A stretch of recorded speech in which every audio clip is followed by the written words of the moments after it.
Thank you so much for your patience, and we apologize for the late start this evening. We had an incredibly packed closed session agenda. We tried to be very mindful of your time, and this was unusual this evening, but we appreciate your patience, and we'll do our best to run a very efficient meeting, given so many of you are taking time away from family, friends, and your children to be here tonight. We're moving directly into item 4.0, the call back to order, followed by the Pledge of Allegiance. As we begin the Pledge of Allegiance tonight, I do want to share that over the course of several board meetings this past year, we have had some of our student leaders who traditionally administer the Pledge of Allegiance express peaceful protest and a desire not to lead the pledge. We respectfully heard their voices and are changing things a bit to acknowledge that students should not just be expected to lead the Pledge of Allegiance. We should institute a different practice, recognizing there are different desires based upon students throughout the district, as our diverse, beautifully diverse district has many different opinions. And so beginning tonight, the Pledge of Allegiance will be led by our board secretary, our superintendent, Jorge Aguilar. So if everyone will please join us in the Pledge of Allegiance.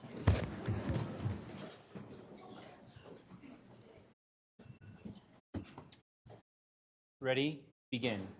I pledge allegiance to the flag of the United States of America and to the republic for which it stands, one nation, under God, indivisible, with liberty and justice for all. Thank you very much. Tonight, we will have our broadcast statement, item 4.2, read by Student Board Member Halbo. This meeting of the Sacramento City School Board is being recorded in its entirety and will be cablecast on Metro Cable 14, the local government affairs channel on Comcast, Consolidated Communications, and AT&T UVerse. Today's meeting will air Saturday, June 22nd at 6 p.m. and Monday, June 24th at noon, and webcast at www.sacmetrocable.tv. We welcome members of the audience to address the board. Please complete a speaker form located in the back of the community room and give them to our communications representative, along with any handouts you may have for the board prior to the conclusion of the item's presentation. Please speak into the microphone when addressing the board and state your name for the record. Please limit comments during public comment to items that are not on the agenda. If you do comment on an item that is on the agenda, we will ask that you please defer your comments until your item comes up on the agenda. Please also turn off your cell phones or place them on silent or vibrate. Thank you so much, Student Member Halbo. We'll have a chance to recognize you tonight, as this is your last board meeting after an incredible year where she has contributed as such a powerful voice on our board. Item 4.3, our stellar student recognition.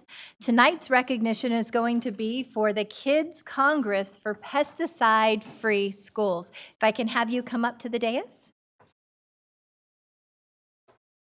Before we have you begin, I'm pleased to say that the students of Pacific Elementary collaborated with Caleb Greenwood Elementary and held a day of learning with a rally to ban harmful herbicides in the district on May 31st at Pacific Elementary. These collaboratively named events were the Kids Congress for Pesticide-Free Schools, and we had student delegates, many of whom were very young, attending from Pacific, Caleb Greenwood, and Ethel Baker.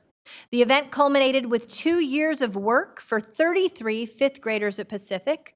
The students became fascinated with this issue based on research done in fourth grade and undertook a year-long effort to educate others about the harmful effects of pesticides and the need to help native bees. They became passionate about stopping pesticide use in our schools, and they then undertook a garden project. First, with the goal of researching herbicides, then with the goal of working to ban harmful herbicide use on school grounds. Along the way, they received support from some amazing organizations like Sprouts Market, the student leaders of UC Berkeley's Herbicide-Free UC, and additional local and national leaders and organizations. On May 31st, the Student Congress, the Pacific fifth graders taught student delegates about the dangers of herbicides, the alternative to chemical herbicides, and gardening pesticide-free.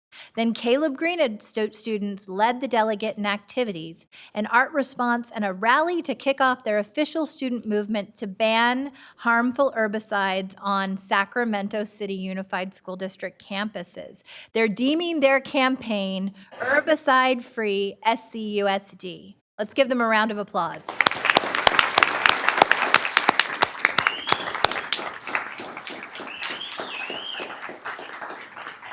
Do we have our student speakers who are going to come up and share a bit about the project? And we have video. And we also have a video that we're going to cue. Will we be doing that after the student remarks or before? What would you prefer? Before. Perfect. Thank you so much. Thank you for me being here, and it's a huge honor. And hello, my name is Eduardo. Thank you all for coming coming out this evening. I will be speaking to you about the beginning of the Herbicide Congress. Our class started by making a small garden dedicated to native bees and plants. However, after many months of hard work and learning about herbicides, we decided to do more research on these chemicals and figured out that these chemicals are not only dangerous to humans, but animals as well. These are dangerous because for humans it is very cancerous, and for animals it is more than likely to kill them. Then we took action. Our course of action was to get many supporters, such as Caleb Greenwood, Miss Lindsay, Sprouts, and Mega Food, and many others that are here to join us today. And these supporters have helped us so much that they helped us create our Kids Congress, which is very helpful in getting us to this meeting, and they supported us all the way to here, and hopefully until the end. Wonderful.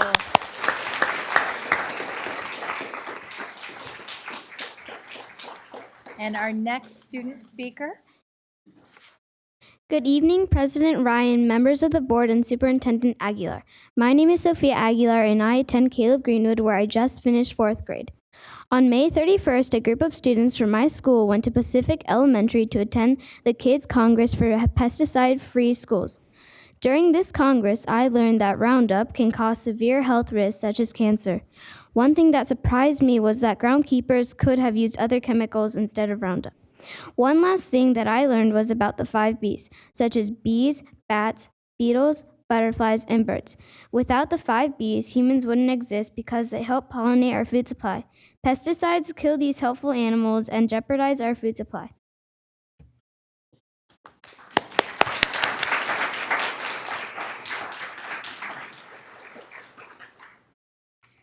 Hello, my name is Kira Doherty, and I'm going into 5th grade at Caleb Greenwood Elementary. We decided to do this art project to reflect on what we learned at the Pesticide Congress. We each traced and cut out the shape of our hands. We wrote down what we learned and how we could take action. Then we read them aloud to everyone else and laid them on the painting. The center of the painting reads, "With heart and helping hands, a child can accomplish anything." Con ganas y con el deseo de ayudar, un niño puede lograr cualquier cosa.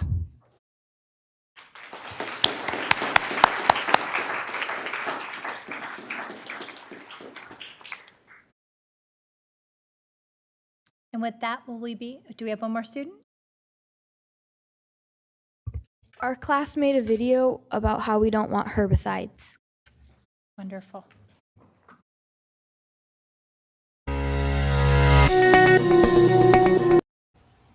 We want Sacramento City Unified School District to stop spraying weed killers, especially Roundup, at our schools. There is some growing evidence that many weed killers, especially Roundup, are very dangerous and may cause cancer. Also, Roundup or glyphosate was added to the list of chemicals known to cause cancer. ABC10.com, June 27, 2017. Also, the California Healthy Schools Act has a lot of evidence that weed killers like Roundup can cause cancer. Also, the California Healthy Schools Act says school sites should use the most least toxic pest management as school sites. The California Department of Pesticide Regulation has best practices for schools that try to avoid using dangerous chemicals at their schools. For example, Long Beach Unified School District is already using steam to kill their weeds. Why use dangerous chemicals to kill weeds when there's many more natural ways, such as steam? Steam also kills weeds quicker than other chemicals. Roundup takes 1 whole week to kill just one weed, but on the other hand, steam takes about 24 to 48 hours. Also, most chemicals such as Roundup affects a lot of things such as our food chain. For example, if you spray Roundup on a plant, it will travel in the root, stem, etc. It soon will end up in all our fruits. And the pesticide can sometimes end up in our honey because when the bee pollinates the plant with pesticide on it, the bee has all the chemicals on its fur. So then when it goes to its beehive and makes honey, all the chemicals go in the honey as well. This is why we want Sacramento City Unified School District to stop spraying weed killers at our schools.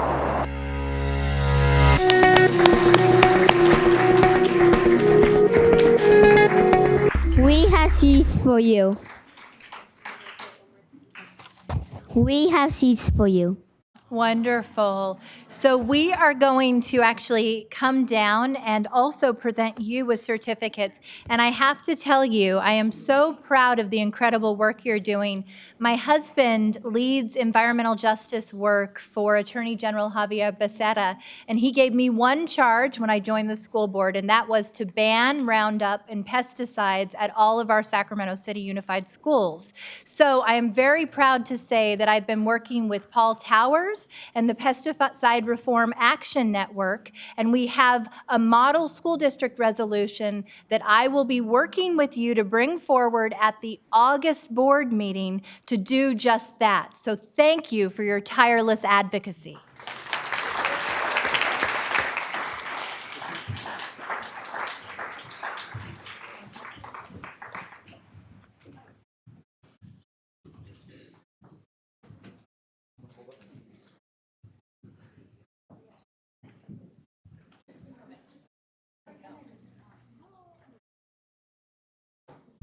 So we didn't say this tonight, but one of our guest speakers this evening was the superintendent's own daughter, Sophia Aguilar from Caleb Greenwood. Will you turn around and wave to everybody? Congratulations, Sophia. Our next student recognition goes to Genesis Bonilla Laura.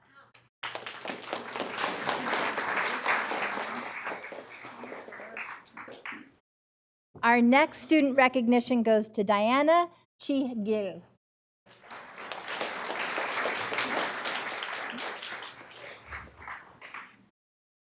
Our next student recognition goes to Yori Foncheca Gonzalez.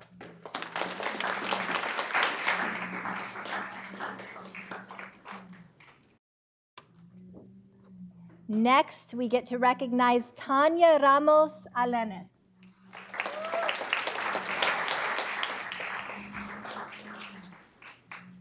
The next certificate goes to Ray Linnea Harris.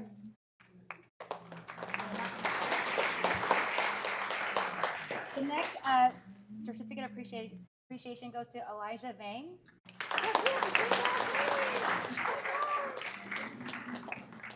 And then, oh, this is an awesome name. The next certificate goes to Tuesday Paulson. Tuesday here? That's an awesome name. How about Shayla Katek?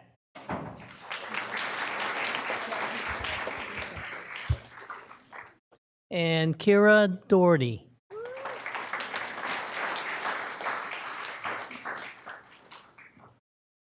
I have Kadarat Panay. Oh, and I think I might have booked that name, but he's not here tonight. Austin Vang, another Vang.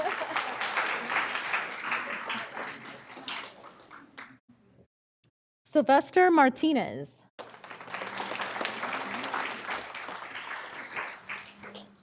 Eduardo Romero Jimenez.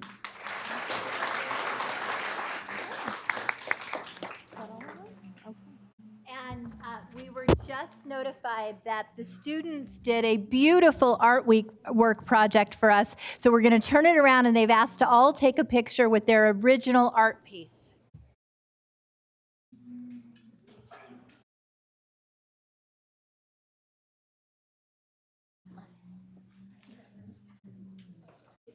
You guys are all taller than me.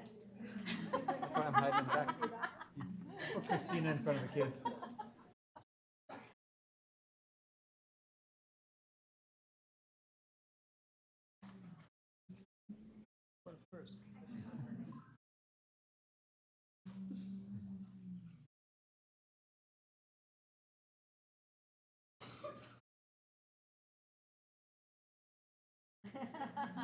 You thought you were going to get away with that, didn't you?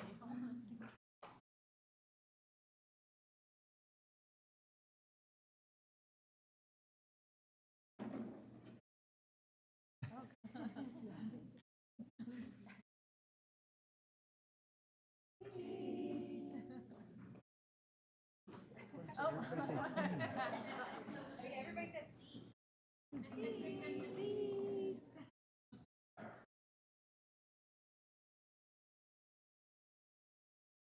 Thank you.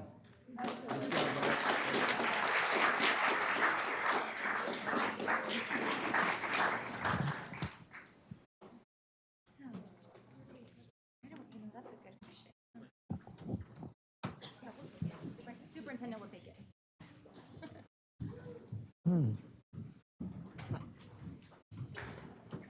Again, congratulations. We've learned that we had a few students who were called who were not here tonight, and there were a couple who are here who did not receive certificates. And we are going to make sure that we get your names and that we also get your certificates processed right away. And thank you for being such young and powerful advocates for environmental justice reform.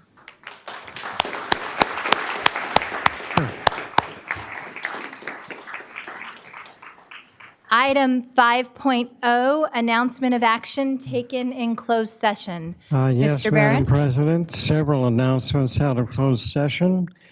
The board unanimously approved a settlement agreement regarding a special education matter, OAH case number 2018-1178. The other closed session matters to be announced.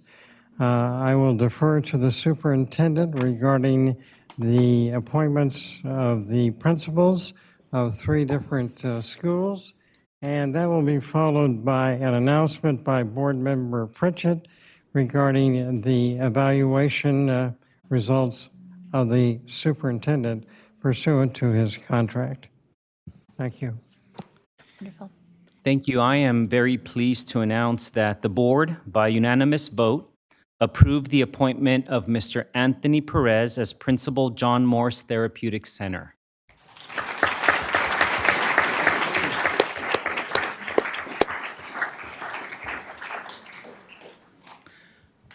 I'm also very pleased to announce that the board, by unanimous vote, approved the appointment of Mr. Eric Chapman as Principal of OW Earlywine Elementary School.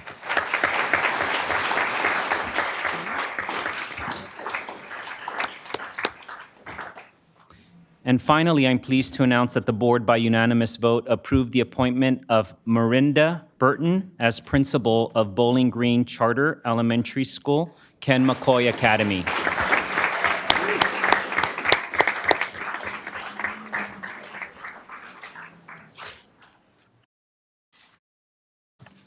Me next? Okay. Thank you, Superintendent Aguilar. At this time, Board Member Pritchett will announce the action taken in closed session regarding the superintendent's evaluation.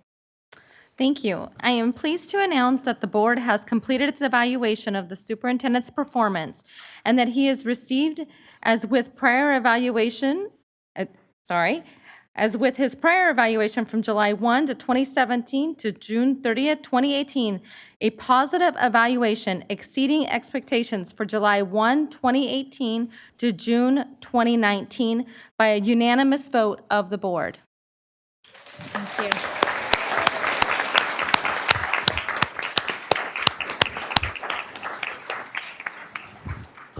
Before we take comments from board members, do we have any public comment on this item? Yes, we do, President Ryan. There's 6 public comments. If you could come up to speak on this item.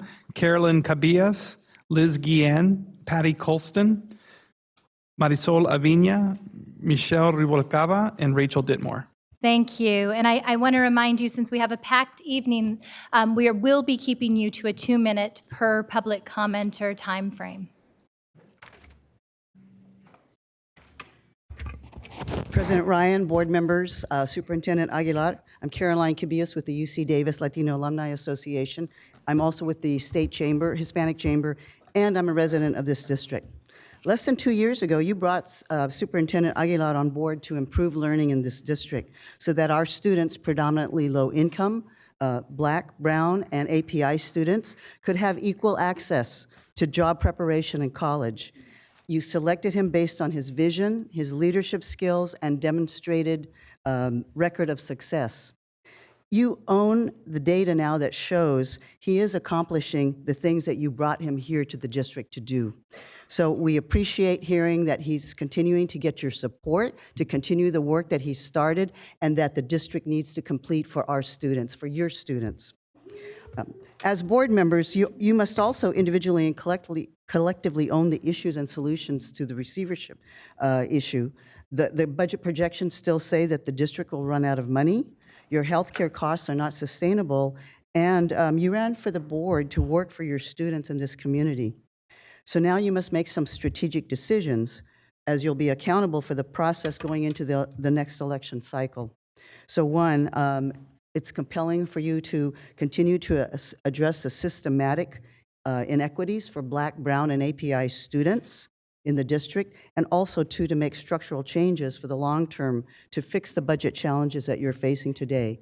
With your evaluation of the superintendent and your support of his efforts, it says to us that you understand what he brings to the district and how you can use his wisdom, his vision, and his leadership skills to help you get down this road for this tough decision-making that you're going to be doing. Thank you. Thank you very much. We can reset the clock. Thank you. Good evening. I'm Liz Guillen, and I'm speaking tonight as a private citizen because Sacramento City Unified School District is my school district where I live.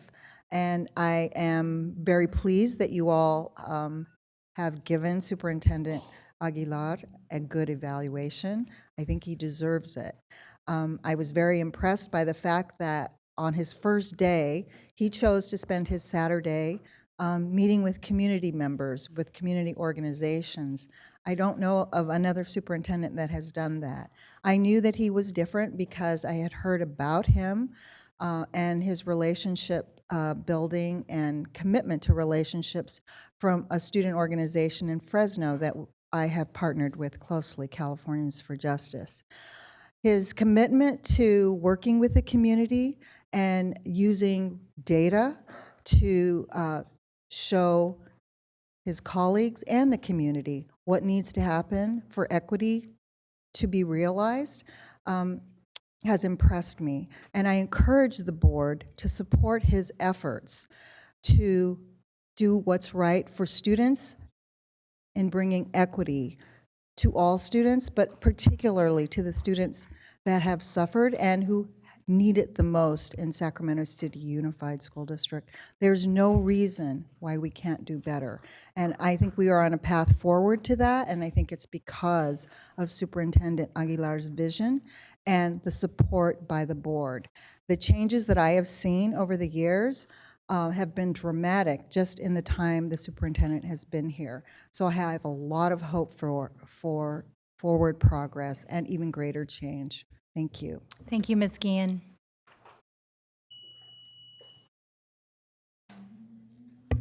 Good evening, Board President Ryan, members of the board. My name is Marisol Aviña. I'm here as a member of the community. I'm very pleased to hear of the positive evaluation that the superintendent received unanimously by the board. I think that the continuity of leadership is going to be very critical during these very difficult, challenging times that the district is facing. The revolving door that we've seen of superintendents has hurt the district's ability and willingness to make really tough decisions and tough calls that are needed to address the fiscal crisis that we have and the structural deficits.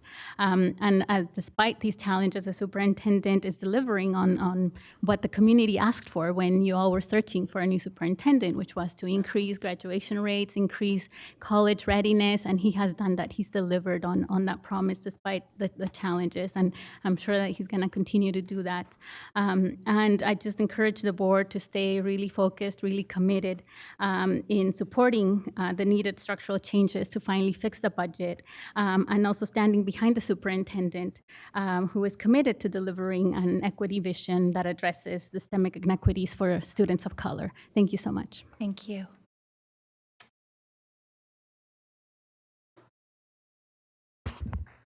Good evening. My name is Michelle Rubalcaba, and I am a parent at Matsuyama Elementary School, and I am here to personally thank Superintendent Aguilar.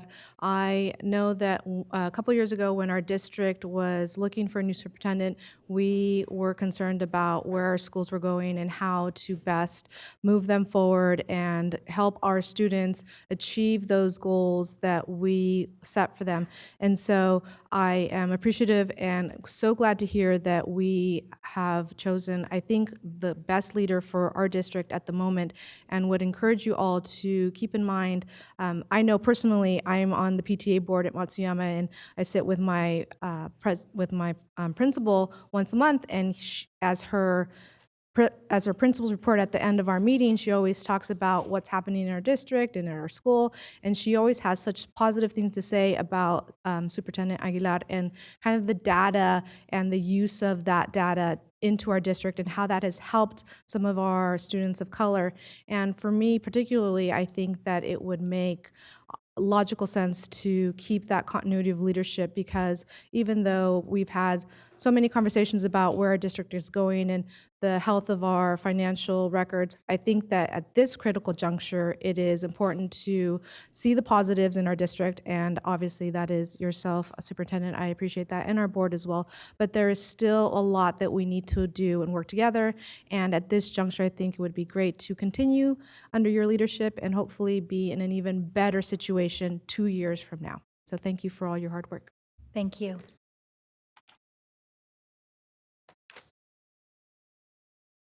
My name is Rochelle Ditmore. I'm here as a community member and also on behalf of City of Refuge. And first, I would love to say to the entire board, thank you for your service. Thank you for what you do. Thank you for your sacrifice. It's seen, and I know that there's so many needs and there's so many holes, right, in our systems and in things that we have to address every single day. But who you are and your commitment to those places that matter the most, my life is one of those lives that have been impacted because of people like you. So thank you. And on behalf of our superintendent, we could not have chosen a more humble and truthful and honorable man. And I'm so honored to be a part of this city and to be connected to Sac City Unified School District. I do want to tell you just one quick story, because I think that these are the moments that really count. And they're the stories that our superintendent would never tell and would want to remain hidden. But about a year and a half ago, there was a 5th grader from Bret Harte Elementary School that was arrested on an accusation. And our superintendent ended up stepping in and standing with this young man and believing. And if you knew this young man's history, you would know how the trajectory of his life became what it was. And not only did our superintendent step in, and through collaboration of community and law enforcement, this young man was released from juvenile hall. He actually personally assisted helping to move him to a school that happened to be in an opposite neighborhood that was our rival gang neighborhood, where this young man ended up, through City of Refuge, getting on a football flag team, became MVP Player of the Year, and today holds a 3.5 GPA. I remember the day that we got a note in our door it was way too late with a $50 bill in it and a note to this young man that said, "I believe that you can make it. Congratulations on your success." And that note was from our superintendent, Jorge Aguilar. So thank you for doing those things in places that no one sees. And we believe as we continue to move forward, we're going to see true equity really be accomplished under your leadership. Thank you.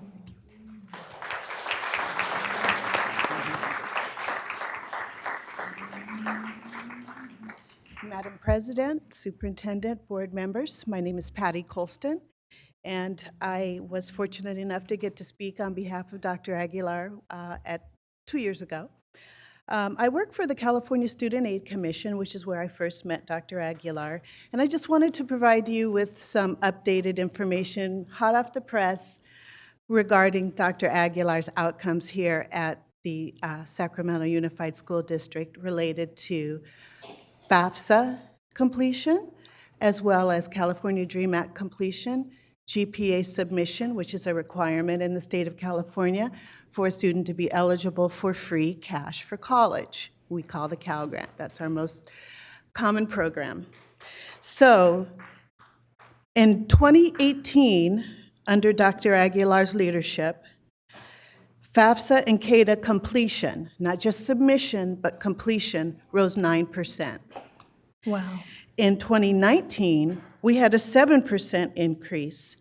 And that increase is in comparison to countywide numbers. So in Sacramento County, I think there are 14 different districts. I don't know how many serve seniors, but your numbers were 9% and 7% higher than every other district in the state. I mean, in the county, I'm sorry, in the county. Now, CSAC, we need a GPA in order to consider a student for a Cal Grant. And in Sacramento County, there was about a 48% GPA submission rate. Here in Unified, 2018, 58%. So again, a 9% increase over the average school district in the county. And in 2019, a 7% increase over every other district in the county. I'm sorry, do I have to stop? Just wrap that up, please. Thank you. Okay, and that equates to about $10.4 million in free money for college for students in the Sacramento Wow. Unified School District. Wow. I Thank can go you. on. And We can take your comments, Ms. Colson. Thank you so much. We greatly appreciate those comments. Wow. That's a lot of money. Thank you. I appreciate all of your comments. So with that, we are going to take board member comment on this item. Do we have any board members who are offering it? Oh, looks like we have Member Morawski, followed by Member Wu. Thank you, President Ryan. So working with Superintendent Aguilar was one of the reasons I was excited to join this board. I had seen the presentation as a parent on the guiding principle and his vision of equity, access, and social justice pretty soon after coming on.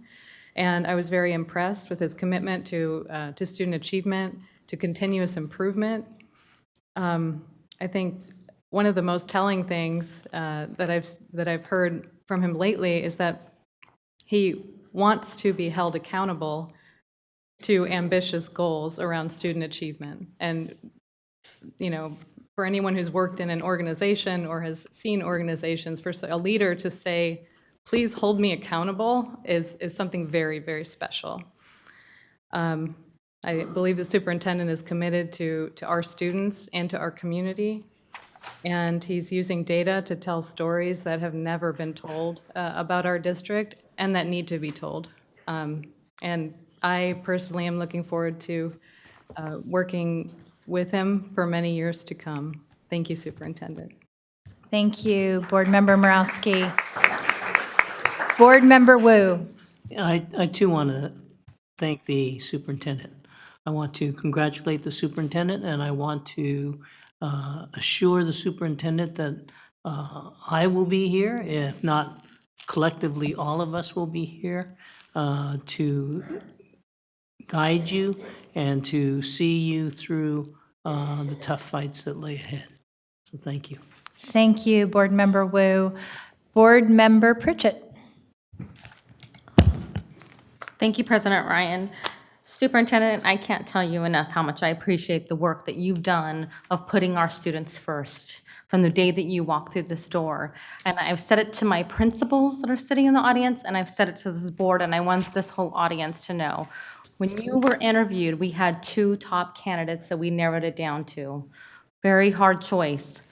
Superintendent was not my first choice, but he got the job. And there's not a single day that I wake up thinking, thank goodness I was wrong, because he has made a difference. Thank you for your hard work. Thank you, Board Member Pritchett. Board Member Minnick. Thank you. Well, he was my first choice. I'm going to tell everybody. I knew it.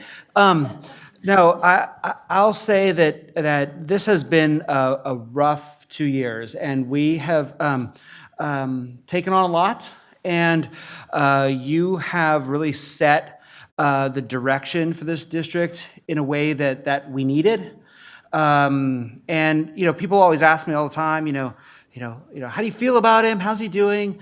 And I always tell folks the same thing, that every single day I'm reminded of why we hired you. And I appreciate all the things you're doing. I appreciate all the things that we hear about here. And then I'm constantly hearing about things that I didn't know about, like supporting that young student that Ms. Ditmore spoke about. I know there's just so many things going on that we're not even aware of, because you're so committed to this community and to our kids. And so I was not at all surprised that you had a stellar evaluation, because you are doing amazing work at exactly the time where we need it the most. So thank you for all your work. Thank you, Board Member Minnick. Board Member Garcia. Yes, thank you. I too, in contemplating how I wanted to serve my community and ultimately deciding to run for school board, one of the biggest, I think, factors for me personally was knowing that I had a superintendent in our school district who had a story like mine, has a story like many of our students. So you were part of that inspiration, and I certainly, as a parent, believed in your vision of equity, access, and social justice as well.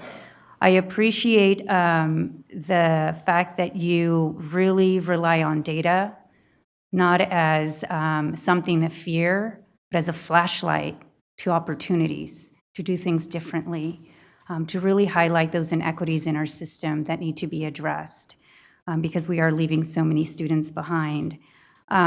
Do appreciate your big, bold ideas. Sometimes I don't know if we're ready for them, but I appreciate you having them, and certainly just like with everything, right? The more we expect from our children, they rise to that occasion. So I appreciate those big, bold ideas, and I appreciate that you continuously challenge our district to step up on behalf of increasing student achievement. I, again, believe in your vision. I admire your commitment to our students.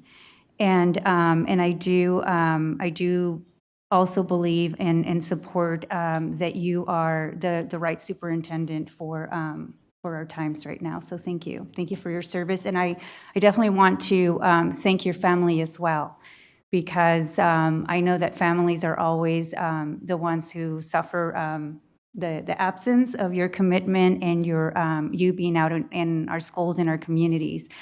So that means that you're not at home with your kids. So I want to thank your family and for supporting you and your dedication to our district. Thank you, Member Garcia. That was beautifully said. I don't know if Consuelo is here today, but what people don't often realize is that when there she is in the back of the room, you deserve a round of applause.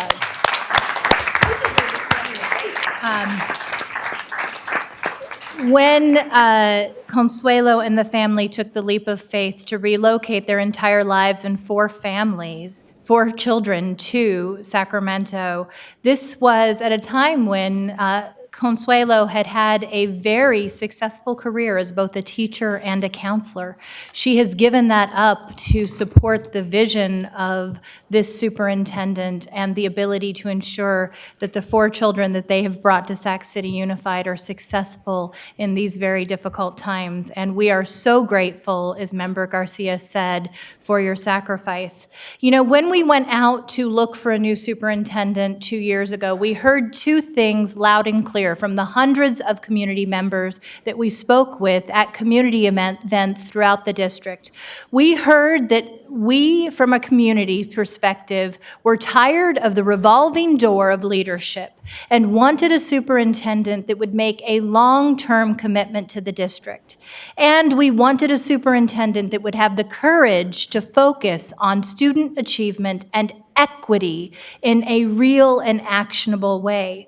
We found both these things in Superintendent Aguilar. He has never been in a post for fewer than 7 years. He, in his time in Fresno, saw double-digit gains in college readiness, in high school graduation rates, and saw our Latinx students actually surpass white students in Fresno Unified for some of their completion measures as a result of his leadership. In the short 2 years that we've had Superintendent Aguilar in Sac City, we went from lagging the rest of the state in high school graduation rates and having the lowest in the county to actually improving our high school graduation rates, and at a time when the state stagnated, surpassing the state average. Incredibly impressive. We saw that college readiness rates increased by 4.9%, with an impressive 7% increase for Latinx students. We've seen an increase in our SBAC scores for students, which is absolutely incredible in math and English, demonstrating more students are on track to be grade level. We also saw a 68 percentage point increase in the number of students who were 4-year college eligible as a result of an SAT score. And within that, 1,151 English language learners and economically disadvantaged students who saw that gain. This is, in fact, equity, access, and social justice in action. And then finally, I just want to call out that Sac City is known to be dysfunctional for a lack of systems and processes over the course of many years, processes that have made it very difficult to do our work. In the short period of time that Superintendent Aguilar has been with us, he has created a performance and targeted action index to address grade level readiness. He has created an attendance, behavior, and course performance report that actually looks at critical attendance patterns and develops interventions as necessary. An early identification and information system with which Board Member Vang quite often speaks to has been incredible to identify the social, emotional, and academic risk profiles of students and take appropriate interventions. And then a host of other things, an A through G monitoring tool, a graduation status tool, a graduation course monitoring tool, counseling dashboard, and a FAFSA monitoring tool. And you heard Ms. Colston speak to some of the incredible gains, including $10 million in additional aid that have resulted in those critical interventions. We asked for someone who would move the needle on student achievement, and despite a very difficult fiscal situation, we have in fact done that, and we now have hundreds of students who are on track who were not on track before, and we are seeing closes, a significant laser focus on closing persistent racial gaps. And for that, I think our superintendent deserves a round of applause.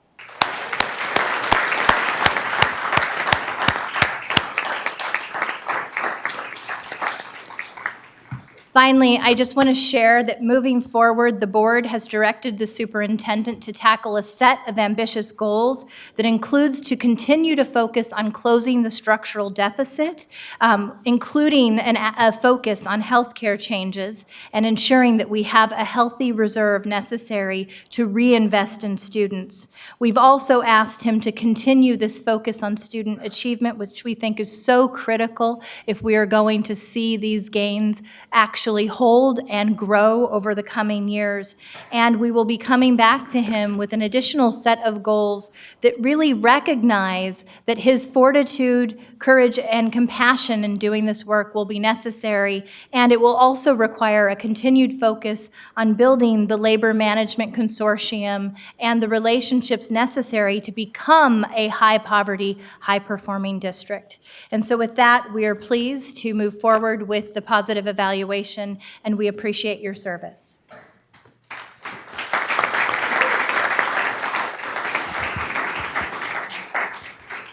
Item 6.0, agenda adoption. Do we have a motion? Second? All those in favor? Oh, sorry. Yes. Board Member Garcia. Yes, thank you, Board President. I did want to make a motion to pull agenda item 7.2 from the agenda and table this resolution for a subsequent meeting.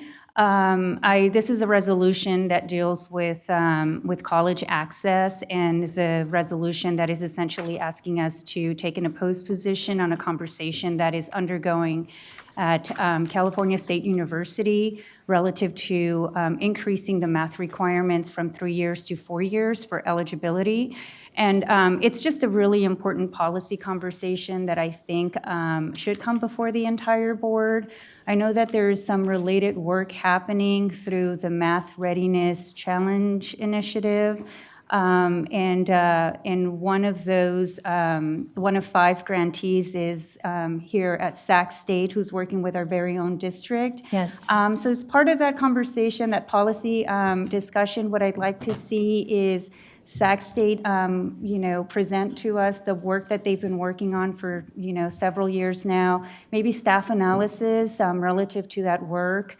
And also, if possible, hear from the teachers who are participating in that partnership, just to have a better sense as to this question of whether or not our district should be supporting a conversation that's happening in the higher education system relative to increasing the requirements for eligibility. I know that there are some districts in the state that already do this, and they do show that not only are students more prepared when they enter college, but they also have completion rates. And those are, really important, especially for the student population that we have here in Sacramento. So I just wanted to respectfully ask that agenda item be pulled so that we can have a bigger, broader conversation as a board.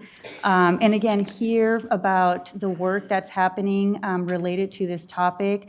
I understand that this, the Board of Trustees is not set to vote on something like this anytime soon. So there is some opportunity for us to have that conversation as we move forward in contemplating, making this decision. I don't know if this recommendation is a good thing or a bad thing for our students, but I certainly want to have that conversation as a board. So, Board Member Garcia, I appreciate your concerns that you've expressed. There is actually a pressing timeline before us because this will be discussed at the July trustee meeting with an eye towards taking a fall vote.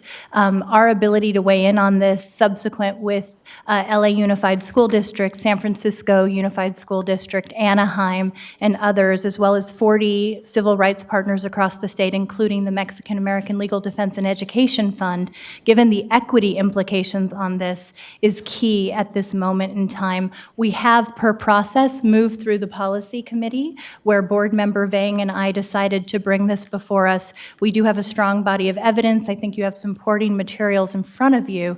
Given Brown Act and the process that we have put in place before, these items move through policy and then to a larger discussion with the full board.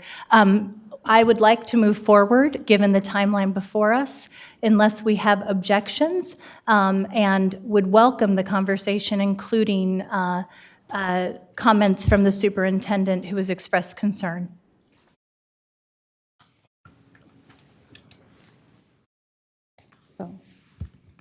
Do we have a motion to second the move to table? Okay. So without a motion to second the move to table this item, we will be moving forward with this item for discussion tonight. Yes, yes. So I'm going to take a vote to adopt the agenda again. A second? All those in favor? Aye. Those opposed? So I would be a no based on that item, and then I have additional comments moving forward. Okay, when we come to that item, it's appropriate? Okay, thank you. So we have a motion to adopt the agenda, a second. All those in favor, noting that Member Garcia is opposed to the agenda adoption as stands. Item 7.1, the acknowledgement and recognition of the outgoing student board member, Rachel Halbo, which will be presented tonight by Vice President Minnick. All right, here we go. I have notes so that I don't get, misty-eyed or whatever. Tonight we're going to acknowledge our amazing student board member, Rachel Halbo, and all the work she's done. And I'm going to go through some stuff here. So, Rachel Halbo is a 2019 West Campus High School graduate, and has been our insightful, fearless, and tenacious student board member over the past year. And I'll mention one thing that I did say in my speech at the West Campus graduation. She's also my favorite board member. Sorry, guys. She's been an advocate for youth voice and actively involved in speaking out against injustices affecting our students and our community. Rachel also serves as the leader of the Student Advisory Council. This year, she led a team of student researchers in the exploration of teenage mental health and racial and gender disparities in student experiences. Her leadership of these projects in collaboration with UC Davis led to the creation of several policy recommendations currently under consideration by the Board of Education. She's masterfully juggled the role of leader, advocate, activist, and student. I also add that she has been an active member of our governance committee, and we have been very proud to have her there to ensure that the student voice is always represented. Aside from her community roles, she undertook leadership roles in her school's debate and swim teams.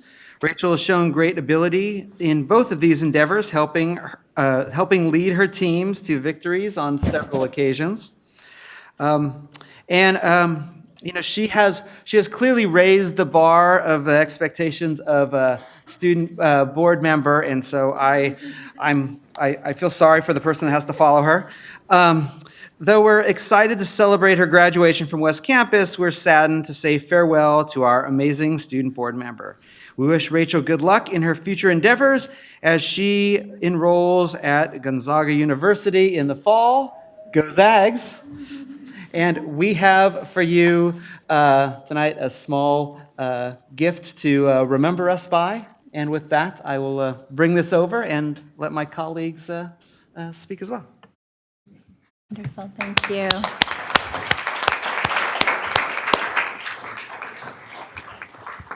Do we have any colleagues that would like to speak in recognition of student board member Halbo? Board member Pritchett. Student Board Member Halbo. Boy, the tenacious, that was a good word for you. Good job, Michael. From the first day that you joined this board, you showed no fear at all, and that was something that we didn't regularly see with student board members in the past, but we're excited about what's to come for you, and I hope that you'll keep in contact with us, and pictures and selfies, and, and we get to track all of your successes.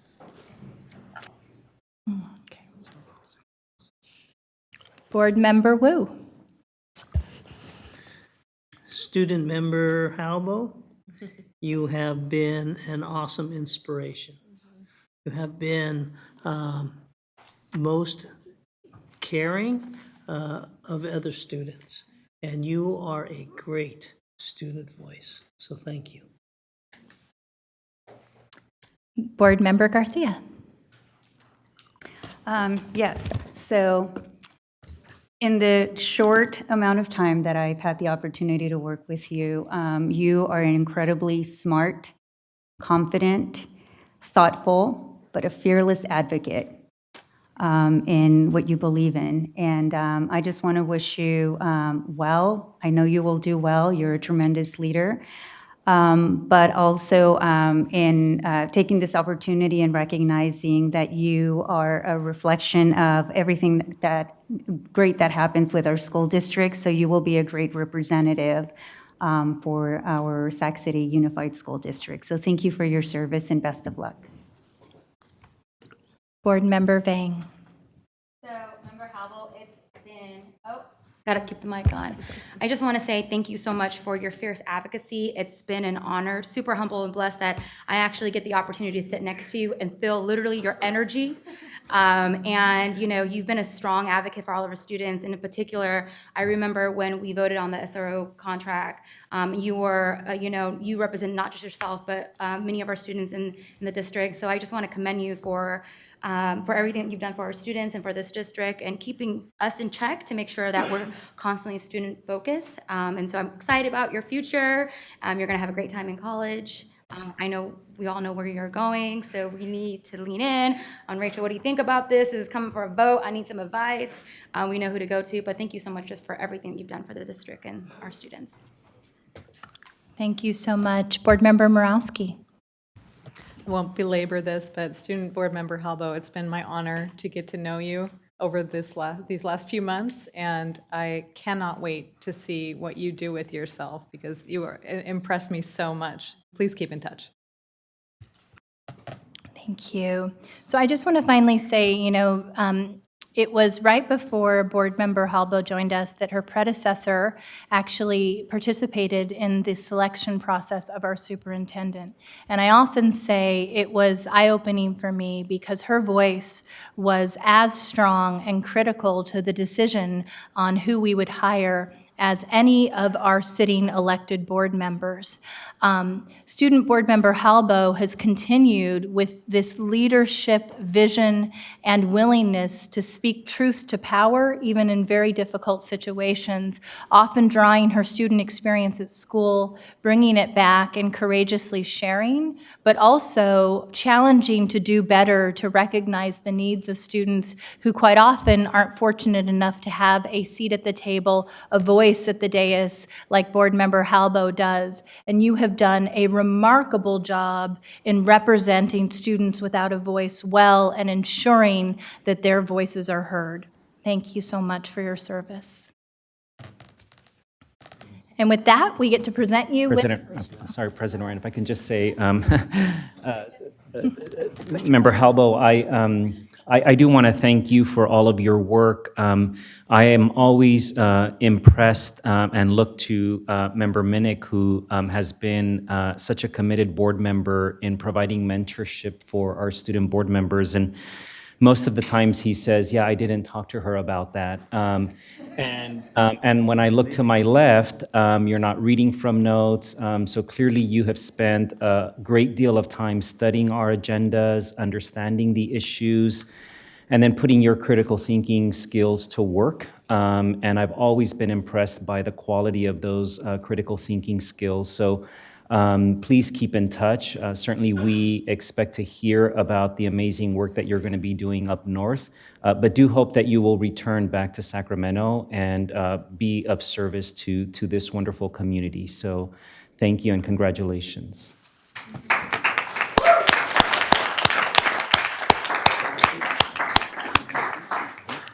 Student Board Member Halbo, we would love to hear from you if you don't mind. I have nothing prepared, but I would really like to thank everyone who's here for this wonderful opportunity because it has been an amazing experience for me, especially knowing that coming out of my junior year, where the high school policy debate topic for the whole year was education policy, that this was something I was interested in. And by chance being elected to this committee, simply because I knew the past student board member and she gave me an application on time, was clearly by luck, but it ended up to be a really, really important experience and something that has helped me to realize that I want to stay in education and work somewhere in education. Who knows where I'll end up, but we'll find out, and I'm really excited to get to continue to pursue that interest at Gonzaga.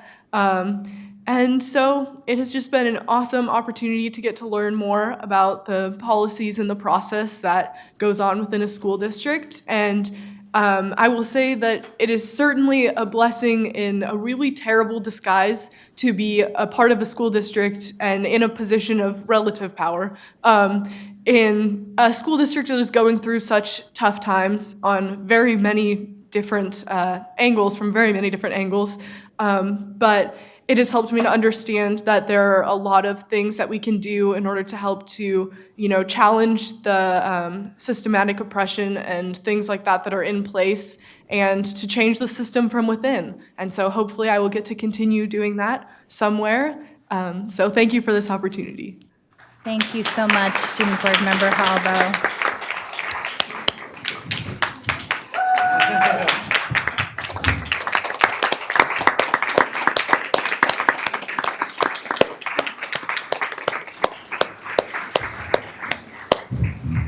Thank you.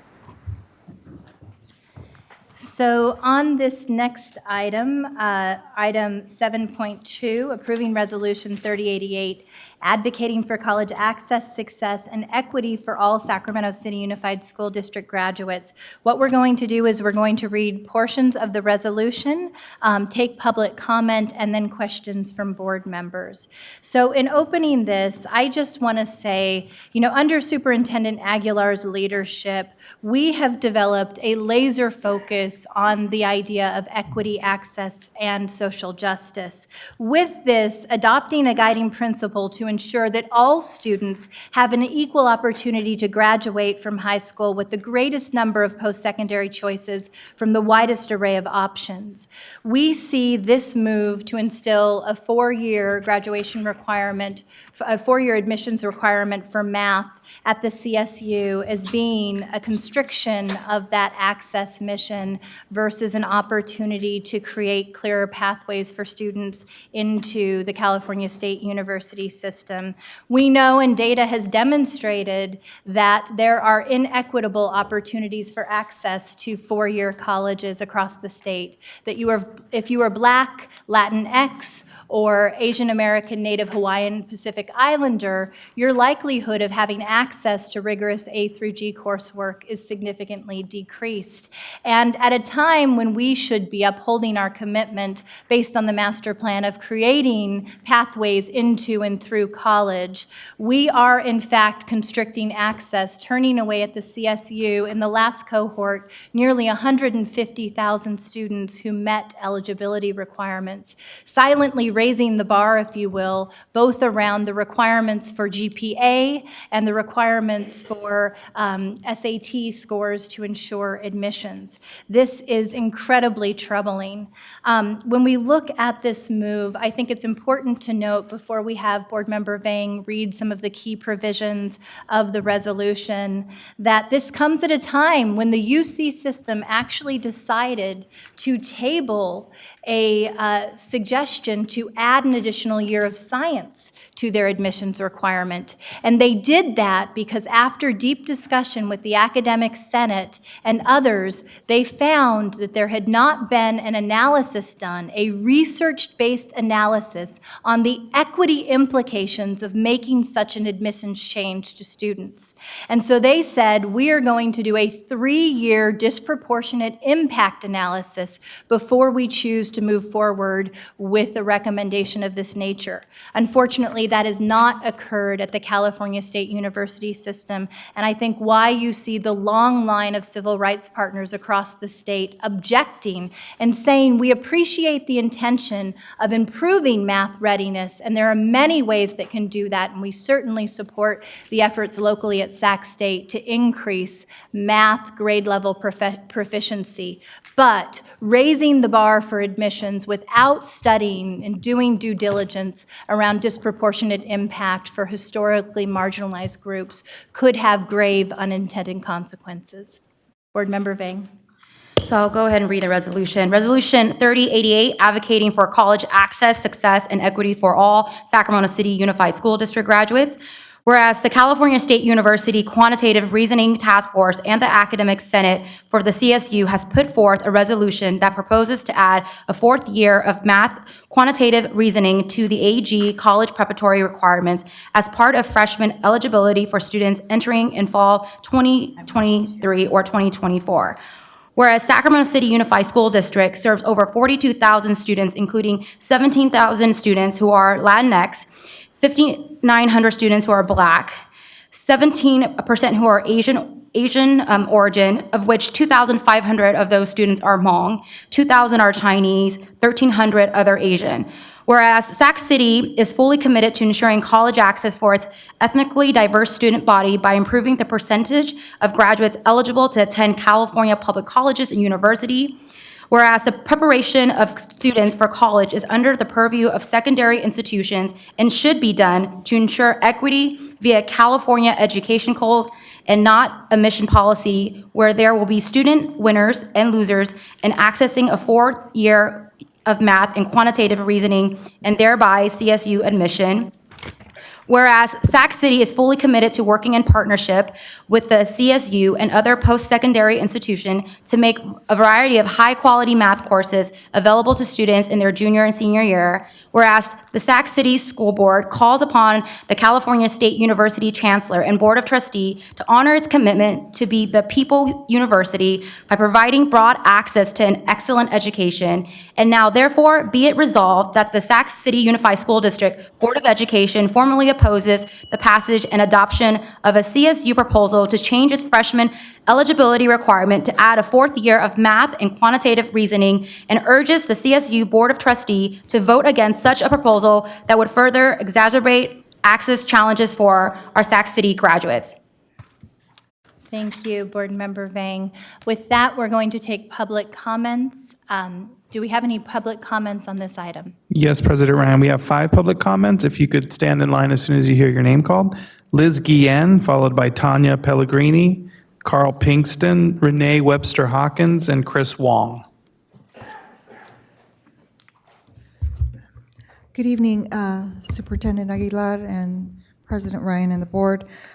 Public advocates, I'm Liz Guillen with Public Advocates.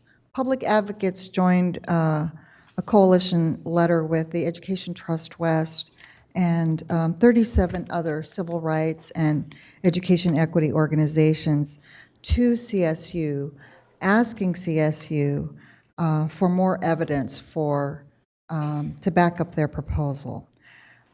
In our letter, we were especially concerned with the impacts on students that are already underrepresented at CSU and the consequences for students suffering from a number of conditions in the K-12 schools in which they enroll and attend. For example, the shortage statewide of teachers certified in the STEM fields would really relate to being able to prepare enough students in an additional year of math. Students in districts that don't offer 4 years of A to G coursework. What we wanted to know was, what is the research showing the clear connection between the additional year of math and the academic success in college, and with a comparison to CSU students that only had 3 years? What were those students' trajectories, and how are they faring in comparison? We appreciate that the board is considering this and weighing in on this question, so thank you. Thank you, Ms. Guillen.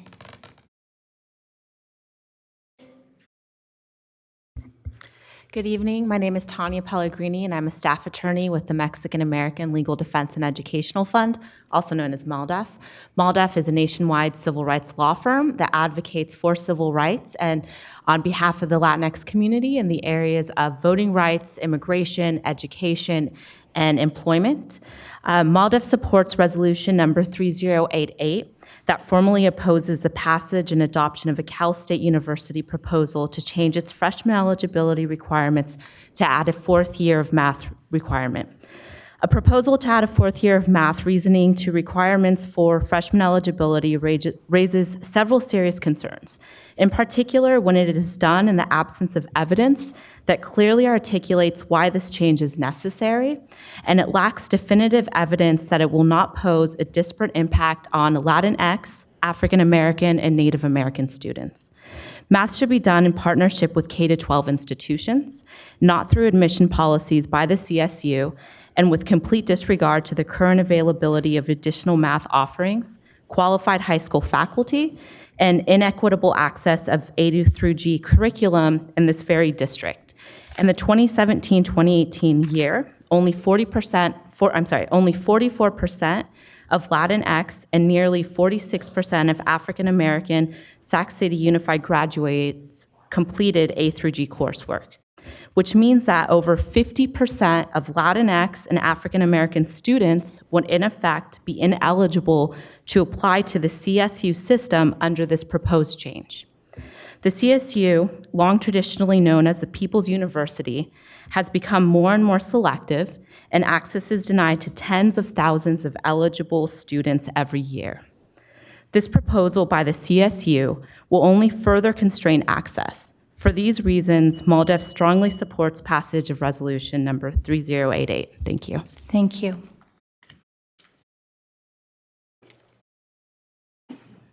Good evening. My name is Carl Pinkston with the Black Parallel School Board. We come out in support of the resolution 3088 for a couple of reasons. One is that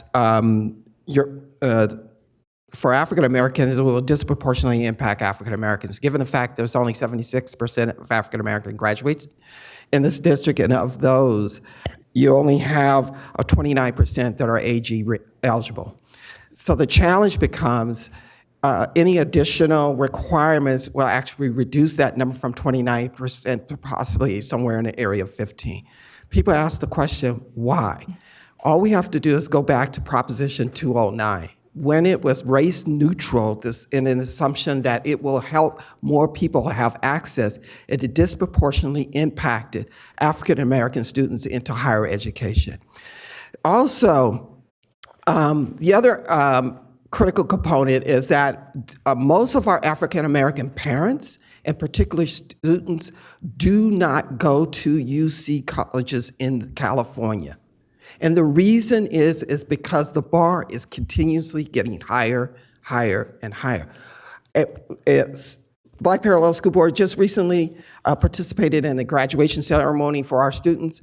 At least 90% of our students are going to out-of-state colleges. 90%. And we only had one student that was going to Sac State. So it clearly shows that this is not the right direction that the UC Regent should be going. Thank you. Thank you. Good evening, President Ryan, Superintendent Aguilar. My name is Renee Webster Hawkins, and I'm a parent of 2 children. Both are children of color, and both are adopted out of foster care.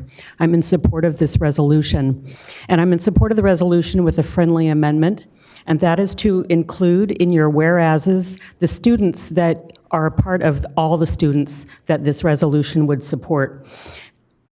In particular, the student groups identified under the local control funding formula, your low-income students, foster youth, homeless youth, English language learners, and also students with disabilities, because these students have the same disadvantages, the same underrepresentation in our higher education institutions. And also, I would think that a People's University would recognize the context of the students that are coming into that university, including the disruptions that occur in the lives of these student groups. And so I would recommend, my friendly amendment is after the whereas that breaks out the students by ethnicity, to include a whereas. 70% of students enrolled in CSUSD are identified as socioeconomically disadvantaged, including 207 foster youth and 319 homeless students, and 14.6 students have disabilities.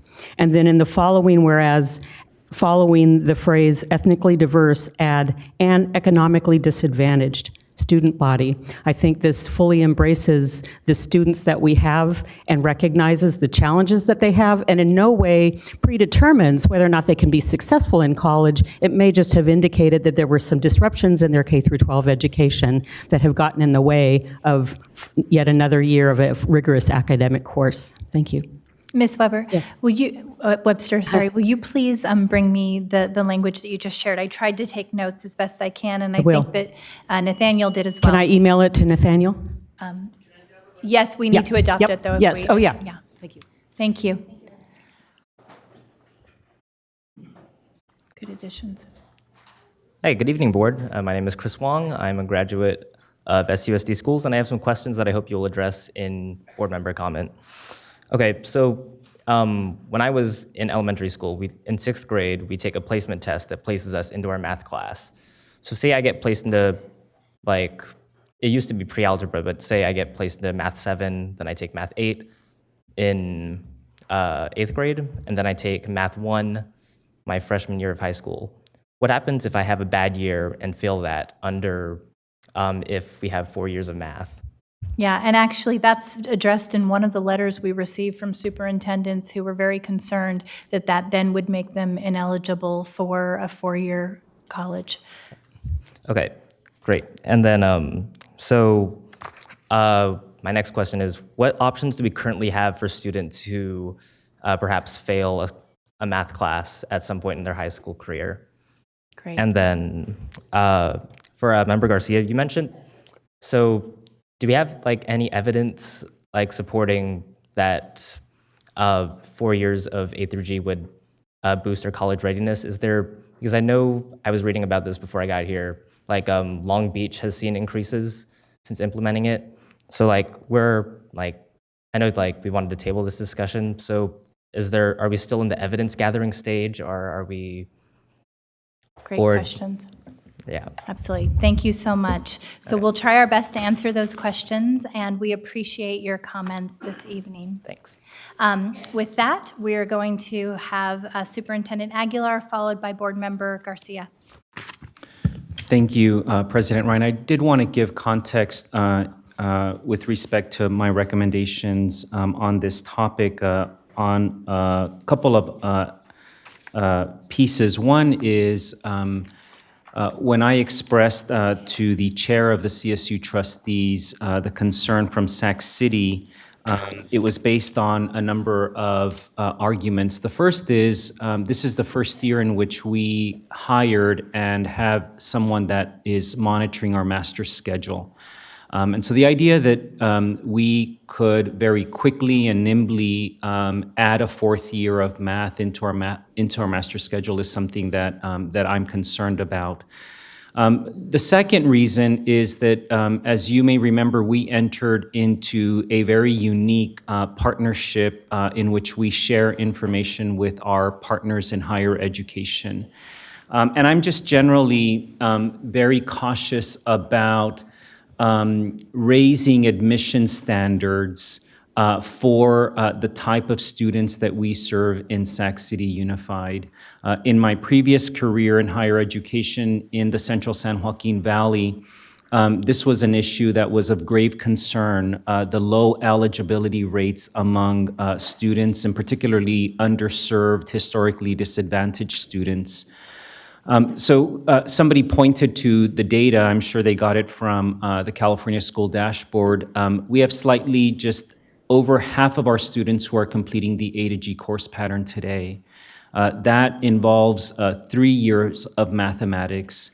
I would want us to continue to partner with CSU Sacramento in capitalizing on this unique data exchange agreement and continuing to study ways in which we can make sure that students who are completing 3 years of mathematics, completing the A to G course pattern, aren't needing remediation courses when they reach the CSU or the community college system.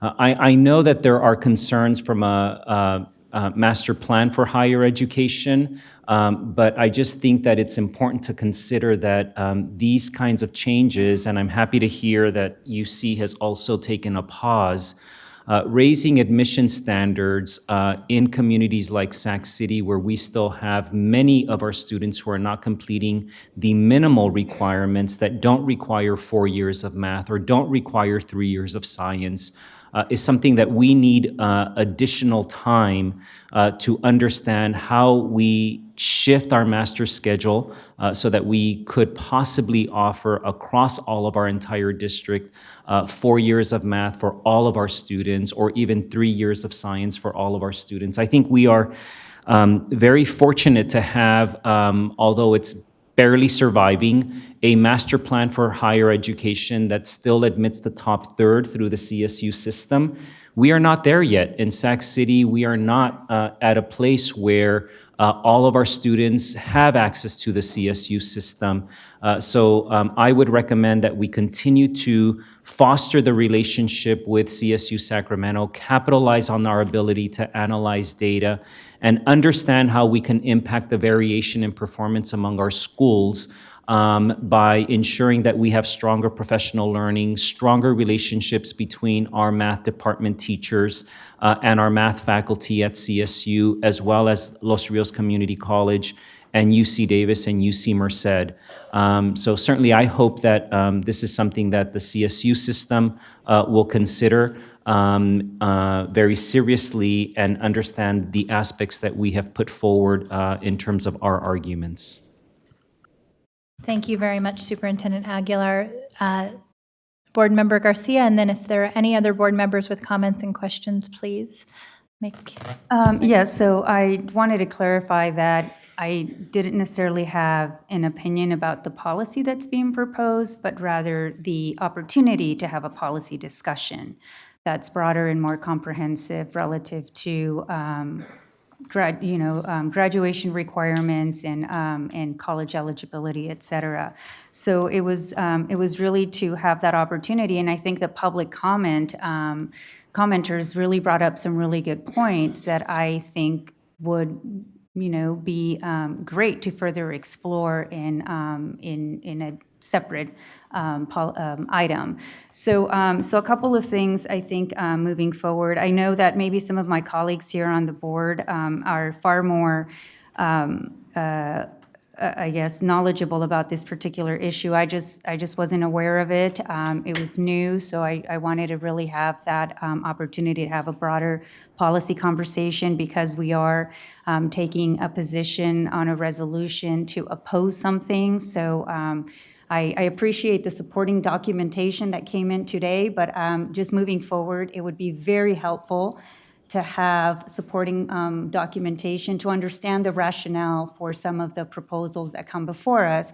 So I don't know how that could work. I know that board member, President Ryan, your organization, College for Campaign for College Opportunity, is a leader in terms of opposing this particular policy proposal.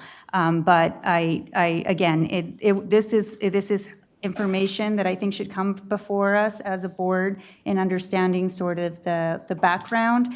And I didn't realize that the superintendent had written a letter in opposition to this policy. So this is really helpful information, and that's why I wanted to have a policy conversation, because I know it's a big issue. So again, a friendly request that moving forward, we get background information on why we're making certain recommendations, especially when we're being asked to oppose something. And again, I still want to have that presentation with Sac State and maybe district staff in their analysis in terms of that collaboration that that work that's happening right now, as well as hearing from the teachers on how all of that work is happening in terms of developing professional development and course development as this conversation continues to evolve. But I just wanted to make it clear that I just felt that we needed to have a broader policy conversation. I just don't feel prepared to have, to support this resolution today. But thank you for the opportunity. Thank you, Board Member Garcia, and I appreciate your feedback. Traditionally, we have had these items move through the policy committee where they're vetted, and then they come to the full board, but I appreciate a request for additional supporting materials prior to the resolution itself to help inform your decision-making. And just one additional comment, and also to inform our public, right? It's in the spirit of transparency. I think it helps our community know why we're taking certain positions. So thank you. Thank you. Board Member Morowski? Thank you. I think I'd echo Board Member Garcia's wish for, more supporting information, so we can have more time and information to digest. I guess just wanted to clarify, and maybe this was discussed in the policy committee, but it's the opposition is to the proposal, but it seems like it's based in, we're opposed at this time because we're not convinced that there is evidence supporting that this will actually improve outcomes for our diverse communities. Yeah, that's absolutely right. So I wonder if it's appropriate to add that in. I know it's in some of the whereases, Yeah. but maybe in the And- resolution we could say that would further exacerbate access challenges at this time and in absence of clear evidence that this change will improve outcomes for our diverse communities. Just to be more clear that it may not be a kind of no, never kind of opposition, but it's a little more nuanced. I like that. So at the absence of evidence in this time that it will improve outcomes for our diverse community. I think we can do that at the end of the last, now therefore it be resolved. I will also say, in moving forward with the resolution, we were very intentional about recognizing the full commitment to working in partnership with the CSU to make a variety of high-quality math courses available. And this in no way hinders the work that's occurring at Sac State, which is really around preparation and collaboration across faculty and teaching in both institutions. And so I do want to make sure that I point that out, and that Andrea Venezia of Ed Insights at Sac State has in fact been calling for data and conversation at a broader level that is intentional and multi-years to recognize disproportionate impact before a decision at scale, system-wide of this nature, would be made. So with that, do we have any other comments? Okay.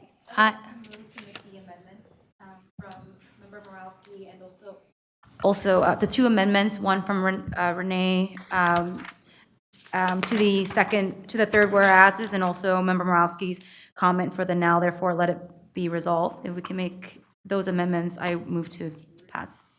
Yes, yes. So we have two significant amendments, one that will be clarifying amendments. In the third whereas, we would add LCFF groups, whereas 70% are identified as free or reduced price lunch, and calling out the specific LCFF groups in that piece.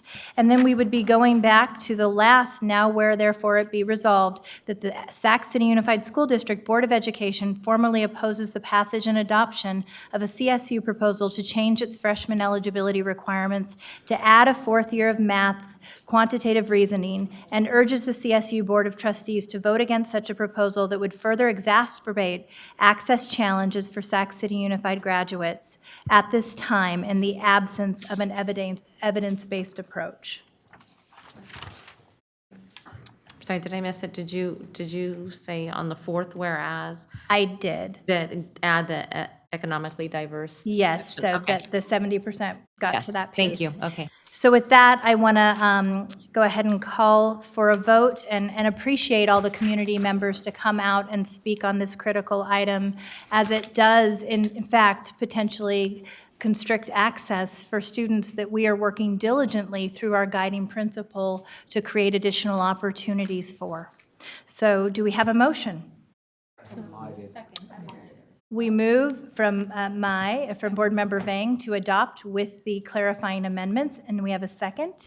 Student Board Member preferential vote? Aye. All those in favor? Aye. Those opposed? Those abstain? I just want to say, I appreciate Board Member Morawski's clarifying language that I think just further crystallized sort of where I was coming from. I was concerned that the oppose was too harsh of an oppose. We're closing the door on the conversation. So I just want to thank you for saying at this time, because I think that's a critical distinction. So with that, I'd be more than happy to support the resolution. Wonderful. So the motion carries unanimously. Thank you so much. Moving on to item 7.3, the Core Growth Awards, which will be presented by Dr. Iris Taylor and Vincent Harris. And I am so excited to see so many incredible educators and teachers in the room who have been a vital part of this work.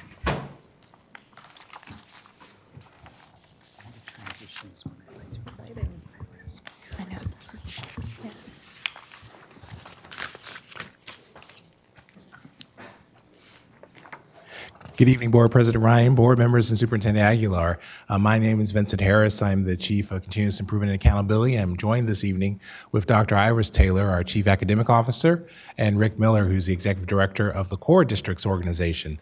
Tonight, we actually have an opportunity to do something really important, and that's honor the work that takes place at our sites, our teachers, our students, our principals, the support staff, the classified staff, and then actually central office leaders as well. There's an opportunity now to present the Core Growth Awards to many of our sites that are here this evening. These awards actually showcase student achievement impact, specifically in English language arts, mathematics, or both subject areas. And so tonight we have the honor of recognizing both 1-year and 3-year winners. And with that, I'll turn it over to Rick Miller, who will give you a little bit more context about the Core Growth Awards, and then we'll do the most important work of honoring our sites this evening.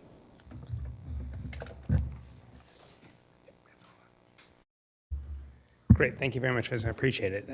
President Ryan, members of the board, Superintendent Aguilar, thank you so much for having us here this evening. Again, my name is Rick Miller. I'm the Executive Director of the Core Districts. Core, if you don't know, is a collaborative of 8 large urban districts in California that works together around equity issues and access. And you, of course, Sac City is a founding member of the Core Districts. And so what we're here today to celebrate is growth. And basically what happened is, you may know, we share a data set with each other and we try to learn from each other. One thing that constantly frustrated us was that while the state appropriately pays attention to proficiency and how our kids are doing and whether or not they're proficient, they do not recognize schools that do a great job of bringing kids from the bottom all the way up. And so if you sort of start at the bottom, you come just short of proficiency, on our dashboard, it's not really shown to be a meaningful measure. And so we thought at Core, it made a lot of sense. We're going to pay attention to those educators who are doing phenomenal work, bringing kids forward, even if it's not recognized in the dashboard. So we created a growth model as a way to understand this great work by these teachers. And so we at Core then partnered with EdTrust West to better talk about and show these schools across the state who are doing enormous work, who are bringing kids farther faster, specifically with an equity focus, and who are taking our Black and brown youth and kids in poverty and doing exceptional work with them. So we also want to highlight what we call the power of 2, which is this notion of that if you look just at growth, you may see kids who are making enormous projects but are not progressing to be college and career ready by the time they graduate. And again, if you look at just proficiency, you're missing incredible progress. And so it's really the power of 2 when you look at them both together where we think you find the most important progress. So we also, as Vincent mentioned, we have both 1 and 3 years. We recognize 1 year of growth, but in particular, we pay attention to 3 years of growth because it's a sustained growth. It's a year after year continuous improvement that we're really trying to look for. And I know that you as a board have said is a top priority of yours. So with that, we're going to sort of show you which schools are here tonight that have earned this award here in Sac City. It's a good number of them. We're very proud of the work they've been doing. But I do want to ask if there's any questions from the board about our growth model, about how we do this, before I proceed to ask the schools to join us. Great.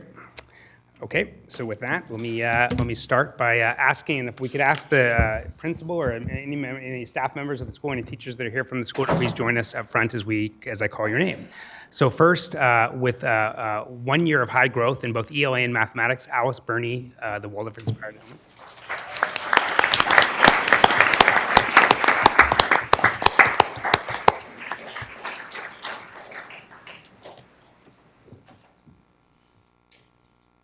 Alice, if you could stay up here as well, and we'll take a picture. Next, Bowling Green Elementary in both ELA and mathematics.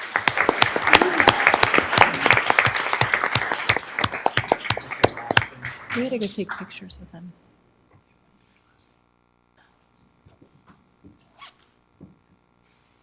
Caleb Greenwood Elementary in both ELA and mathematics.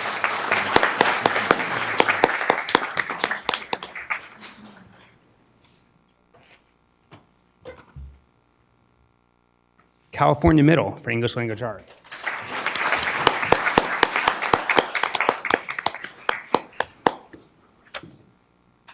Elder Creek Elementary in mathematics.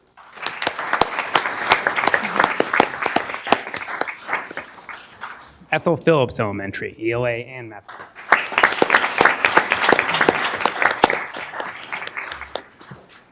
Genevieve Didion, ELA and mathematics. Golden Empire Elementary.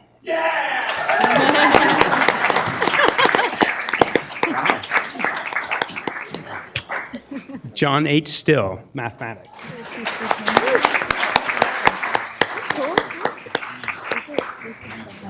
Kit Carson International Academy, ELA and mathematics.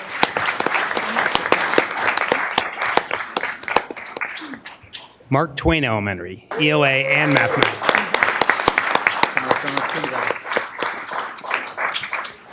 O.W. Irwine Elementary.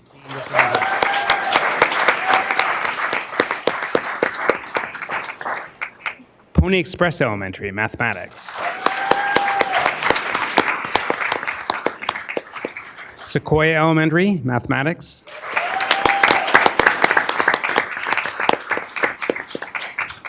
Susan B. Anthony Elementary, mathematics.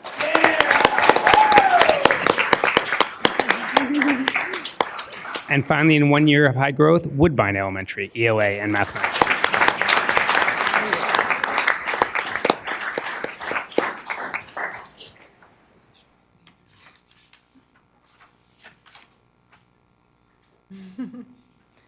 You're gonna have to squish a little. We should have everybody stay up so we can come take a picture. You want to see?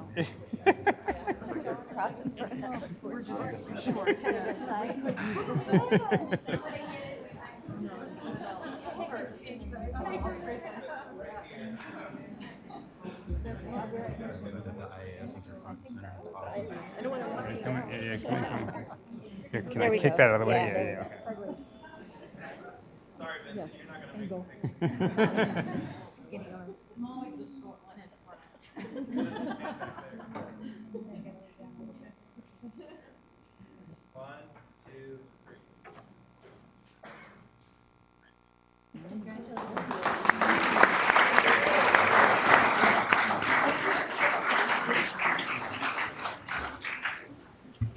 So now to move forward to our 3 years of growth, I do want to add that our data set doesn't just include the core districts, but actually includes over a third of the students. Actually, we're close to almost a half the students in the state now are part of this that we look at in a number of schools.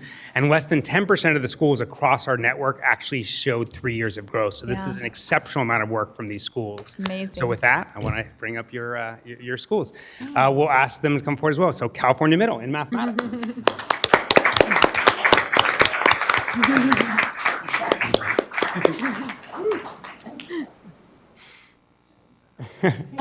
Camellia Elementary, mathematics.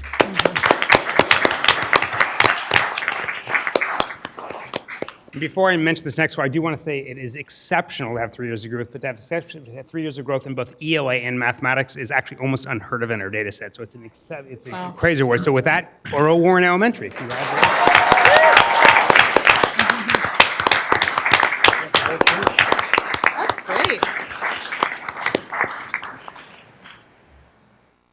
Father Keith B. Kenny in elementary in ELA.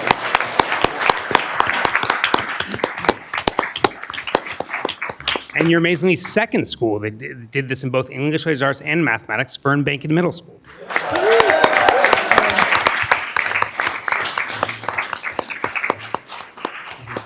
H.W. Harkness Elementary.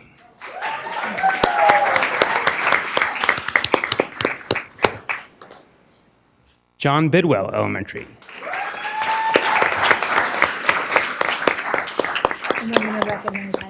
Leonardo da Vinci Elementary. Oh, K8. Oh, yay, Dad. Martin Luther King Jr. K8.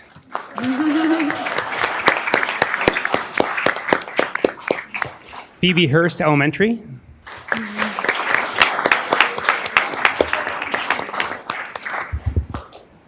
Oh, okay. And finally, West Campus High School.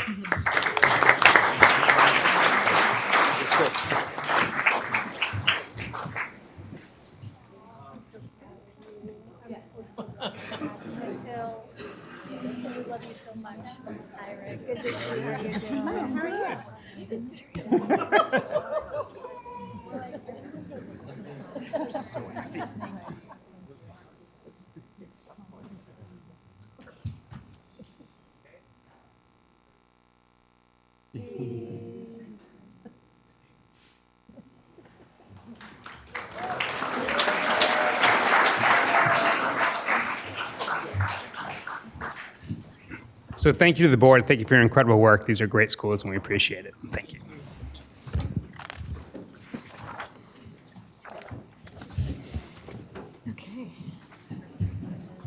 The photo?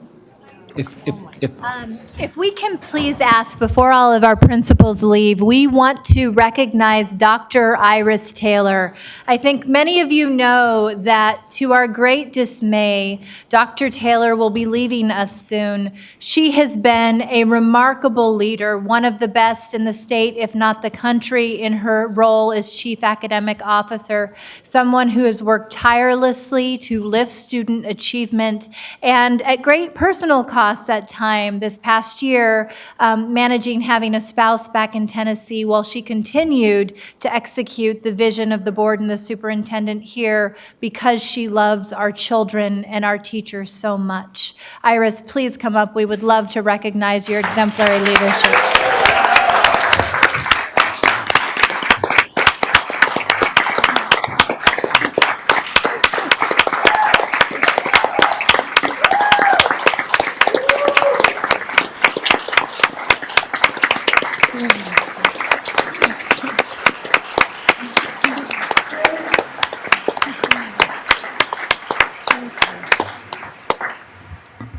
Can I just, thank you, very unexpected, thank you very much. I just want to say that it's with a heavy heart that I leave Sac City. It's been my home, and I've just enjoyed the work, and I will say the past 2 years under this superintendent, I always tell the story of how, I was kind of a skeptic of superintendents, like they come, they go.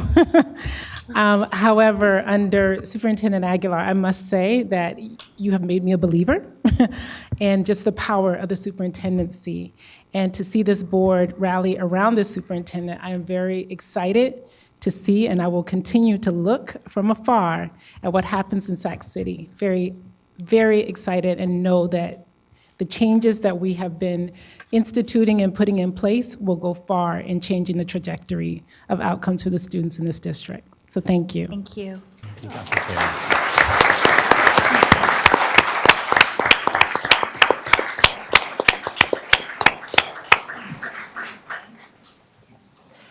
And we have a comment from Board Member Vang on this item, and then Board Member Pritchett. So I just wanted to say congratulations to all those schools that were recognized and all our amazing site leaders, our principal. But I also want to give a shout out to all our teachers because I know that this work cannot be done without them. And so congratulations to all of our teachers because we would have not seen this growth without each and every one of you. And so I just wanted to say that. Thank you so much, Board Member Vang.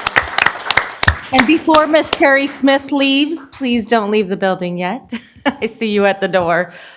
First, I want to congratulate everyone that was involved in all this, but a special thanks to Miss Terry Smith. This, with a heavy heart, as Dr. Iris Taylor said, Terry Smith will be retiring from our district, and many of us had know Terry as our kid's first grade teacher. She was my son's first grade teacher, and he's now 26 years old.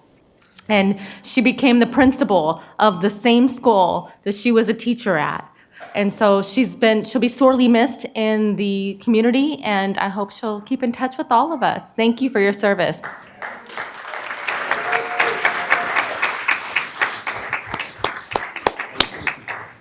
Wonderful. Yes. Thank you so much, Board Member Pritchett. Moving on to item 8.0, public comment. As I shared earlier, we have a tight agenda and we're running over already. So we're asking you to take no more than 2 minutes. If you have several comments on the same item, you can combine your time for a total of 5 minutes. And with that, do we have any public comments? Yes, President Ryan, we do have public comments. I count a total of 16 public comments. I will call them up 5 at a time, but first I want to read the public comment disclaimer posted on the board agenda. Members of the public may address the board on non-agenda items that are within the subject matter jurisdiction of the board. Please fill out a comment card available at the entrance if you wish to provide a comment today. We ask that comments be limited to 2 minutes with no more than 15 minutes per single topic so that as many people as possible may be heard. It's within the board president's discretion to reduce the amount of allotted time for each public comment in an effort to provide the opportunity for all individuals to be heard within the allotted 30-minute time frame that we have set for public comments. Board values comments received, but the law requires that board members not engage in back and forth conversations on items listed on the agenda. The board may, at its discretion, refer a matter to district staff or calendar the issue for a further discussion. And I'm going to call up individuals on the topics that were submitted. We have 4 related to contract negotiations, 2 related to child development cuts, 2 related to layoffs, and 8 other public comments. And I will call up first those who want to speak today about contract negotiations.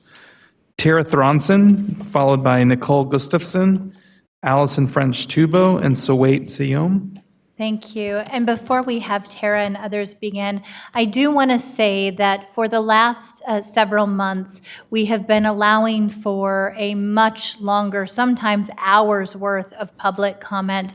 I have heard many pieces of feedback from parents, from community members, that even though we offer childcare until 9 o'clock, that it's been difficult for them to be as engaged as they would like, given the length of the board meetings. And so I want to let you know that while the board made a conscientious decision to extend public comments far beyond that discretion to shorten the time to 1 minute per person and a total of 15 minutes per topic because of the budget crisis, moving forward, we will be going back to running a much more efficient agenda so that we can ensure we are maximizing community engagement and parent participation.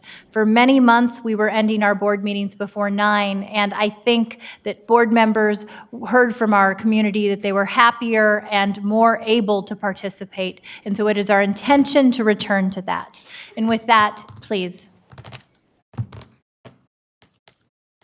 Good evening. My name is Tara Thronson. I am a parent of 2 in Sac City Unified School District and co-founder of Parents United to Restore Our Schools. I've learned so much in the last 2 months attending these board meetings and researching the budget situation for the past year. But it feels like we're still stuck in the same cycle. We need our leaders to resolve your differences so we can all start working together to provide stability and invest in our students, in particular with a focus on equity. We need you to start rebuilding trust with each other. I know that's difficult, but we're counting on you and union leaders to find a way to do that. We need healthy and collaborative relationships with the district and union leaders.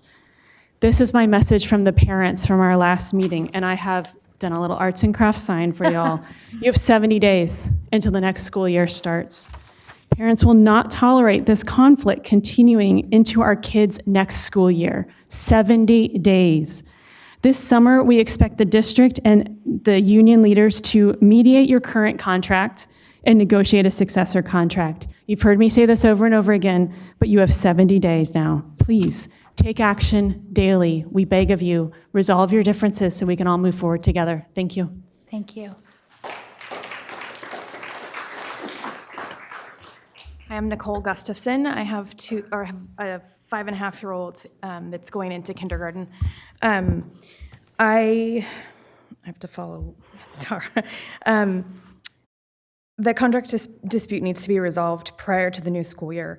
Everybody needs to work together and collaborate to find a solution that works for everyone. We want dates, but what you're planning to do in the next 70 days, because I feel like it just continues to, there's no resolution, and it's frustrating.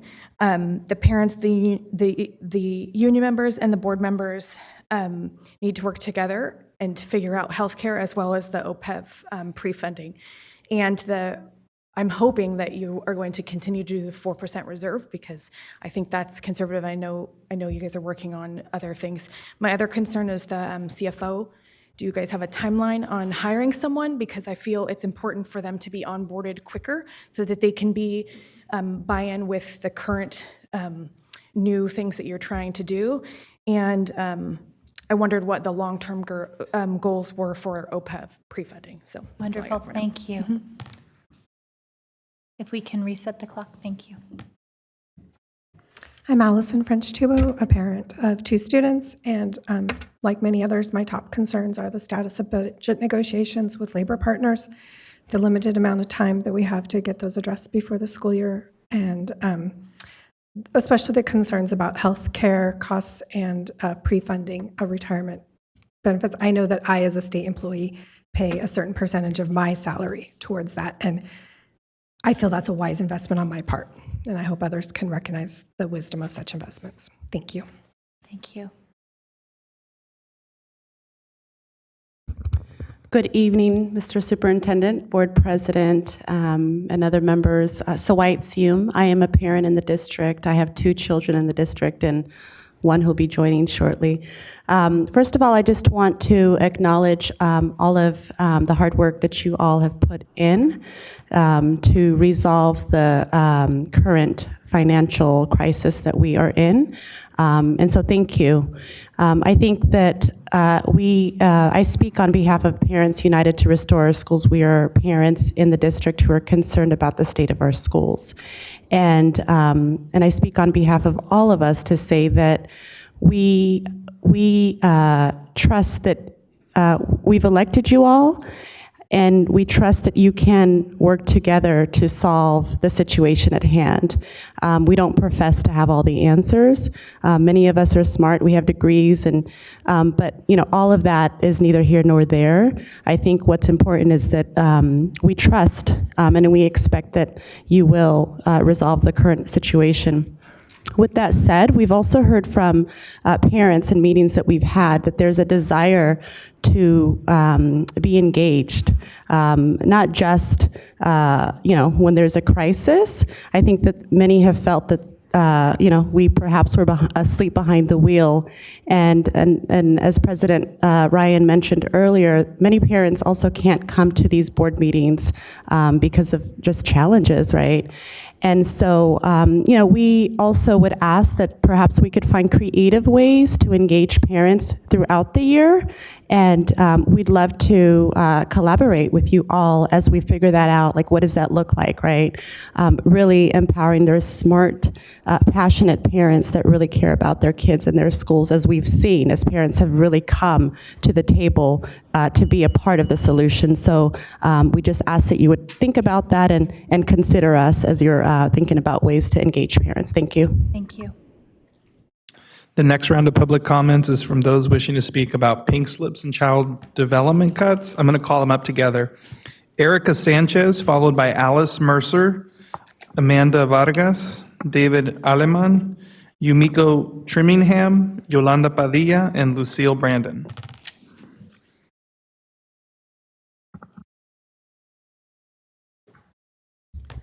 Good evening. Hello, my name is Erica Sanchez, and to the SUSD board, I, along with my class of 2020, am entering my senior year at Rosemont. After spending my high school career at Rosemont High School and experiencing a multitude of teachers, I can without a doubt say that the English teacher, Mr. Andrew Jones, has been unfairly pink-slipped and deserves his spot as an English teacher. In the past, I have had teachers who have let kids smoke weed under the lab desks. I have had a teacher who has pulled down not only mine but other female classmates' sweats to make sure we were not wearing anything underneath. I have also seen a non-African American teacher appropriate African Americans and her students through her box braids. Though 2 of these 3 teachers still remain at my school. It is true that he has only been here for 1 year, and so he obviously has the least seniority. We believe it is unfair that he be cut without the students' input. I can confidently say that my third period English class can vouch for Mr. Jones. He puts time and effort into his career, and it shows through the lessons that we have been taught. I have learned more about the English language and my writing this year than any other year I have ever had in my high school career. This class did not feel like a typical school curriculum. It felt as if we were all tailored to, individually. Mr. Jones has had an impact on everyone I have ever interacted with at my school, even though they have never had his class. I finally feel valued, not as just a student, but as a peer. Nothing but positivity surrounds his reputation at my school, and it is not fair to us nor him that he be fired. He provides a safe learning environment for all of his students, and I have never witnessed unjustness with his actions. He was the environmental club leader, and he was offering creative writing for the students of 2020, though it seems like we will never have that chance, considering the whole 3 years that I've been there, we have never been offered a single class as creative as creative writing. So basically, I will leave you with this. Please reconsider who you are taking out of your SCID schools. You could fire the teacher that gives packets every week, or you could fire the teacher that does his absolute best. Thank you for your time. Thank you very much.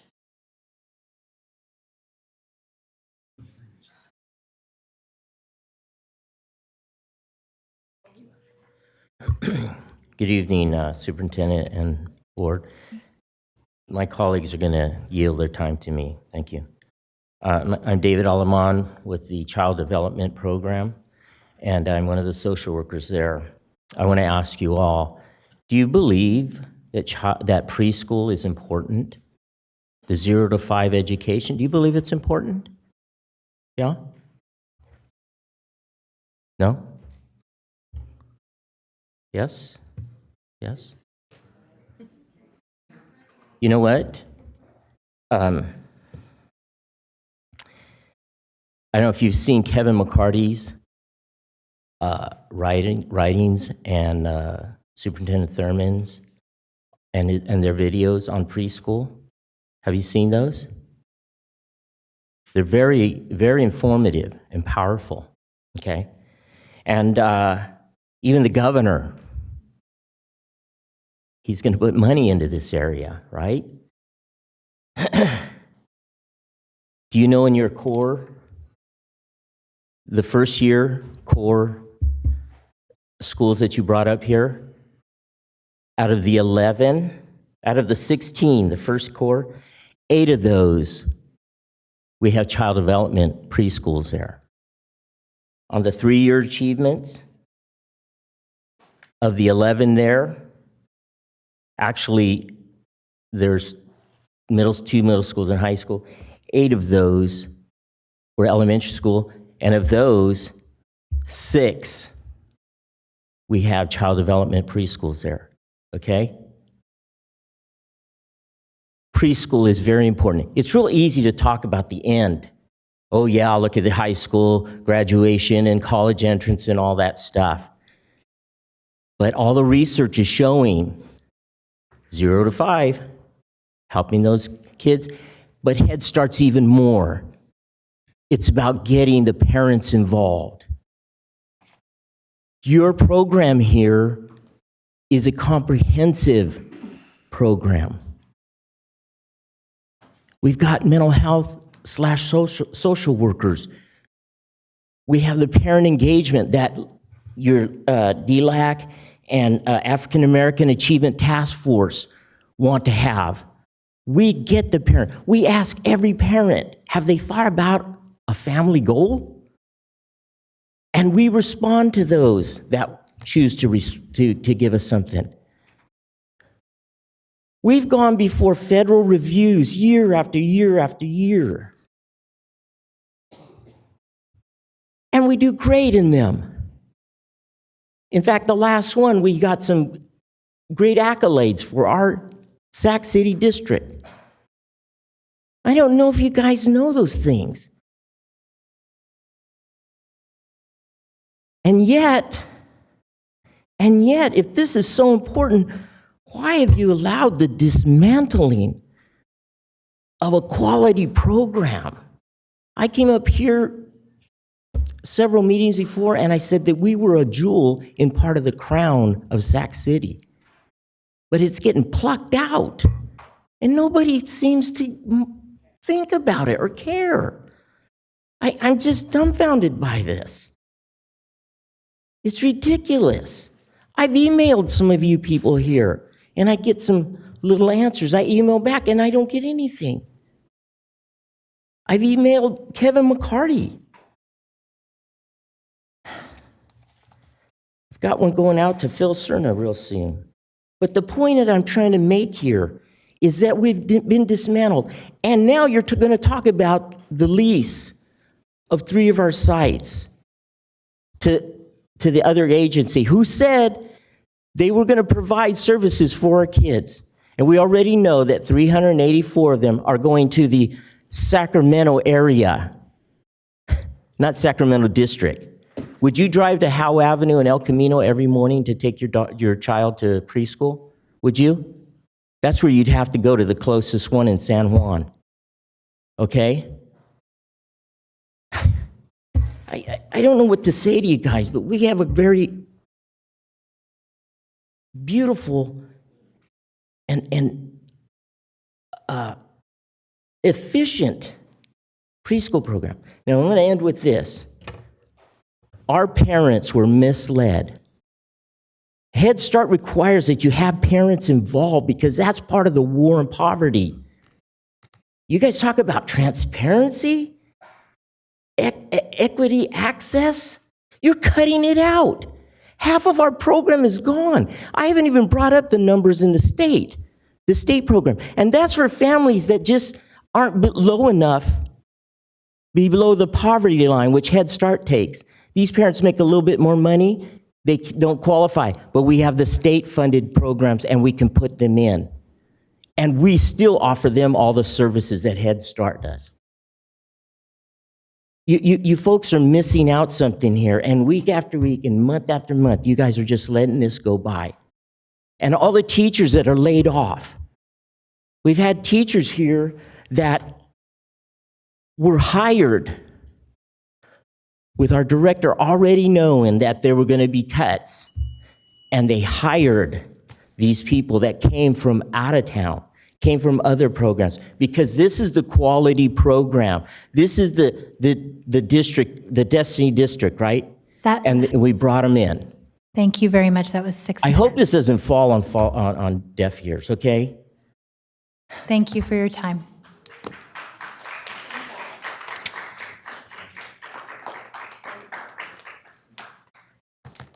Please. Good evening. Thank you for having me. I'm a single parent of 4 children, 16, 12, 8, and 5. My 5-year-old is at Bret Hart Child Development Center. I was saddened to hear that her teachers and teacher assistants got their pink slips. I was told because they were promised something, and yet you guys have failed a broken promise. The first reason was the budget. Then they came around and said, not enough staff. Well, those 2 things were corrected. Now they're told something else about a SETA program and you're gonna transfer. Well, my thing is, try to put yourself in our predicament, not only as a teacher, as a parent, and as a student. My daughter's 5 years old. The last 2 years, she suffered not only from losing her great-grandmother that she was so close to, but now helping me, even as a 5-year-old, taking care of my grandma and my grandfather. And distancing herself from her father, who was no longer in her life full-time. Now, at the beginning of her starting Bret Hart, she was doing excellent until all these changes came about. It's kind of uncomfortable as a parent being called by the teacher saying that your child is doing this, doing this, doing this. When I tell you those teachers went above and beyond for my child, that's something that you just can't take away. Excuse me for being sensitive. Like I said, you have to put yourself in somebody's situation. It goes deeper than a disagreement. These are our children. These babies are not only being taken advantage of every day, they're being disrespected, they're being killed, they're being raped. These teachers put their all into taking care of these babies, and we have to take this situation serious. Thank you very much. Appreciate your candor. I'm not done, just give me 30 more seconds. When I tell you my daughter's teacher goes above and beyond, we have separate text messages and calls, and John, I don't know his last name, he's a director of the district also. How are they gonna get located at different places? You guys aren't thinking about transportation. My 8-year-old, we had to move from Elk Grove, like I said, to move with my grandparents because it's my last living grandparents. You guys aren't thinking about what the parents are going through, relocations and miles. I kept my 8-year-old in the Elk Grove School District. You wanna know why? Because the principal and the director of Elk Grove thought deeper than money, thought deeper, and we weren't in the area. They saw a single Black mother trying to do her best in raising her children. I just want you guys to take that into consideration with these budget cuts and pink slips. It goes deeper than what we want. What about these babies and these teachers? I apologize for being sensitive, but Thank you. you're welcome. And you're taking the remainder of that additional time? I'm sorry? You were sharing your time with Oh, I just was coming to be supportive because I've been up here 20 million times with you guys, and I do feel like it falls on deaf ears. I have called so many people, I don't get any callbacks. The only callbacks I get are from Jackie Bonini. It is appalling, the unprofessionalism that goes in with these administrators and how they treat people. You guys cannot imagine the heavy cloud that has been hanging over these classrooms these last few days. The walls are getting bare. It's so sad. And I just feel like, you know, at first it was like, oh, you're a parent, you have a voice, you're important. Oh, because yes, your voice has to be important because as part of the budgeting and the laws, parents have to have a say. I don't feel like that's true. I have not heard anything from anybody. I've sent several emails, phone calls, nothing. I don't hear anything. All I get is unprofessional comments like Lucille was saying about, oh, first it was this, first it was that. There was an admin subbing at the school the other day, and I asked her, I said, is there really like, is there gonna salvation or what's gonna happen? Well, there's a lot of violations at this school, and then the admins, their healthcare benefits aren't the same as the teachers, and it's just, it's like, I'm on the defense because my kids are losing their teacher, their classroom, how unprofessional is that to treat someone like that? And everything's been shady and secret through the teachers have not even been involved in what's supposed to happen. How is that professional or even fair? Nobody has answers to anything. And that's like the social worker was saying, I don't feel like anybody really cares, to be quite honest. I mean, it's days away and it's heartbreaking. It is really sad. I mean, the kids, you can see the difference in their moods. The teachers are sad. They're trying their best. They're hanging in there, and it's just, I just ask you one last time, please, please step in and do something. You guys have the power. Please, please. That's all. Thank you. Thank you.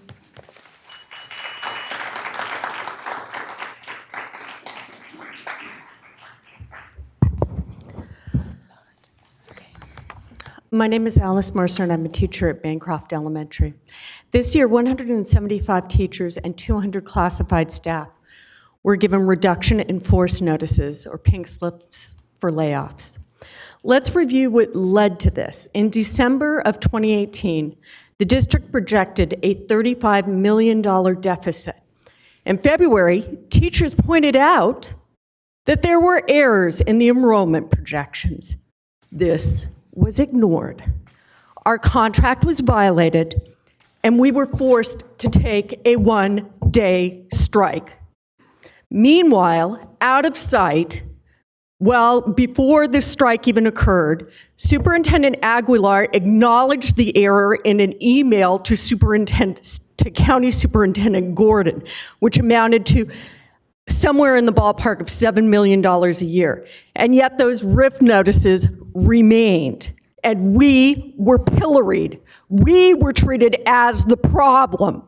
In May, the state budget was revised upward, and the financial consultant that you hired from outside discovered that you were undercounting revenue and overcounting expenses.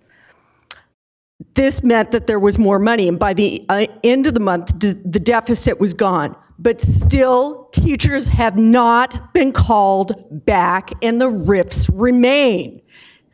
Those teachers are not going to wait. There are other districts out there hiring. They will find jobs. We will not be anywhere near a destination district. We're going to be a district to flee from. This needs to be fixed now. Thank you.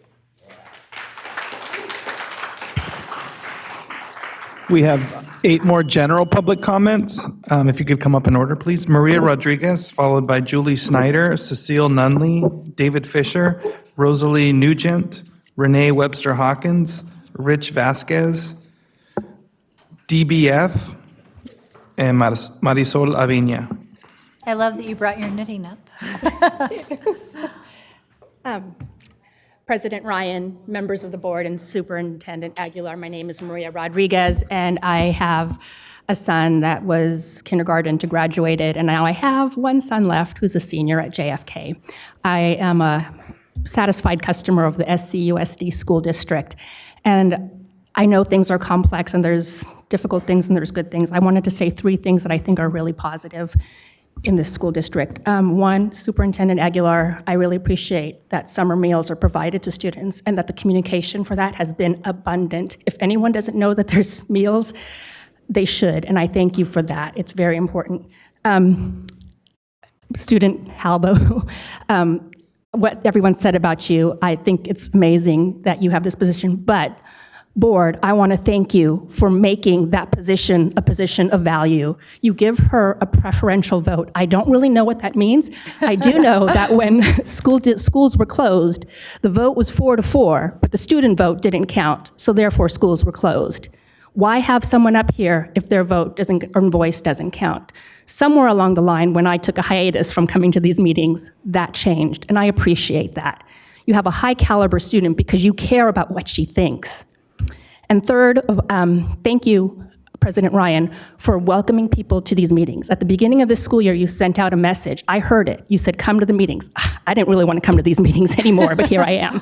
When I used to come, I used to put a book here called A Tale of Two Cities, and I used it as a reminder to myself that there were a tale of 2 city schools. There were different city schools, the city schools my kids went to and the city schools that other ones went to. I've taken that book down now because I believe in the vision of the superintendent. I hope that every meeting I come, I knit. I hope I stay until 1 o'clock if I have to, and I look for the positive. So I'm gonna bring this every time. I've resupplied my rainbow yarn, and hopefully it'll just go down, and when I'm done, someone can have it. Thank you very much. Good evening, President Ryan, members of the board, and Superintendent Aguilar. I'm Julie Snyder. I'm a 24-year veteran of our district. I teach science at Rosemont High School. And every day I can go into my classroom with the assurance that things will be okay because of our school resource officer. I'm here to speak in support of maintaining the contract that we have with our SROs in our district. When I began, we had about twice the number of officers that we currently employ. But even with the ones that we are able to employ now, I feel that they're doing such a tremendous job for our schools. We're fortunate to work with Officer Pete Lopez, and he in particular is just an exemplary person. I have never heard a negative thing about him in the 14 years I've been there. He does so much more than just act as a presence and as a policeman. He works with after-school programs. He's there at sporting events. In fact, our coaches have said that they don't even feel safe without his presence there because he does so much for our community. We've never, in our district, ever had a major incident, as you know, and I really believe the SROs are one of the main factors behind that they've done such a fantastic job. We don't know of the things that they stop. That's okay, right? We just know that we're safe. The small price that we pay, the $1.4 million, is well worth it to ensure the lives of our students and our staff. And I sincerely thank you for supporting them. I hope that you continue to do so. Thank you. Thank you.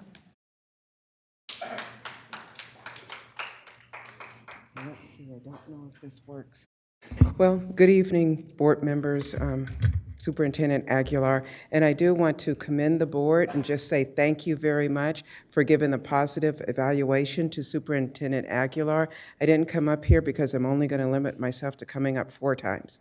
So, but I wanted to say that thank you so much, and I'm so proud of all of you because I know I've been admonishing all of you to say support the superintendent. So it's been really, really great to see that.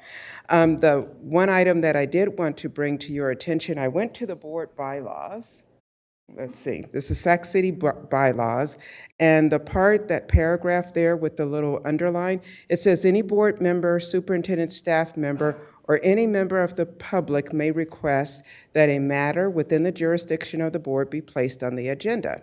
And it just has to be in writing. So I am making a request for an item to be put onto the agenda because it doesn't say board members are any more important than staff or a member of the public. So I am making a request. I know I've been talking about the attendance for quite a while, and I think at the next board meeting would be a perfect time to have an agenda item regarding attendance and how that impacts our students. So I am making that formal request, and I will give it to whoever. Give it to Nathaniel, and I think it's very appropriate because we'll be coming back in August, Yes. gearing up for the school year, and this should be a critical area of focus. Thank you.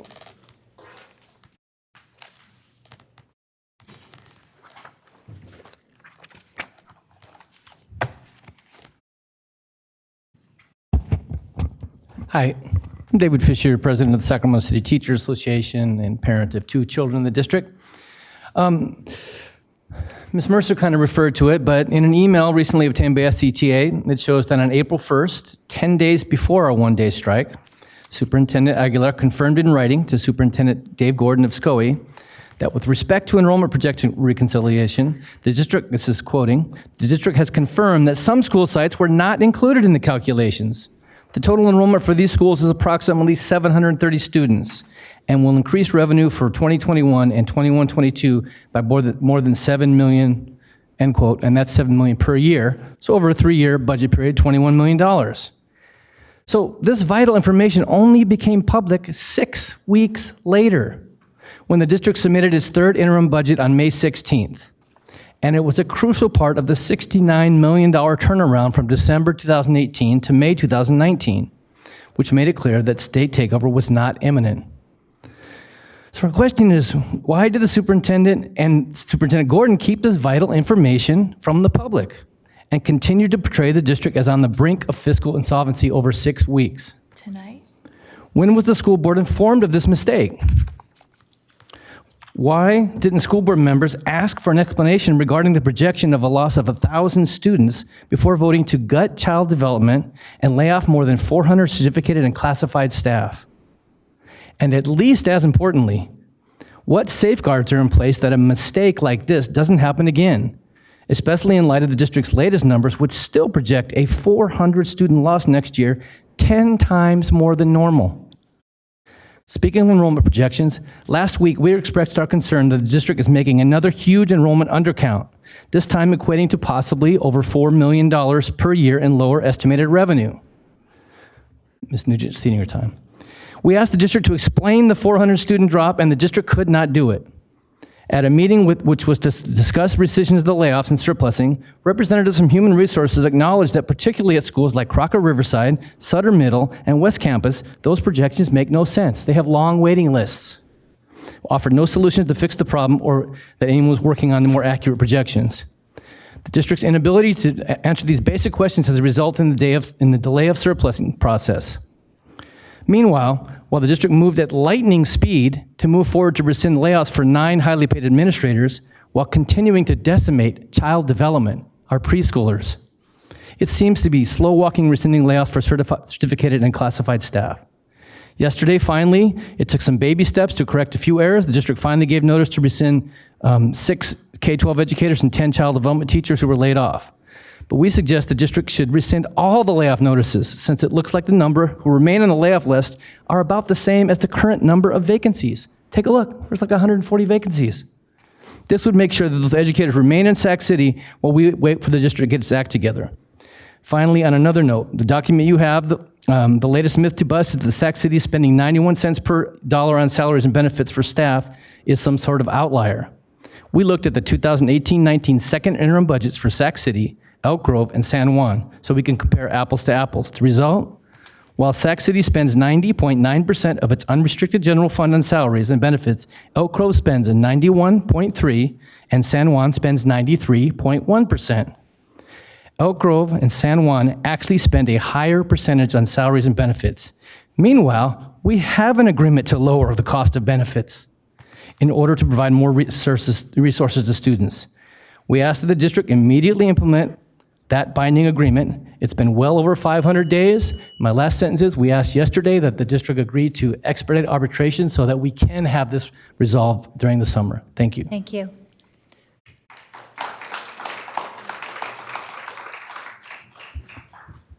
Good evening, President Ryan, members of the board, Renee Webster Hawkins, and I'm here to speak to you as the member of two stakeholder engagement committees.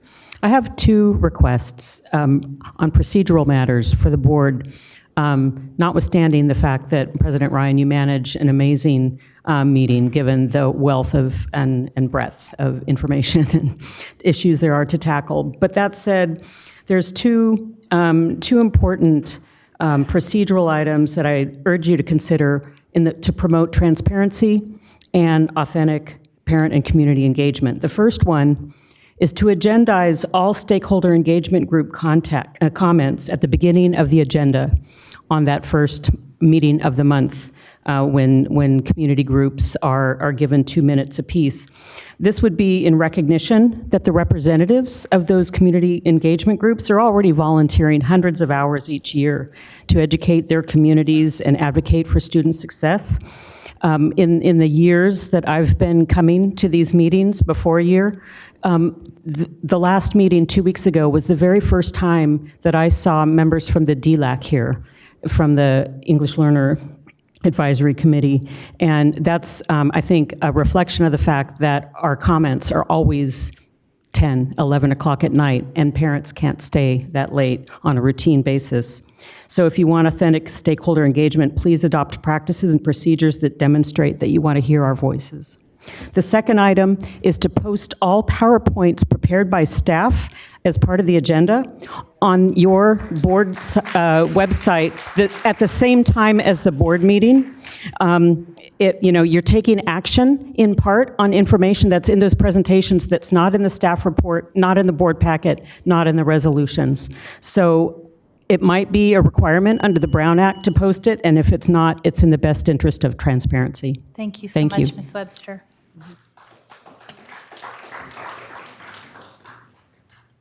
Hello, I'm Deborah Bernard Fagan. I'm the mother of a child on the autism spectrum who has been working between two school districts, but I'm only going to talk about one today. I've had to move my child from one school district to another in order to continue furthering his education.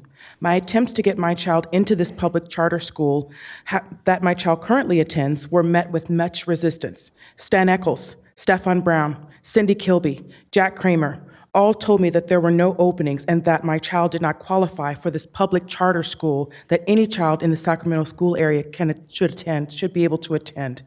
The day I sat in on the orientation, there were 36 freshman openings. Once I reached out to the Office of Civil Rights, a space became available. I accepted. Once my child was in the school, I then asked that my child be assessed in all areas of suspected disability. Scott Ford was put in charge of the assessment. And from there, further issues arose. My child's records have been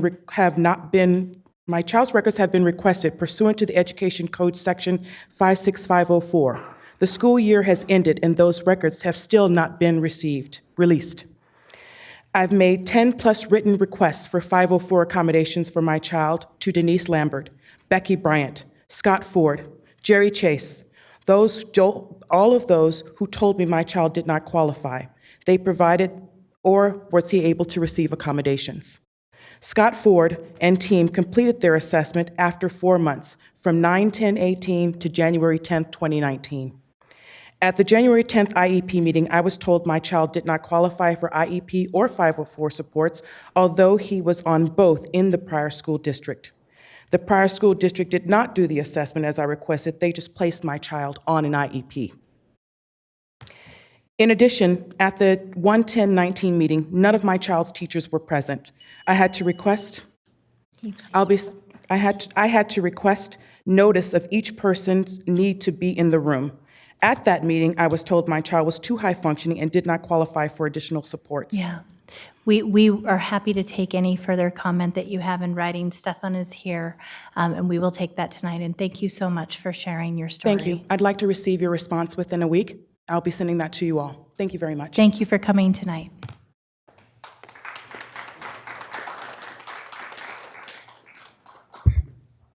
Good evening, Superintendent Aguilar, President Ryan, and members of the board.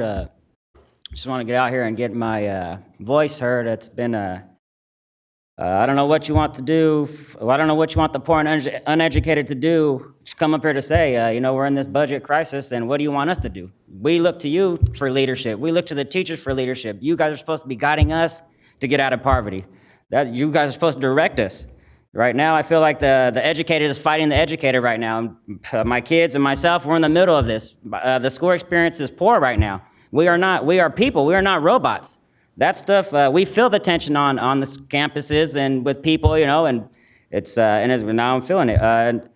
91% of the salary and benefits are going to people. Let's have a goal to get that down to the average. What can we do what can we provide our kids if we had that extra money going to the services for kids? And again, like some people are making 100,000, 150,000, 200,000. If they're making that much money, how are they being held accountable? That's massive amounts of money for no results. We need results with people making that type of money. The budget meetings were informative, and I appreciate that, getting out to the community and stuff. And so I hope that, you know, you continue to do that, because that does make a difference. It makes it easier to just hit the corner and right near our schools and stuff. So I appreciate that.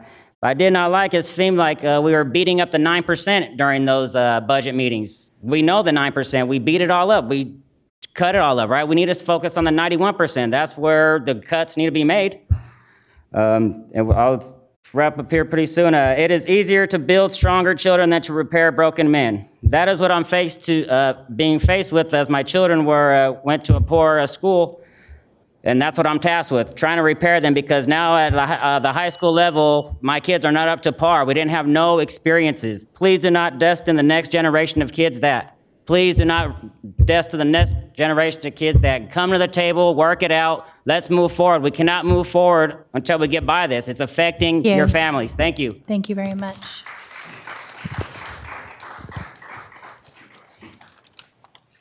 Hi, good evening. I echo his comments. My name is Carla Mendoza. I have 2 daughters at SUSD. I'm not just here on behalf of my kids. I'm here to speak up for those without a voice, low-income communities, communities of colors. Those are the families that suffer most in these situations, such as the budget crisis that we're currently in right now. I'm very pleased to hear about the superintendent's positive evaluation.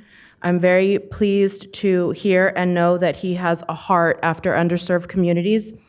I really hope that the superintendent stays the course to see this thing through.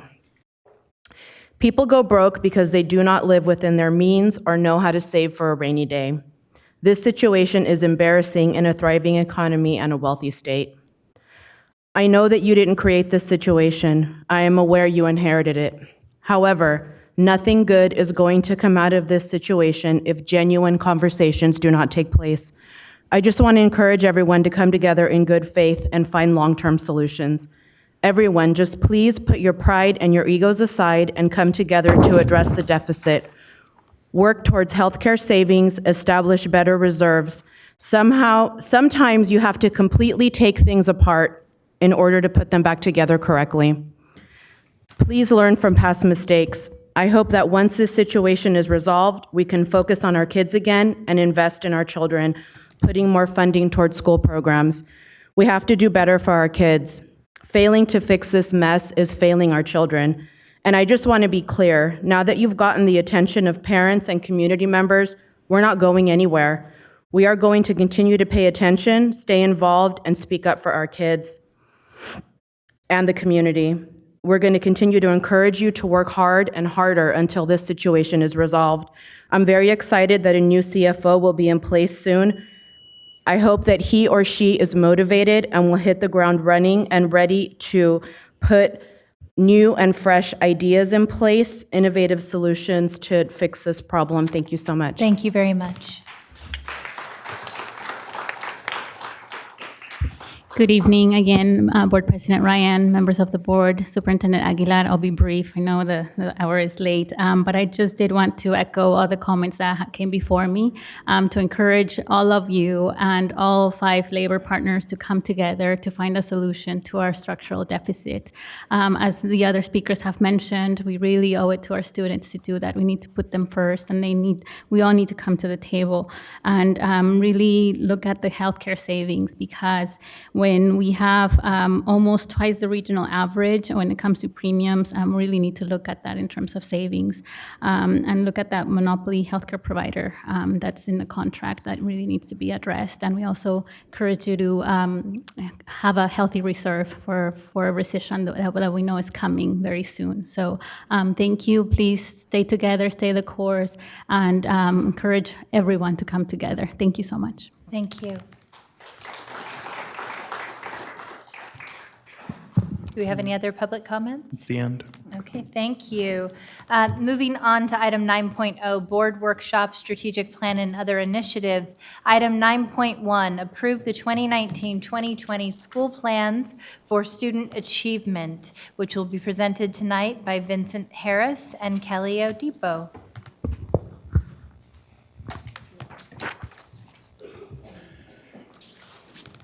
Good evening, Board President Ryan, board members, and Superintendent Aguilar. My name is Vincent Harris. I work as your Chief of Accountability and Continuous Improvement. I'm joined tonight by Dr. Kelly Odipo, who's our Interim Director of State and Federal Programs, and one of our award-winning principals this evening, Shannon Henry from John Bidwell. We're excited tonight to talk to you a little bit about our school site planning process. And really, as we talk about the emerging systems that we're trying to build, this is a great example for us. And so historically, this has always been on the consent item, but we thought because of some of the transitions we made this year, it was important to share them with you directly this evening. And so we'll stay within our time limit and honoring the time of the evening. But definitely want to give a shout out to all of our site leadership teams, all of our school site councils. As you know, really this is one of those kind of local control items that's so important for realizing our equity, access, and social justice guiding principle. And so it's through the work of our site teams and our school site councils that we're excited to bring the plans to you this evening. You know, as we think about the district's core value and our guiding principle, our site plans become probably one of the most important artifacts about how we can disrupt the inequities that exist in our system. And so as our leaders, as our site councils looked at our plans, they really took a strong view of how can they create conditions of equity and excellence at their local level. And so tonight you'll hear a little bit more about how we went about that work this school year. And so I'll turn it over to Dr. Odipo right now.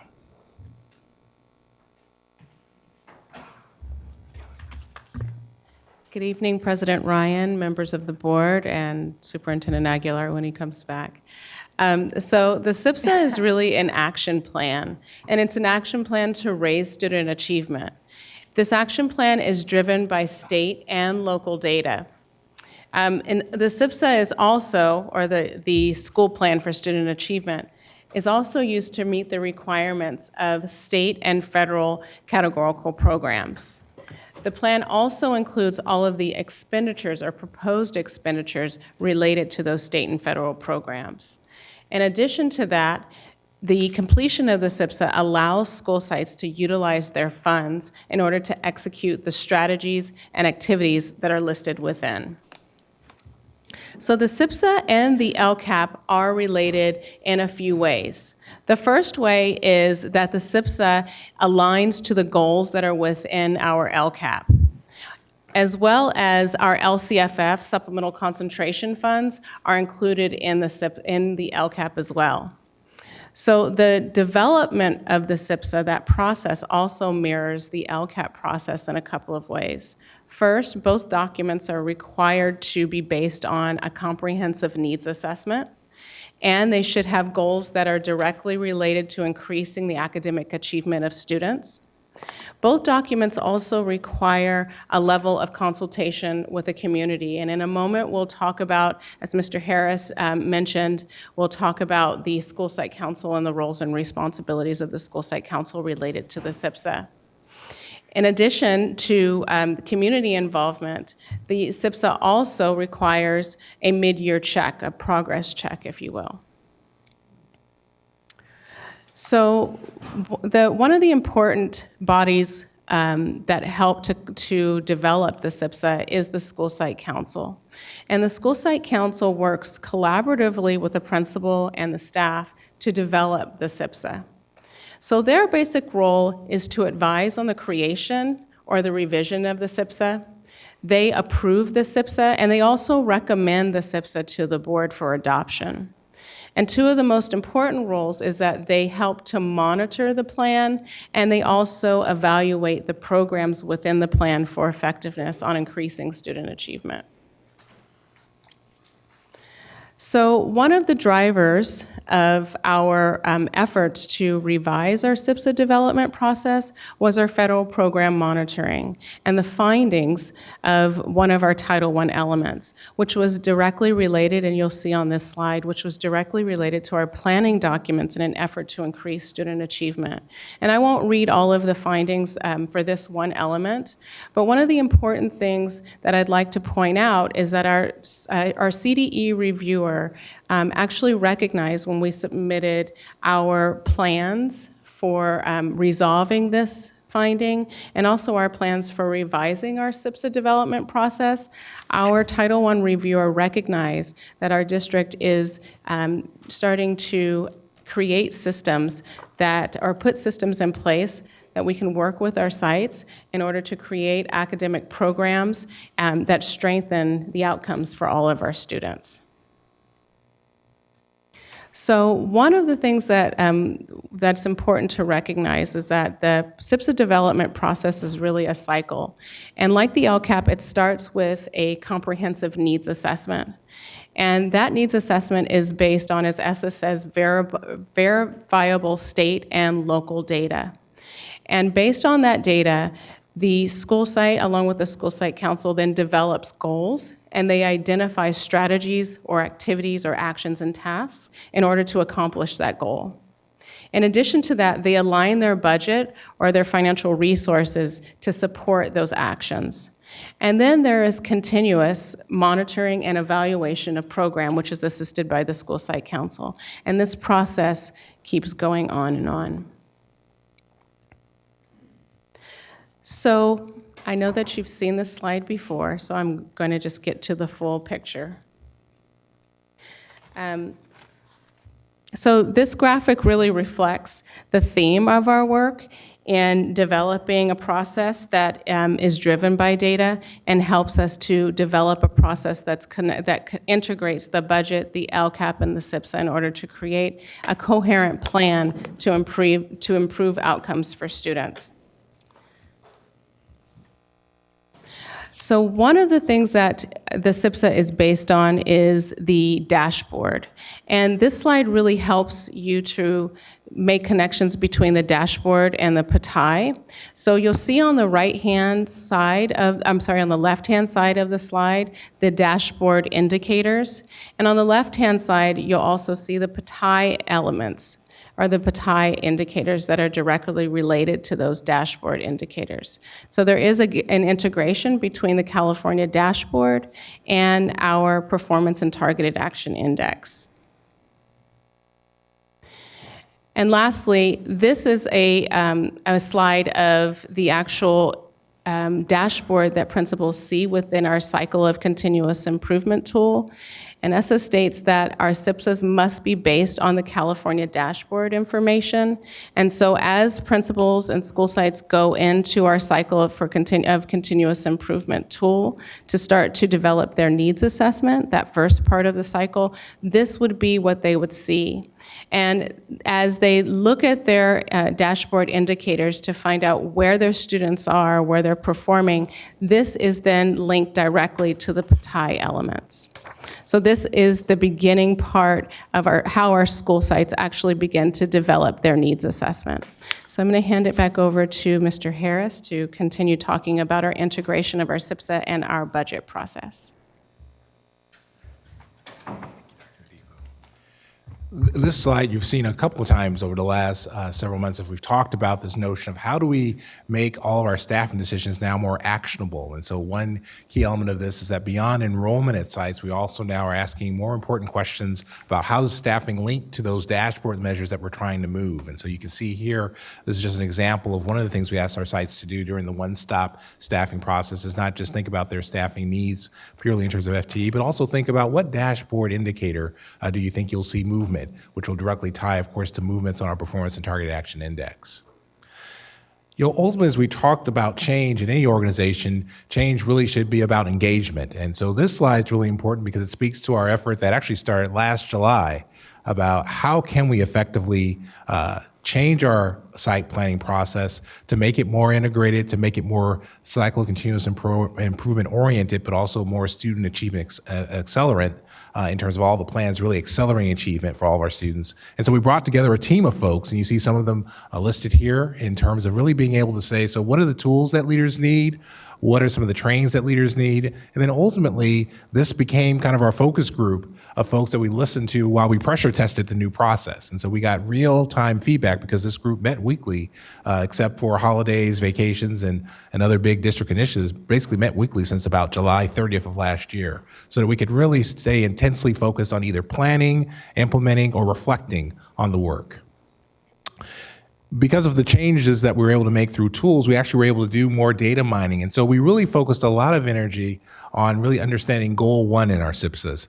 The reason that this was really important is that our Chief Academic Officer, Dr. Iris Taylor, and our Instructional Assistant Superintendents actually were doing concurrent professional learning with our principals around the cycle of continuous improvement with a special emphasis on doing a more detailed view of goal one. And so we data mined what were some of the selections via the tool that folks made in terms of goal one. You'll see here that actually the first bullet is the one that was chosen by the vast majority of leaders in terms of increasing performance as it relates to math and English language arts. And then other sites, depending on their local context, focused on chronic absenteeism, reducing suspensions, increasing graduation rate. Now, it's important to note, this is just one of generally the 3 to 4 goals that sites have. So other sites probably chose other different goals than the ones that are listed here based on our local context, but we really put an emphasis on goal one because in terms of making the change and making an integrated change, we understood we really had to focus on one goal just to make sure we saw the results we were looking for. With that, I'll turn this over to Principal Henry to give you a perspective, though, that any change is never easy and you never get it all right the first time. And so we think it's really important to talk about some of the challenges and lessons learned as well. Thank you.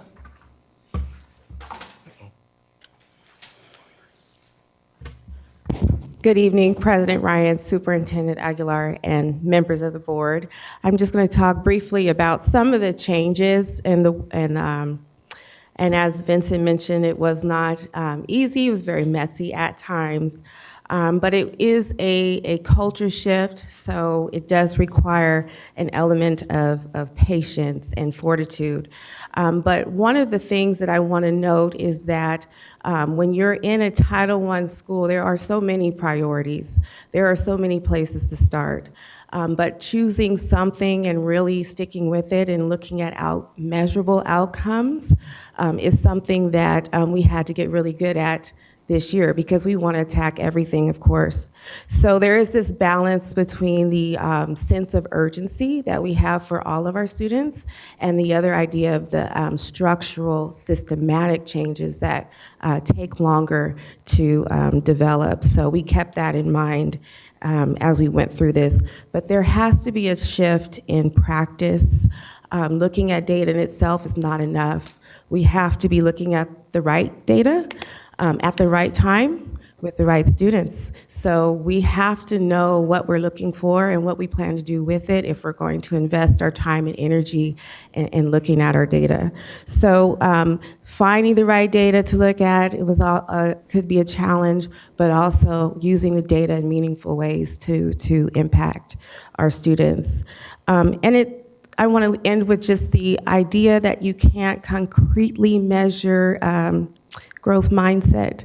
So how do you measure things that don't necessarily show up in the data, but feel good, right? That still make you, that motivate you and encourage you to keep going because you've had a shift in your lens and perspective. So the cultural shifts are challenging.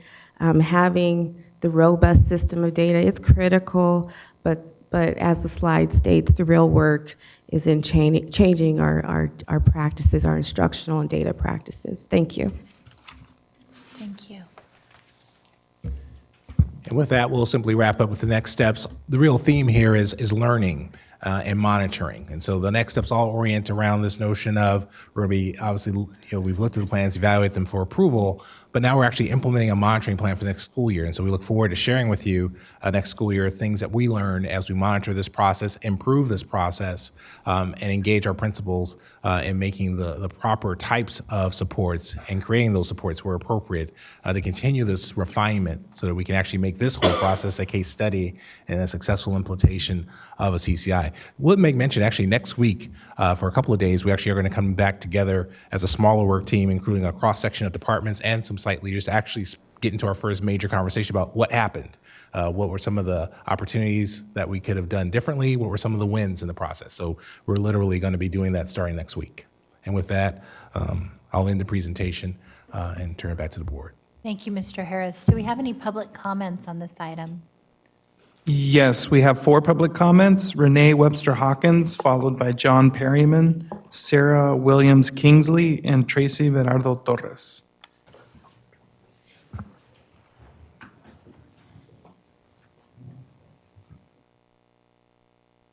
Good evening, President Juan, President Wu, Superintendent Aguilar. Renee Webster Hawkins, and I am on the LCAP PAC, but also on the School Site Council for Matsuyama K through 6. And I love what is happening with the development and maturation of the SIPSA, as you've just heard from Mr. Harris and Dr. Odipo. And I'm fortunate to serve on what I believe is a high-performing School Site Council at Matsuyama, as we had already been examining the data in the ways urged by these new expectations. And we welcome the system-wide adoption of a similar protocol to truly identify the needs of students at site level and design services and interventions that will help our young scholars level up to their highest potential. I know the community is pleased that the district has uploaded the LCAP and SIPSAs for the dependent charter schools to the district website. As a community leader, parents have repeatedly told me how hard it has been to obtain these in the past, and including them right alongside the district's traditional schools SIPSAs on the district website will ensure transparency and greater accountability for the programs and allocation of funding at these dependent charter schools, so thank you. In my involvement with other parents and community leaders, it is well known that not all schools are created equal with regard to the transparency of the school site councils, the membership, when the meetings are, when the minutes and draft plans are available, and in short, how the decisions are made. So I would urge the leadership to draft expected guidelines for all sites to follow to ensure that this important planning tool is well understood and accessible to all parents at each school. And that includes making efforts to invite families in all languages at each site and to ensure that the parents of students with disabilities who don't have a recognized forum at the school site are welcome as well, to listen to these voices that may not usually come forward in the development of the school plans. Thank you.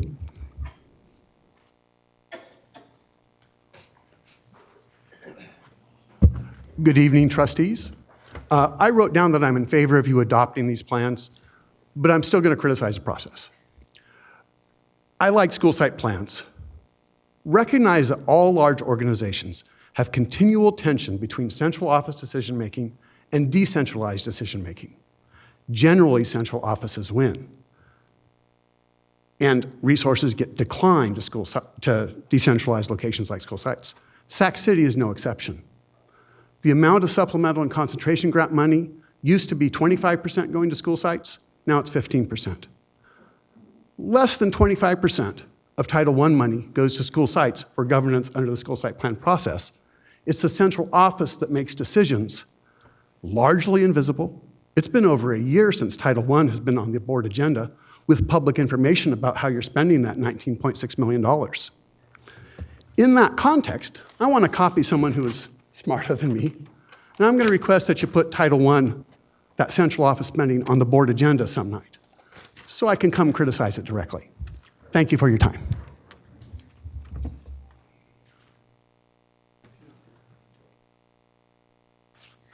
Good evening, Board and Superintendent Aguilar. My name is Sarah Williams Kingsley. I'm a parent member of the School Site Council at Isidore Cohen Elementary, and also serve on the CAC with Renee and Kenya. Will be speaking later, but I wanted to address something that really jumped out at me about this SIPSA work team. The school site councils at each school are made up of 50% parents or other community members, and there wasn't, as far as I can tell, one member of the public who isn't an employee of this district on that work team. I have been engaged in school sites both in Sac City and in another district, and the process of developing a school site plan is broken. Honestly, we get money late in the year that needs to be spent immediately. We have very little data on which to base our decisions. The cycle of continuous improvement is a joke. We literally, yes, I've read the dashboard. I've dug deep into the dashboard for my school, my neighborhood school, other schools in our district. Our school site is not using that data. We're receiving no parent training other than a very basic PowerPoint about what a school site council is at the site level. I've contacted the district about doing parent training and have received no response. We have no information about how to use that data to really make informed decisions. The school site that my son attends is Title I. We have 80+% free and reduced price lunch students. We have high numbers of students with disabilities as we have special day classes. We've got significant students, non-white students. We've got a whole bunch of populations that need help at our school site, and we're not getting proper information to make those decisions. It could be done better. It should be done better. And the idea that this is like, oh, hey, we're improving is not acceptable. Thank you.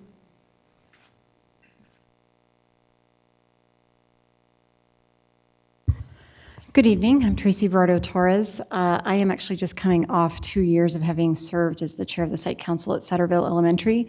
So I have the pleasure of working with Lori Aun, who is on the committee helping improve the SAPSA. I actually am up here to congratulate the committee that's worked on this. I do think the more intentional integration of data and dashboard work with the plan itself is helpful. But I too also have some technical advice after having served on this for 2 years. There is, as I'm sure the committee is well aware, there is a timing alignment problem here with when the school is able to get their allocation and their needs to budget and identify how they're going to spend that happens actually before the plan is even fully developed or adopted at the site. So that is something that I hope the district, as you work through this process, will address, because otherwise that becomes really just putting eggs in a basket instead of putting a real plan together that you can implement based on knowing what you need and what you have.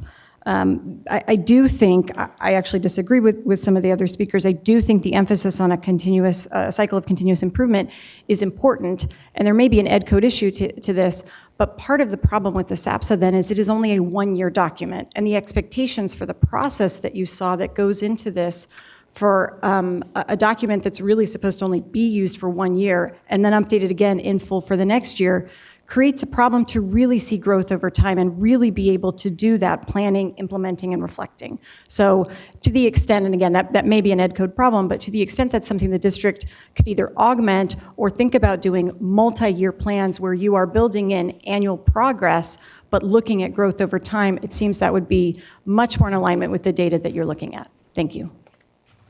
Are there any more public comments? That's it.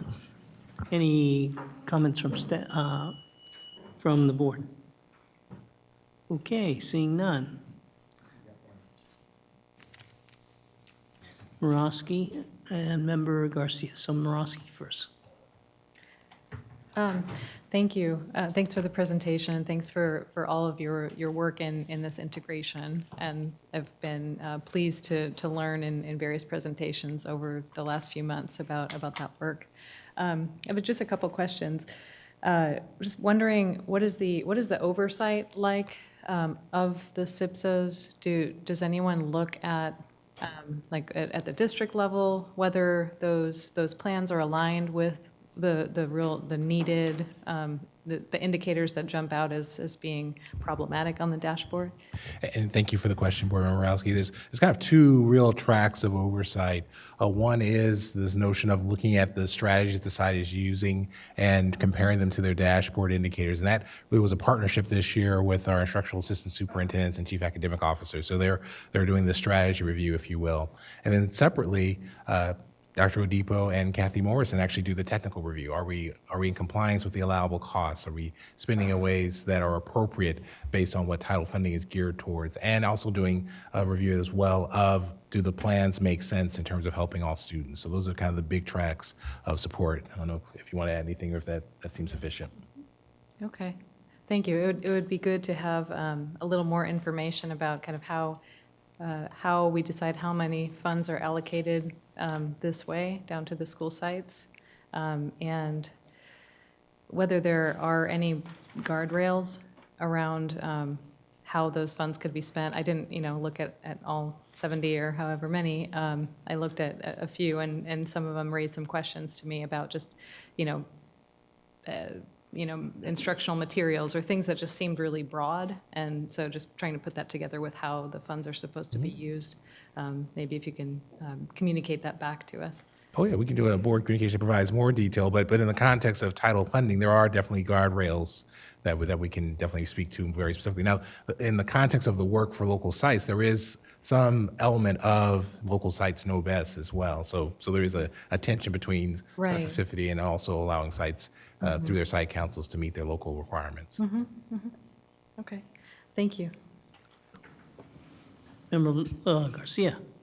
Yes, thank you. So thank you for asking the question about the monitoring. I had that question as well. And I'm wondering, I appreciate the alignment of the SIPSA with the LCAP, but I'm wondering, and having served on a school site council, it was a high-functioning school site council. We did dig into the data in order to identify need, in order to also inform the decisions we had to take with very limited resources, so we can have the biggest impact on those great areas of need.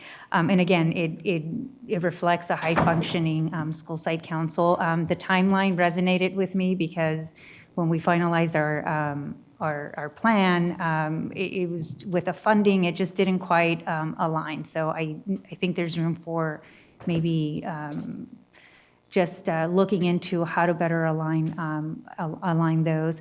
But one of the things I wanted two questions. One is, what's the role of the LCAP, the PAC, in receiving maybe SIPSAs and sampling some of the SIPSAs in order to understand the need of at the school sites, and how that is informing the conversation of updating on an annual basis the LCAP? In terms of the overall role of the LCAP PAC, certainly its focus is on our district plan. And so there is no mechanism by which we show all site SIPSAs to the LCAP PAC because, of course, the school site council is the governing body to validate the plans of the site. One of the ideas that we've been talking about, though, as we get more systems in place, and as Dr. Odipo described, because the base measurement for both the LCAP and our school site plans come back to the California dashboard, we actually are looking for ways to greater synchronicity, because this is actually a great opportunity where policy actually is creating an opportunity for us to think of district and site level alignment more specifically. But in terms of the LCAP PAC, like having oversight over SIPSA specifically, that doesn't exist today. But there's an opportunity for us to think about, obviously our district plans really being kind of a summation of some of our site planning as well, because obviously, looking at the whole district, you're going to see many of the same conditions that exist at our sites, but our sites as well will have unique conditions. And so, there is that kind of the duality, if you will, of making sure our sites can kind of plan in their own local context, but when we're making big investments, whether they be for graduation, college readiness, or for third grade readiness, we know that those things actually are district-wide, and so you'll see those things reflected both within the site context, but also within something like the LCAP document as well. Well, I just think there's an opportunity to figure out how to roll up some of the information that we're seeing in the SIPSAS, and they vary, right? They vary in terms of quality even. So in terms of informing the conversation with the PAC as they're developing the LCAP and updating, et cetera. And then I did have a question about the makeup of the SIPSA work team. Did that include parents or? Nope, I mean, that was a missed opportunity, certainly, I Okay. don't disagree, but, ultimately, this was our first effort at launching it, and because it was during work hours, we were kind of making sure we integrated with the staff that we had the most direct contact with, but don't disagree that certainly parent voice, family voice, certainly speaks, is really important in this process. Obviously, in our school site councils, they're mission critical for that, so. Right, so because they're a critical part of the school site councils as well as teachers, right? So I'm not sure if I recognize some names, and I know that some names are principals, but I don't know about parents and teachers being part of this process as they are part of the school site councils. So I think maybe moving forward, incorporating those voices. And then lastly, this is more of a just technical question, I suppose, on the integrating the side-by-side between the dashboard and the PATI. There is the college and career on the dashboard. I know that the career indicator is still like under development, but I don't see that reflected on the PATI. Are we just tracking locally the A through G, or are there plans about also tracking the career readiness component of that indicator? So the career readiness component from the state is a summative component on the PATI. But for planning purposes, because of course we have the robust A through G monitoring tool, we believe that at least for this first year, using the A through G monitoring data is more actionable. Because of course the college and career readiness indicator has, it's basically a composite of several things with things that are done annually, like the advanced placement tests or IB tests. And so definitely our performance and target action index includes the college and career readiness indicator from the state as a summative measure. But from a planning standpoint, we think A through G measure is more actionable in terms of you can do things within a quarter to change that measure. So it allows you to have more of a formative feel for how your overall college and career readiness indicator might look at the end of the year. Yeah, I just feel like we're missing the career part, and that's an important part, right? Not all kids are going to college and they're going to go into the workforce. So I just want to know how we're going to maybe work on incorporating that. And I realize that at the state level, that's still under development. So, but locally, I mean, nothing's precluding us from tracking that, I suppose. Fair enough. So, thank you. Member Vang. It's past 10 o'clock, so I'll try to keep my comments brief. First, I just want to thank you for your presentation. I really appreciate the alignment with SIPSA and LCAP, and just to echo what Member Garcia said, I think there is an opportunity for our LCAP reps to work closely with perhaps parent school site council reps. When we talk about alignment, I think that's a really good opportunity. I know that may mean that we're putting a little bit more work on the LCAP reps, but I think this is also a great opportunity when we think about building a pipeline of LCAP reps as well, also getting folks at our school site. I did wanted to ask what kind of support is offered to school site members and our parents. I think I heard one of the parents that came up to speak, and she was frustrated. And I wanted to kind of maybe if you could speak on some of the support that we have for school site council. I know that Ms. Henry here is one of our, I got to give her a shout out that she does incredible work at Bidwell, and I always receive her newsletter. She does everything in terms of outreach, and I know that we have a really good, solid school site council and also ELAC. I'm always getting all of her notifications, so it may vary from site to site because I think it also depends on leadership at the site level, right? But I think so that's one thing. But I also want to know what kind of support parents and school site members can ask for from the district. So if you can speak on that. So one of the things that we offer is school site council training, and that training really focuses on what is the SIPSA, what are the roles and responsibilities of the school site council. We do at this time just offer the training to any school sites who would like to, so it is on a voluntary basis. I have had a couple of schools actually call my department and ask for them, but that is something that's written into our LCAP and that is available for a school site council. We do also provide technical assistance. I know Kathy Morrison has gone out to different school sites actually and have supported their school site council as well. I am new to this role, so I'll be doing the same thing in regards to Title I and Title I allowability and assisting school sites school site councils in developing their SIPSAs in regards to the school-wide plan and providing school site council training as well. So this is just a question. If the public wanted to know who the school site reps are for all of our 70-plus schools, how can I access that? We currently don't have that information. We don't keep that information at the district level. So that would be a site level. Is it possible that the district can collect that information? Because I think that's important to have. I'm also thinking about building capacity and thinking about our LCAP reps at will. Like if they wanted to reach out to our school sites, right? Like if we had a list of main contact for school site members at all of our schools, I think that's important information to have. So, I mean, that's just a recommendation, because I'm also thinking just alignment with LCAP. I think this is a great opportunity for our LCAP reps to connect with their school site councils, so. Thank you. Member Morosky. Really quickly, I just wanted to suggest maybe with the training piece, because it's like an annual process, maybe like a webinar that's recorded and can be played like from the website. You know, just some really easy ways to, like an explainer, what is the school site council, how, you know, what is expected.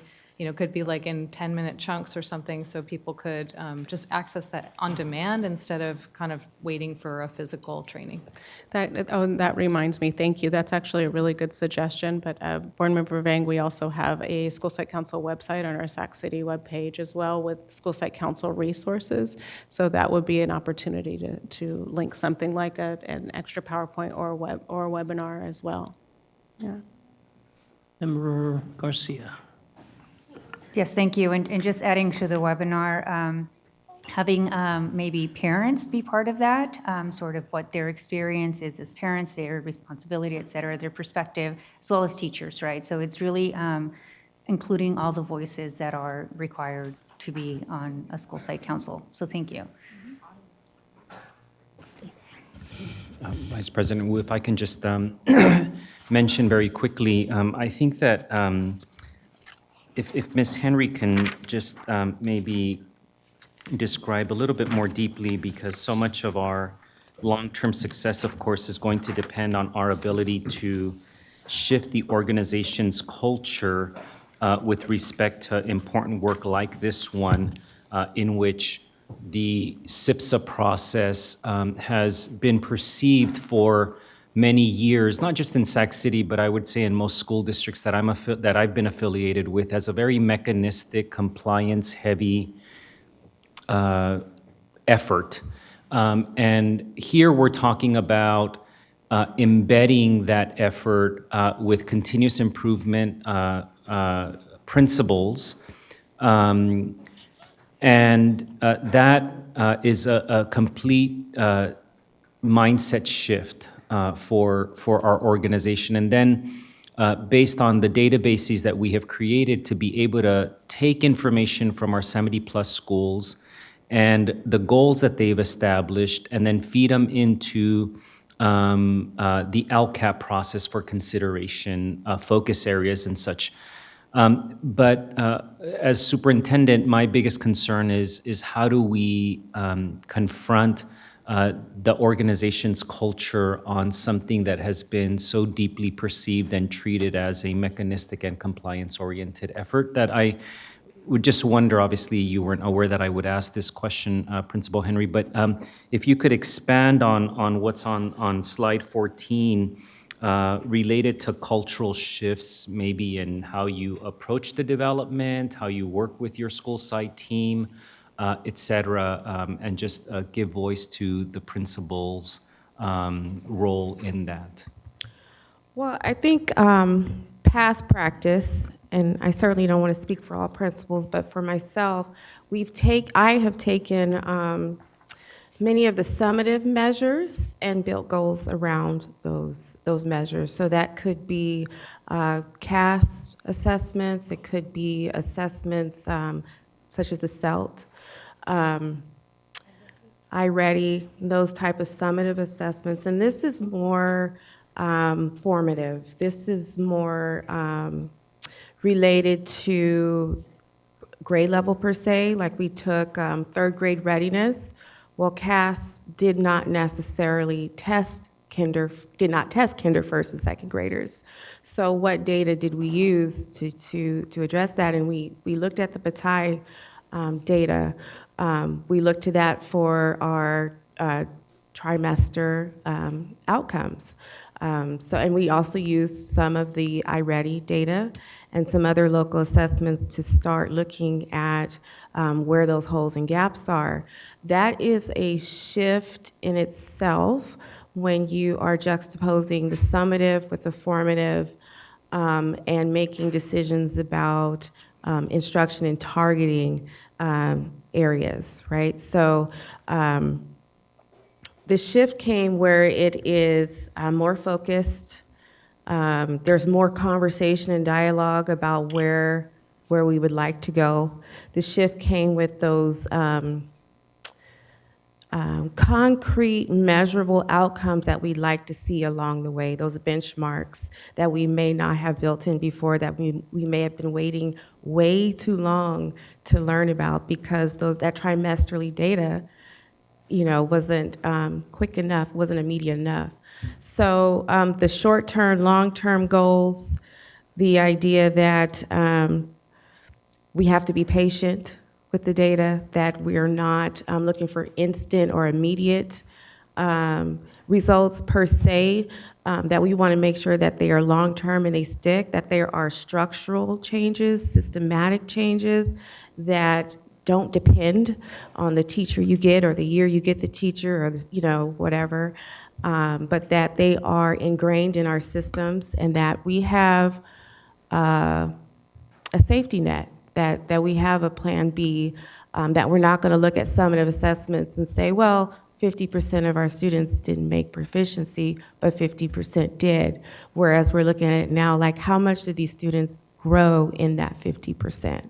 Can we dig a little deeper into those statements and see where the growth is happening or the growth may not be happening? So there's a lot more dialogue around the data, and there's a lot more hesitancy to just have a solution right away, to really explore and research and go through the cycle and try some things, and if they don't work, come back. And that was kind of our PDSA cycles that teachers were engaged in, to really test these actions that we wanted to put in place to make sure that they were getting the impacts that we would like to see.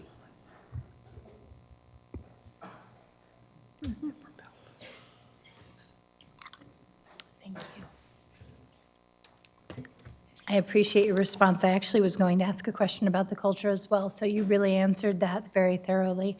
I don't think we have any other questions or comments from board members at this time. Superintendent Aguilar, did you have anything else in Senate? Wonderful. Thank you so much for your work. We are so heartened to see this focused and intentional alignment of the SIPSA with budget. And so with that, we are going to take a vote. This is an item for action. Do we have a motion? Do we have a second? Student preferential vote? Aye. All those in favor? Aye. Any opposed? Any abstains? The motion carries. Thank you. Item number 9.2, adopting the 2019-20 Local Control and Accountability Plan. Again, Vincent Harris and Kathy Morrison. Great. Good evening, Board President Ryan, Board Member, Superintendent Aguilar. I'm Vincent Harris, and I'm joined with Kathy Morrison, our LCAP SIPSA coordinator, and Gloria Chung from our budget office, our director of budgeting. It's my pleasure this evening to bring to you, as you know, 2 weeks ago we had and a couple of distinguished members of our LCAP PAC as well will be presenting with us. It was my pleasure 2 weeks ago to have the public hearing on our LCAP. And tonight, obviously, we're in conjunction with our district budget, we're looking for the adoption of our LCAP. And so we'll do a brief summarization, of course, a few of the key highlights from last presentation, give you a sense of some of the things we actually did, some work between June 6th and June 20th in terms of some of the feedback we heard from the board, and then, of course, request your adoption. So with that, much like the prior presentation, the LCAP becomes one of those ways that we are able to disrupt inequities in our system by being intentional in our planning and really actualize the guiding principle in terms of this notion of not just ensuring students have an equal opportunity to graduate, but also building on your comments in the prior presentation, ensuring they have the widest set of choices for post-secondary life after school. And that choices are more than just college, but their career, their military, et cetera, and building a system that enables all of those circumstances for our students if they desire.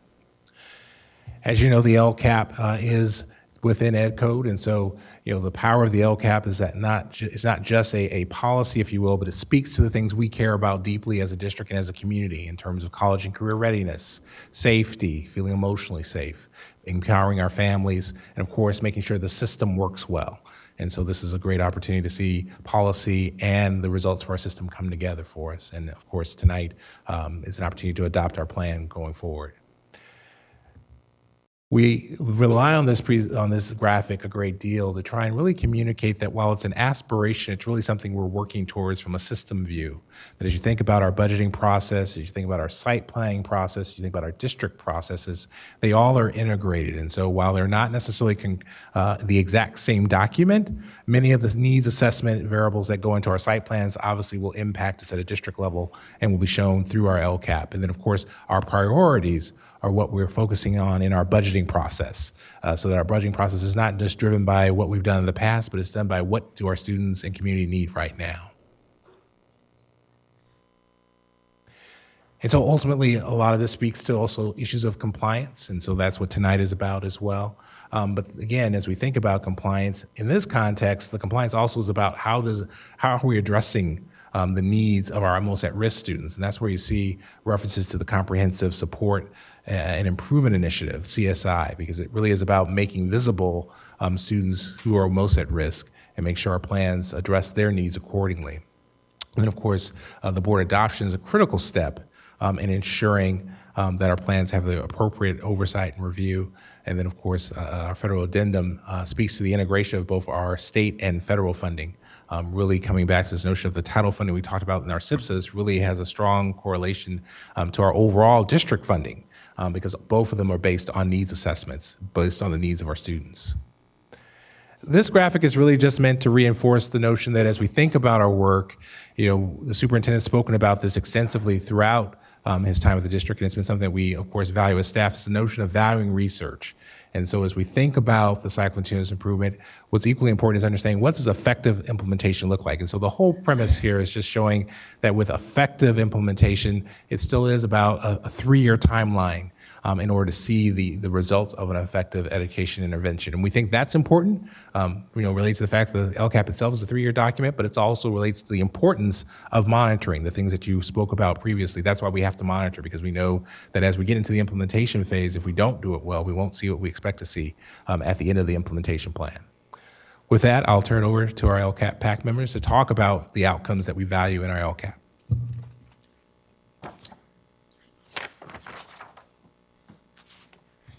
Good evening.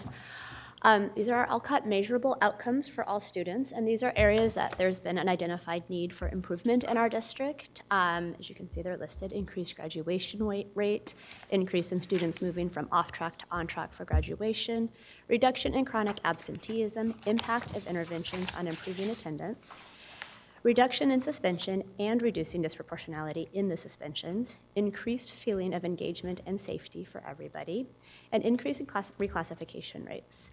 And these are also areas that we typically tend to see a disproportionality of the students that the supplemental funds are supposed to go to. We see a greater need in these areas.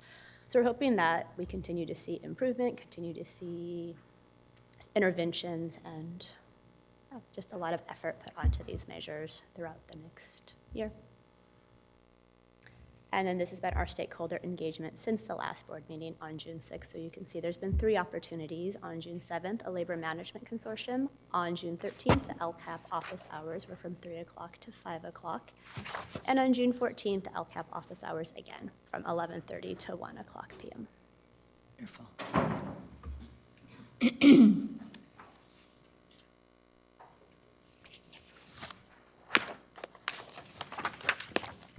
Okay, so we have here a crosswalk of all the committees, the advisory committees that inform the board and how the LCAP relates to that. It's really important here to understand that we are working with many, many parent volunteers or community volunteers, and they don't have an infinite amount of time, but when they do raise issues, we want to know that those things end up being addressed in a monetary way through the monies that are available to the district. There are 3 issues that rise that are across all the committees: the closing the achievement gap, decreasing the suspension rate, and mandatory professional learning. And it's very clear that those are interlocking issues. When you see individual parents here upset about what's going on in their individual families, it's easy to say, well, you're one of 40,000, and how much is that related to the other 40,000 people? And how generalizable are we from those particular people? But when we see some of these problems, often one family's problem is replicated in hundreds of other families. And at that point, things like mandatory professional learning across all members of the staff and administration are some of the solutions to the problems these families are facing. When we look, all the talk tonight about A through G, for instance, it's very unclear to many parents and actually many high school students what those A through G things are, and they don't have links to all those web pages and keep track. So the district's efforts, creating the dashboards and having the counselors meet with students, those are essential, and they do work across many committees and many stakeholders.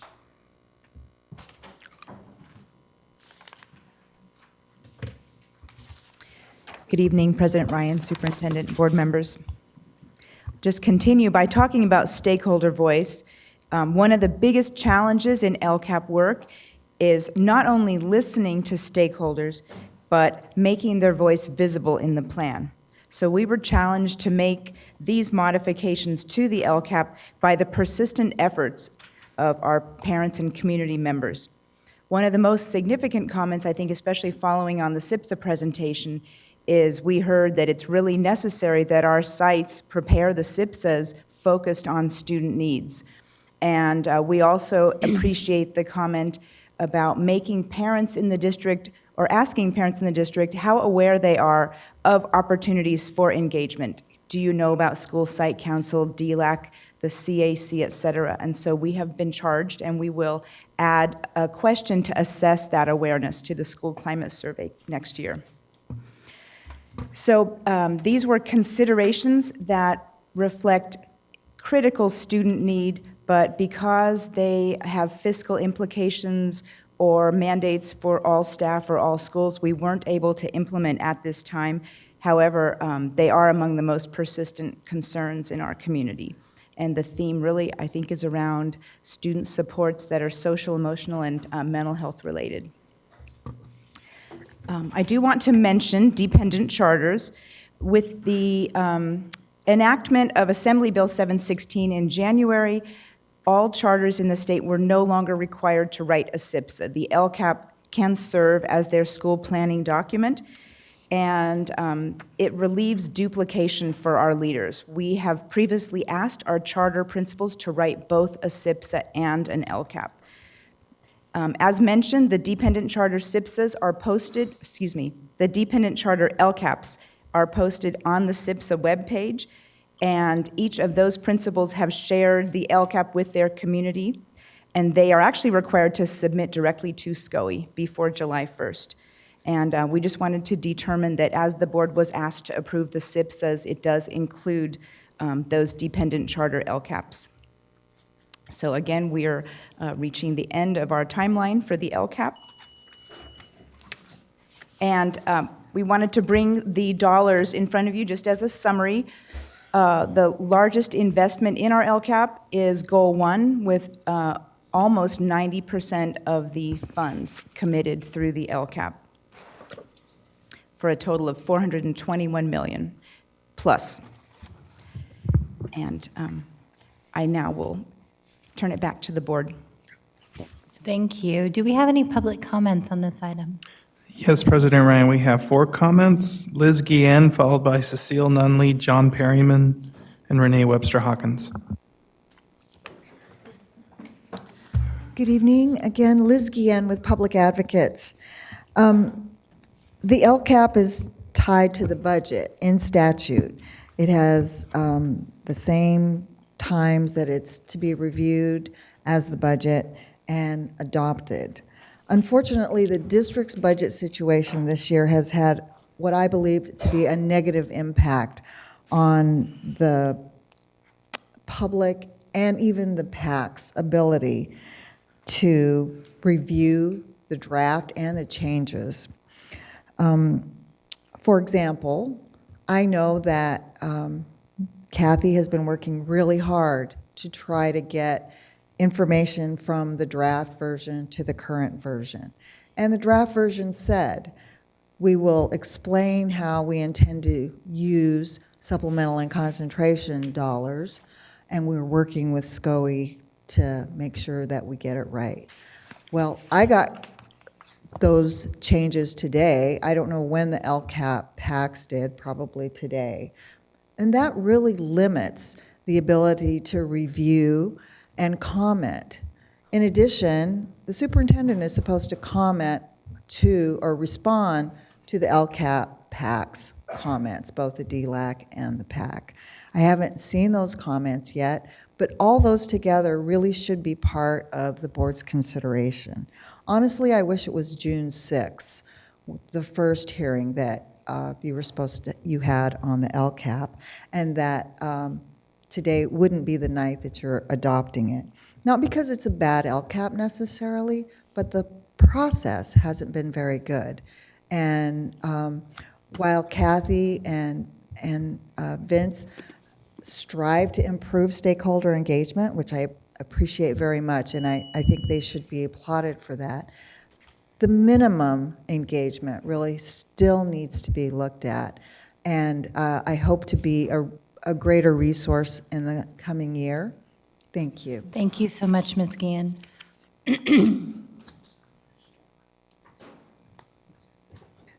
Good evening again, board members. I have a concern that has been already raised a couple of times. Number one, I remember on the June 6th meeting, at the last board meeting, I specifically got here so that I could get the binder. And then I was going to take it home and go through and start reading and comparing budget and LCAP. But I was shocked to learn the LCAP is not in here. The LCAP, you could only see it online. So then I said, well, I'll come tonight, and I'm sure I'm going to get a copy of the LCAP. Again, it's not in here. The only way you can see the LCAP is if you look at it online, or you would have to print out the entire 188 pages yourself, which I don't see that in other districts. I also, one of the things, and Renee brought this up, why aren't the presentations in the packet? Because I looked online and I have gone to other districts, and I know what the standard is when I've been at districts. You have to have your presentations ready the 72 hours, the same time that you're presenting things. So it's a little surprising to me. And then on the LCAP, you know, when it was June 6th and they talked about how, well, I'm sure they didn't have time, it was last minute. That's the same issues that the people doing the budget have to go through. Everybody at the district level, at the management level, we all have those same deadlines. We all have to meet them. And it's not right that here the standard is so low that we don't put the presentations in there. We don't have the LCAP there. You have to flip back and forth online, or you have to print it out yourself. It's just not right. Thank you. Thank you. We appreciate the feedback.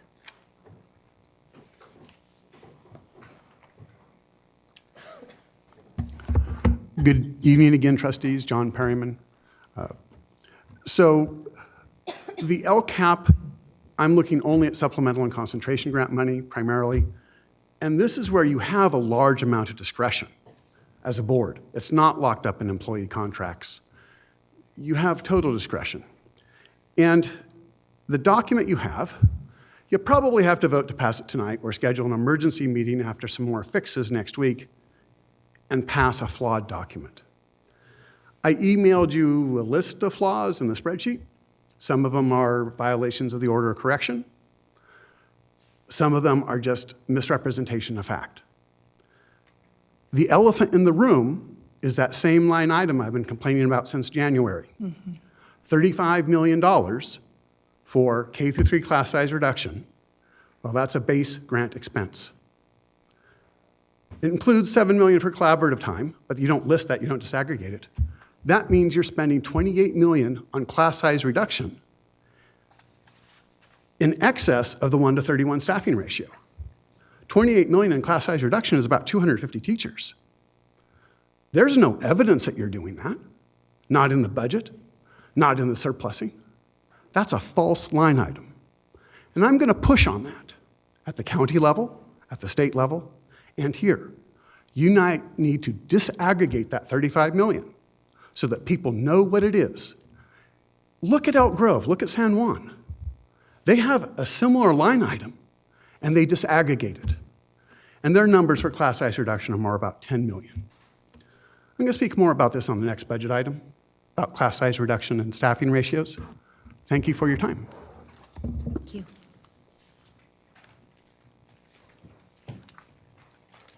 Good evening, President Ryan, Superintendent Aguilar. I'm Renee Webster Hawkins, and I am a member of the LCAP PAC, and I'm speaking to you now as an individual on that committee, not on behalf of the whole committee.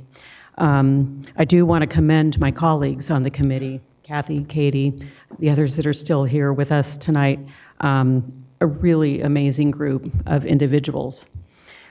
You recruited us to be your representatives and to represent the community.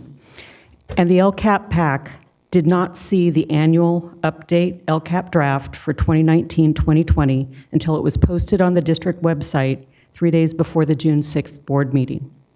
The PAC didn't see the draft before the public did. The PAC that is convened by statute to advise you and make recommendations to you and the staff didn't see the document until after our last meeting of the year. I am grateful to Kathy for updating the very impactful crosswalk that you saw the updated version tonight. You may have noticed that there's a new column representing the priorities of the Community Advisory Committee. Kathy reached out to us, the executive committee of the CAC met, and we unanimously supported all 10 priorities identified by the LCAP PAC. And that is because students with disabilities are general education students first. And the LCAP can and should fully incorporate the services of all students, including those with disabilities. We don't have the benefit of understanding why, despite the overwhelming alignment of priorities among the LPAC-CAP and the African American Task Force, the DLAC, the Student Advisory Committee, and the others, that the proposed LCAP and budget includes the 11 individual line items of expenditures for activities. I don't know if this is working.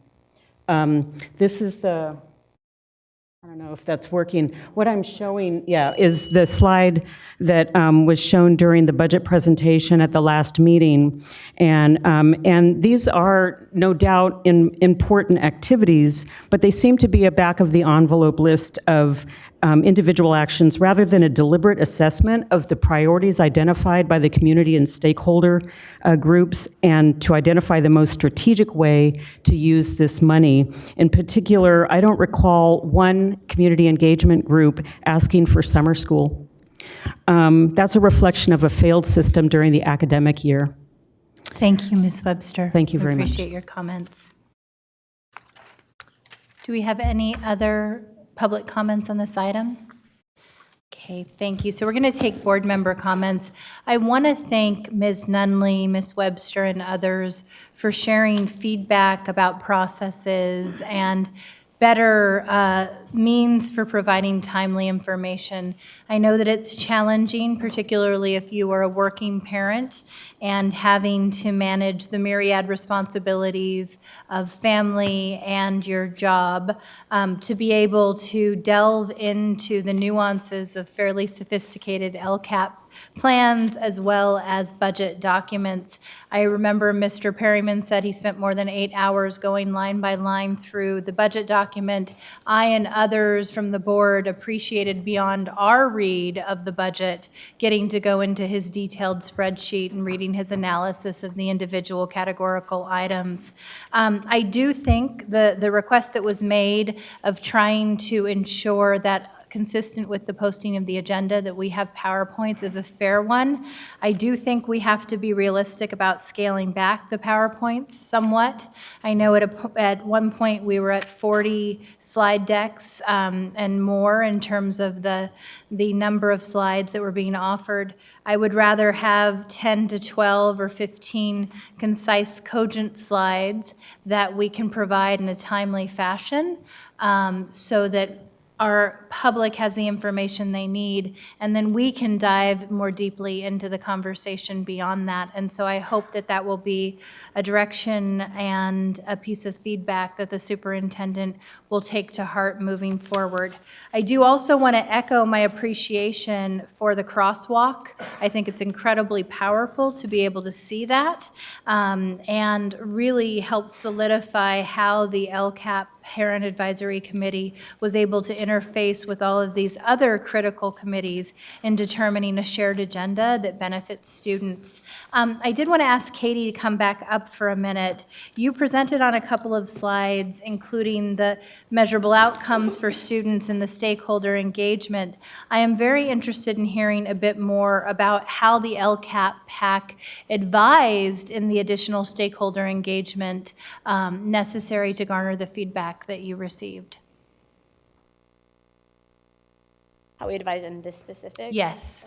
Well, we were welcome to attend the hours, reach out to other people, reach out to community groups, let them know that we had these hours available when the LCAP was being presented, get feedback, and ask people to also give the feedback to the district on the slides itself. Were they well attended? No, not really.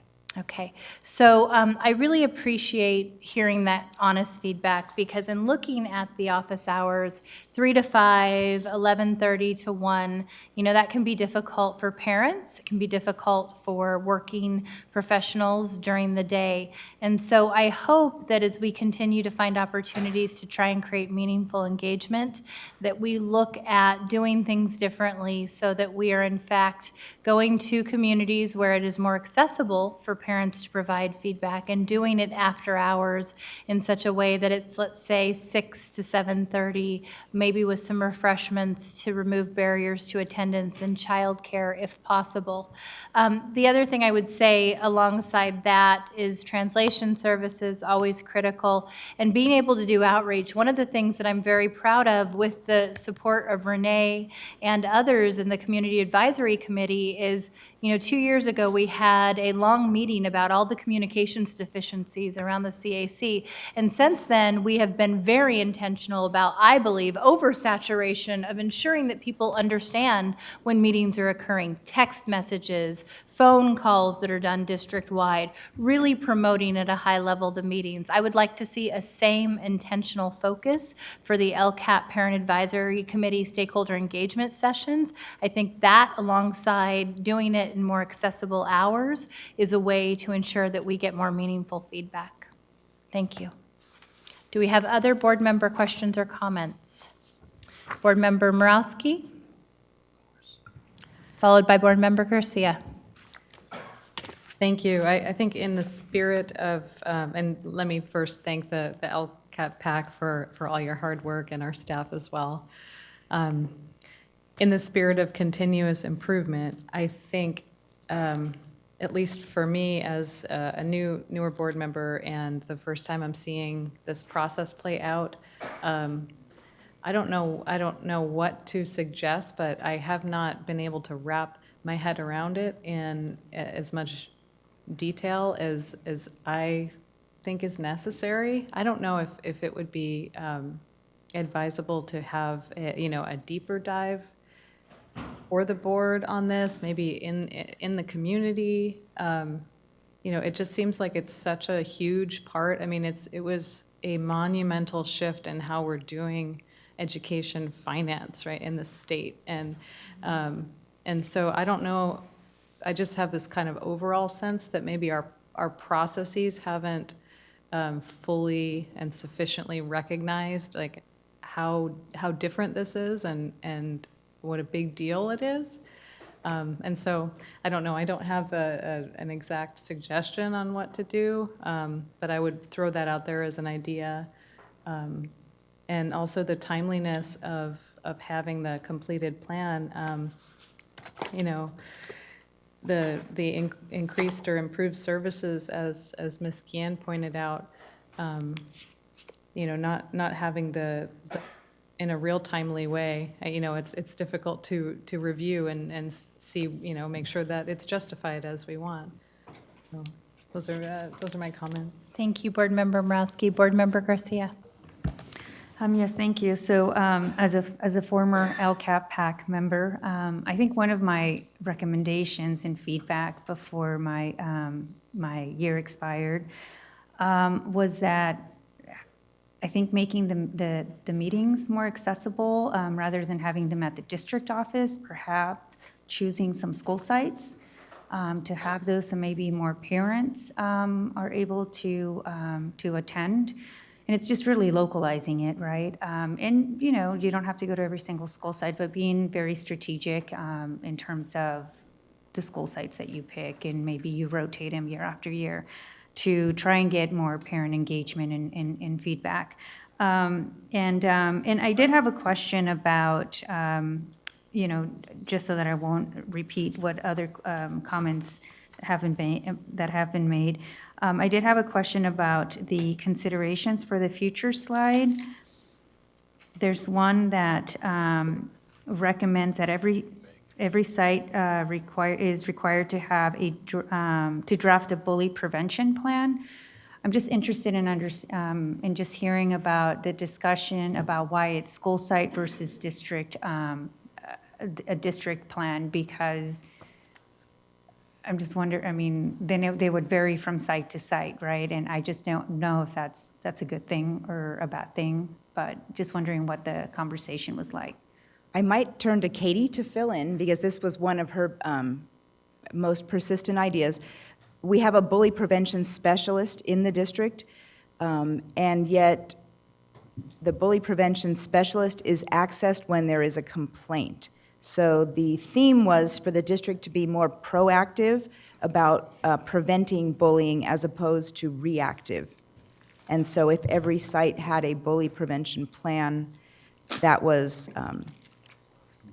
known and recognized and lifted up publicly, it would be a preventive factor, I think. Do you want to add anything? Sure, just that an evidence-based prevention plan as opposed to being reactionary in response to bullying incidents at schools. And just one bully prevention specialist is really not adequate for the amount of schools and the amount of students we have here. And we do believe that bullying is likely underreported. And even with that, there are many incidences of bullying. So for each school to have a plan for not only how they're going to prevent it, how they're going to improve culture at the school, and then ultimately how they will respond when bullying does happen, with the overall goal of reducing the incidence of bullying at each school site in our district.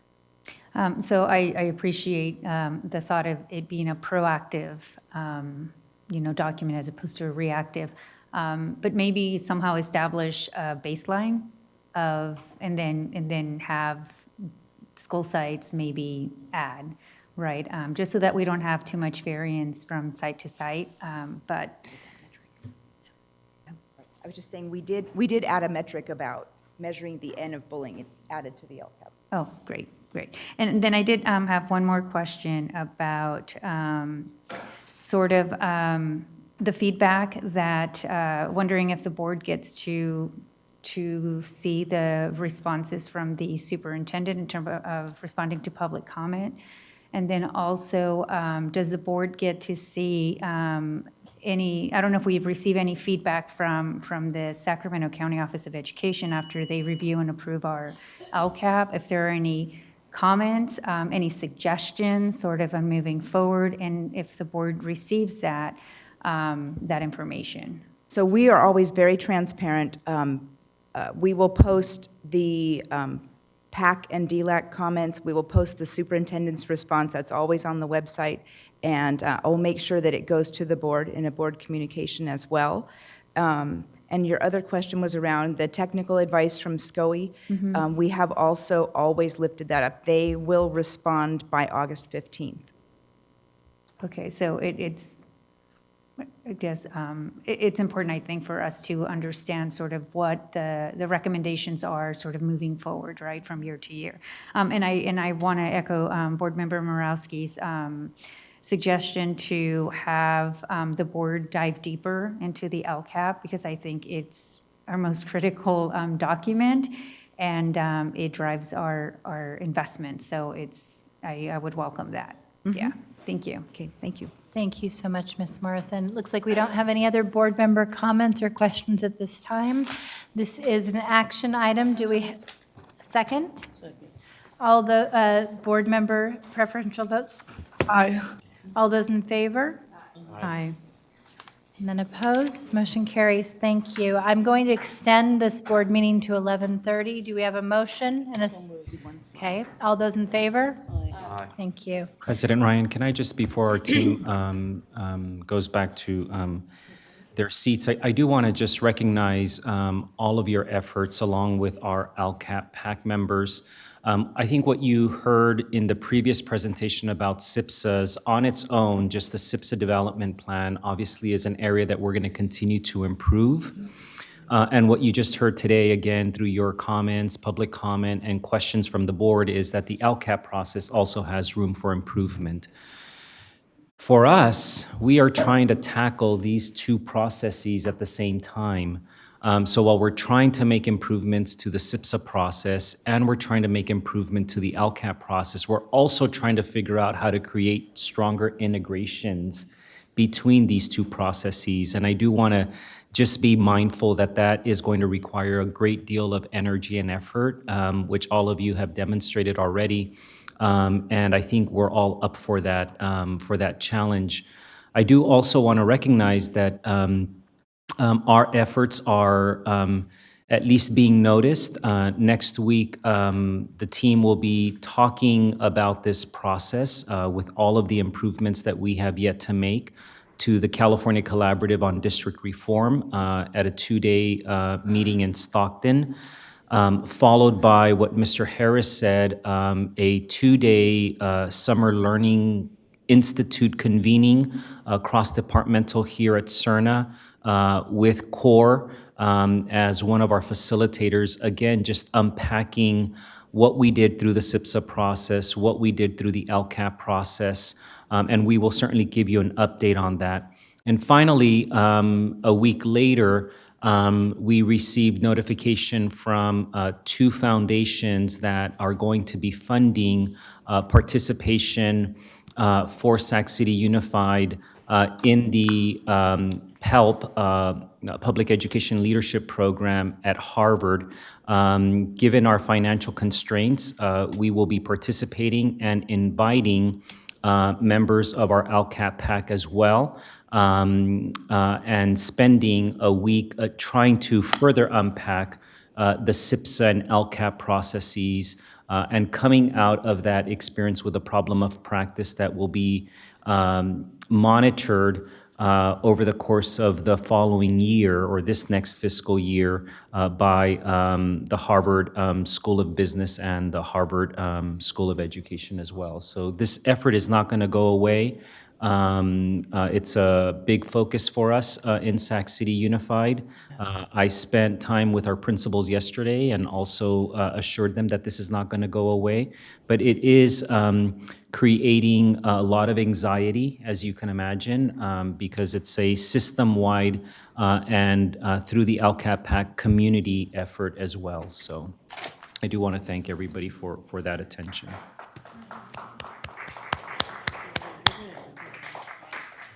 And I love the idea of having parent advisory committee members be part of this critical professional development opportunity. So thank you for all your efforts. Katie, for my appointee, you are an incredible voice and advocate for our foster youth and trauma-informed practices, and we're very grateful to have you as well as the rest of the parent advisory committee members. Moving on to item 9.3, I'm hoping we can do this fairly quickly because we have, we're running a couple hours, 2.5 hours behind, and we have 3 other items. So this is the approving of the Local Control Accountability Plan, LCAP Parent Advisory Committee members. We'll be doing our member selection at this time. Thank you, Board President Ryan, Board Member Superintendent Aguilar, Vincent Harris. In deference to Board President Ryan's comments, I'm going to suspend my 10 minutes of comments and just reduce them to 30 seconds. Lovely. Tonight, we have an opportunity to really continue the process of investing in the LCAP PAC. You've heard from them this evening, actually not just in our presentation, but their own Critical Friends comments as well, and we appreciate them. I just want to say as staff, this has been a really important advisory group. They've helped us get better. They're a part of our own CCI process, and with that, I'll turn it over to Ms. Morrison to take you through the technical process of getting more members, and we're excited to welcome them. Thank you. Good evening again. So we reference again the California Education Code that requires districts to establish a parent advisory committee. And we do have a commitment in our district of maintaining a strong majority of parents, and especially parents who represent our high-need students. We are now fully implementing the staggered terms, and it's really exciting because I think we are tonight going to appoint a group of members to a 2-year term who will join experienced members. So we really have the advantage of institutional memory and the opportunity for innovation. These 3 bullets illustrate the role and scope that we typically expect of the PAC, so reviewing implementation and the progress we're making, providing input to the annual update, again, just reviewing all of the district's goals, metrics, actions, and expenditures, and then, as you saw in the crosswalk, synthesizing stakeholder input from the other community groups that we work with. I found these quotes from a PACE publication, and I thought they were really apt, so I brought them forward in full. Stakeholder engagement has been written about quite a bit this year in a lot of the policy papers that have been circulating, and one of the core ideas of LCFF around stakeholder engagement is that when you shift the resource decisions to the communities, it does influence decision makers, and reflecting the local context can result in better outcomes for students. And also when the public understands better about these plans, as it says here, they can hold all of us accountable for distributing the resources equitably. So we do have the PAC meeting schedule penciled in. We want to be very regular about it, and certainly I think it would be a good idea to consider moving it from the district office at times. I will now turn it back to Board President Ryan to proceed with the selections. Thank you so much, Ms. Morrison. So I think what we will do is we will go ahead and begin moving from board member area to area and making the selections and ending with Superintendent Aguilar. So if we can begin with Excuse me, Board President Ryan, we have 1 public comment on this item. I'm sorry. I didn't realize that. Okay. Maria Rodriguez. No, do it. Do it. No board comments on this at all, yeah. Just our announcement. Superintendent Aguilar, President Ryan, and members of the school board. My name is Maria Rodriguez, and I've been an active parent in this district for a lot of years. And I actually applied for the first LCAP PAC, and I came into this room not realizing that everyone had already been selected, and so I was like the only person who had applied who had not been selected. So I applied with some encouragement, and I came to this meeting tonight not knowing if I was going to be selected or not. And I literally had to tell myself this morning, let your ego go. It doesn't matter whether you're selected or not, let it go. And it's a big life learning for me. So I have in my life had the opportunity to be asked to be in leadership. I've also had the opportunity to ask people to be in leadership. And one of the things that I've learned is that if you feel you're not quite ready for it, you probably are. Because if you think you already know all the answers, you probably don't. So having said that, I think I know what's going to happen tonight. In any case, I am probably one of the most qualified people to do this job because I am freaking scared and intimidated. The amount of information, the people who are on this PAC, and the complexity of the school district is extremely overwhelming. And I will tell you that the reason I applied is simply because I believe in this vision and I believe in the commitment. And I'm depending on you to do this, Superintendent Aguilar, to be committed to this city, these kids, and this vision. We live in a world and a country that seems so overwhelming, and this is one thing that I feel that I can do to make a difference if I were to be selected. Oh, thank you so much. That was beautiful. With that, we're going to begin with Area 1. Thank you, President Ryan.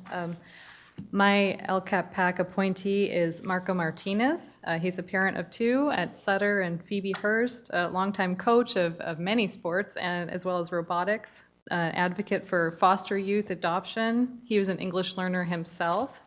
He currently works with university faculty at CSU Sacramento and was interested in making sure our programs are results-oriented and effective. So look forward to welcoming Marco. Thank you. Wonderful. Thank you. Area 2. Yes, so I had the pleasure of having not just one appointment, but 2. So my appointment for a one-year appointment is Scott Graves. And I, for my 2-year appointment, is Allison French Tubo. So I have to say that I was very impressed with the quality of applicants that we received. And for the person who feels intimidated, you are going to be in good company because these are very committed and thoughtful parents and members of our community. So I look forward to really hearing on how your input and your thoughts in this next LCAP development. So thank you for applying. I'm very excited, and I'm honored that I got to appoint the 2 of you to the LCAP PAC. Wonderful. Area 3. Ms. Rodriguez, buckle up, you're my choice. And thank you for having the courage and fortitude to apply a second time. We so value that. Area 4. All right, thank you. I am very excited to appoint Rich Vasquez to the LCAP PAC. He is a parent of 2 at West Campus, 2 now, right? Because of the 8th grade promotion? No, 1 at West Campus. Yeah, I can't. One at Hiram, 1 at West. Gotcha. Sorry, my bad.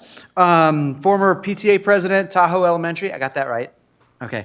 Also a super engaged parent who is at every sporting event I have ever seen at West Campus.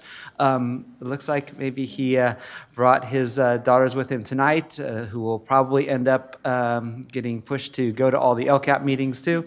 But I am really excited to have you on board. So thank you. Board Member Pritchett has one comment before we move on. Oh, we can wait till after everyone's done. Okay. Yeah. Area 5. My appointee is a strong, fierce advocate for our students in Area 5. He has also been a longstanding member of the LCAP, and I think he's seen kind of the transformation of LCAP over the years. And I am so proud to reappoint him, but to a 2-year term, Frank DeYoung. Wonderful. Area 6. Michelle Rubicava, as you heard, she is a member of the Matsuyama family, so I'm proud to have her serve. Wonderful. Thank you, Vice President Wu. Area 7, which is mine, I am incredibly proud to announce the appointment of Ryan Fong, an extremely active parent advocate at one of my Area 7 schools, a community member who's done tremendous work over the years and who I got to know a couple of years ago when we experienced a school tragedy, a death of an 8th grader, Maizi. And he was able to help us fundraise over $10,000 alongside myself and Board Member Vang to ensure that we were able to appropriately recognize her memory. And he has been a solid backbone of our community ever since. Superintendent Aguilar. Thank you, President Ryan. For my appointment, I have decided to appoint Ms. LaShanya Brazil. She is currently on the LCAP PAC, so this will extend her term for an additional 2 years. We have seen Ms. Brazil through public comment, as well as a member of the executive board of the Black Parallel School Board, an advocate for the needs of African American students in Sac City Unified. So she's not here today, but I do want to thank her for her continued service on the LCAP PAC. Thank you. Board Member Pritchett, you had a quick comment? Thank you. Yes, I just had a quick recommendation for Kathy and Vincent. Can you maybe create like an outgoing survey for the LCAP PAC members that have left, just to kind of ask, just an outgoing survey, 5 questions to ask them about their experience and how can we improve going forward with our parents? Thank you. Actually, I have done one the last 2 years, and it is a practice. I share the data, and we do ask them to evaluate their experience, how they experienced each meeting, the presentations, the facilitation, how well they feel they understand the LCAP. So if there's anything specific that you want me to ask, let me know, and we can add it in.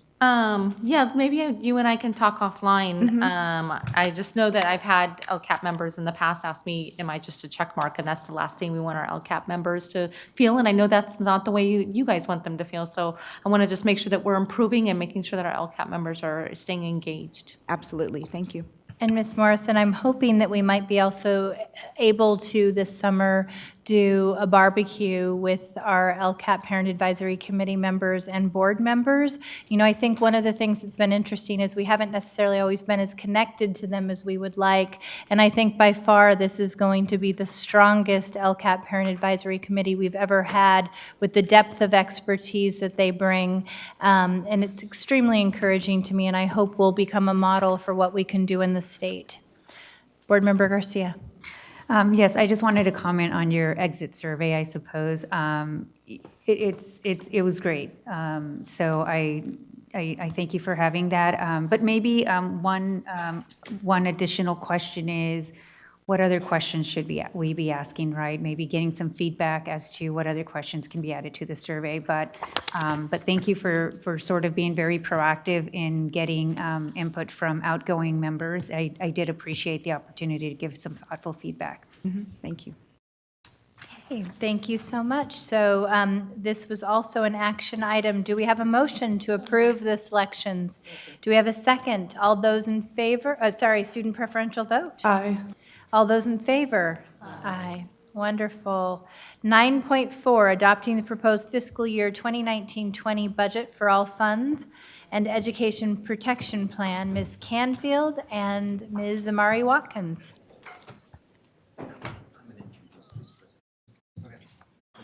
Yes, please do.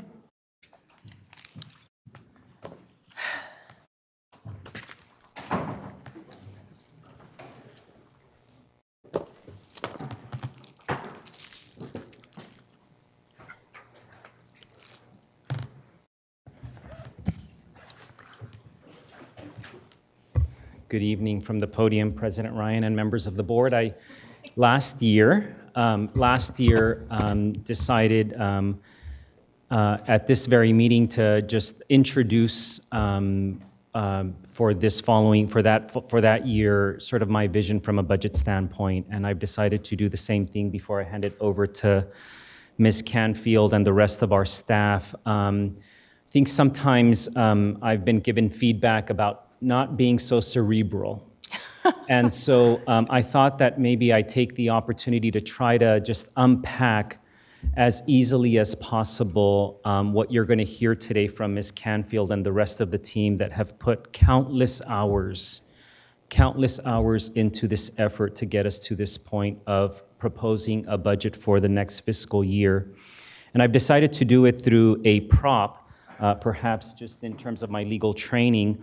This is the top of a three-legged stool that has been nicely decorated with our logo and the words United for Equity and Committed to Excellence. And it's a three-legged stool because I think it represents what is necessary for this stool to stay standing. And we can debate what each of those legs of the stool should represent or do represent. But as your superintendent, I thought that I would share with you my own thoughts around what each of those three legs of the stool represent. And I think you're going to see it in the presentation that our staff will deliver to you. So the first thing I'll say is that those legs of the stool are in this bag here, and so I don't have any order in particular, and that's by design. I think that the three legs of the stool should be equal in length, equal in weight, and equal in value to us as a Board of Education and a governance team. So I'm going to take out the first leg of the stool, and the first leg of the stool happens to say that we ought to ensure that our budget represents a commitment to offer fair and competitive compensation to all of our employees. And of course, three-legged stool with one leg is not going to stay standing upright. The second leg of the stool that I have pulled out here says that we ought to make a commitment in our budget philosophies to have reserves for economic uncertainties. And I will incorporate that into this two-legged stool that won't stay standing, of course, and just speak to what I think you have heard from members of the public, what I heard in the form of my evaluation, which is that you have directed me to ensure that we close the structural deficit that we face by doing anything that's necessary to ensure that we don't just meet the minimal obligations of a 2% reserve, but that we are prepared for any eventual economic uncertainty that we face in Sac City Unified. I don't see that as a goal for me as your superintendent, but really a goal as a collective governance structure. And as your board secretary, I consider myself a member of the governance team as well. And the final leg of the stool, which actually I think is, you saw me open this, so I feel like a magician. But the third leg of the stool is titled both Closing Opportunity Gaps and Having Resources to Invest in Students. And again, it's only when each of these legs of the stool are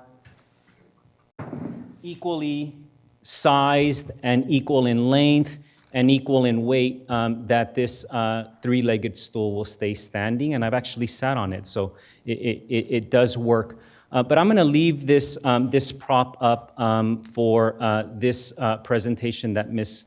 Canfield and our team are going to deliver to you, because I think it represents a very strong symbol of what we're hoping to do in this next budget proposal to the Board of Education. Thank you, Superintendent Aguilar. Ms. Canfield, don't knock the stool over. Sit down. She might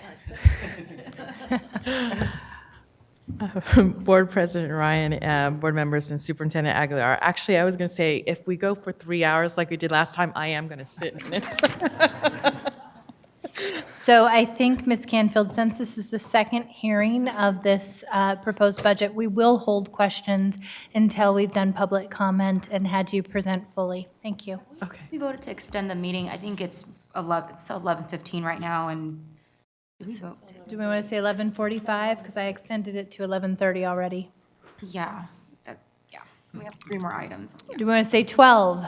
We extend the meeting till 12 and hope that that is when we will end. Okay. Thank you. Do we have a motion? We did from we have a second. All those in favor? Aye. Any opposed? None. Thank you. Okay, go ahead to the outline. I want to say good morning to a person in Scotland, Ron Fortson. He said he was going to be watching on his own dime, but I thought at first he'd be watching like at 3 in the morning, but now it's like around 7, so he's Oh, my definitely awake. goodness. I'm sure he's watching. Anyway, I thought you would enjoy that. Anyway, so this evening we're going to talk a little bit about the budget. We're going to go over some of the things that we talked about last time, and then we're going to talk and clarify some issues that have arisen out in the public, just to make sure that everyone is aware of the information and has the facts.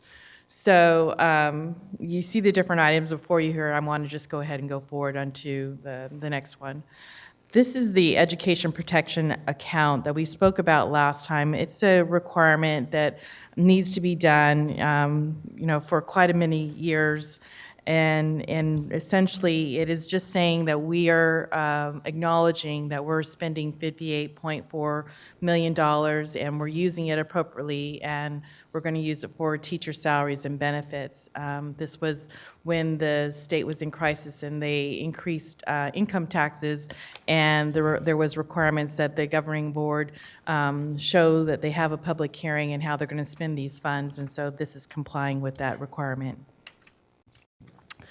This slide here is similar to the slide that I showed back in May, the first time that I spoke to you, but I added more years on, and I added more years on purpose because, as you know, in May, I showed that the enrollment projections were going to be, for 1920, we're going to be down about 400 students.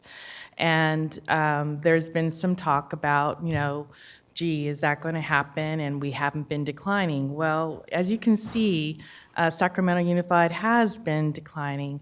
Luckily, the last few years, it hasn't been as dramatic, but if you look back and you can see that in 2009-10, there was over 44,000 students, and here we are in 18-19, actual numbers were at 40,660. So there has definitely been a change at Sacramento Unified. The district, based upon one of the FCMAT recommendations, went out and got a company to do the enrollment projections and use the cohort survival method as recommended by FCMAT. Decision Insight was the company that did comply with helping out the district and pulled together enrollment projections for the district.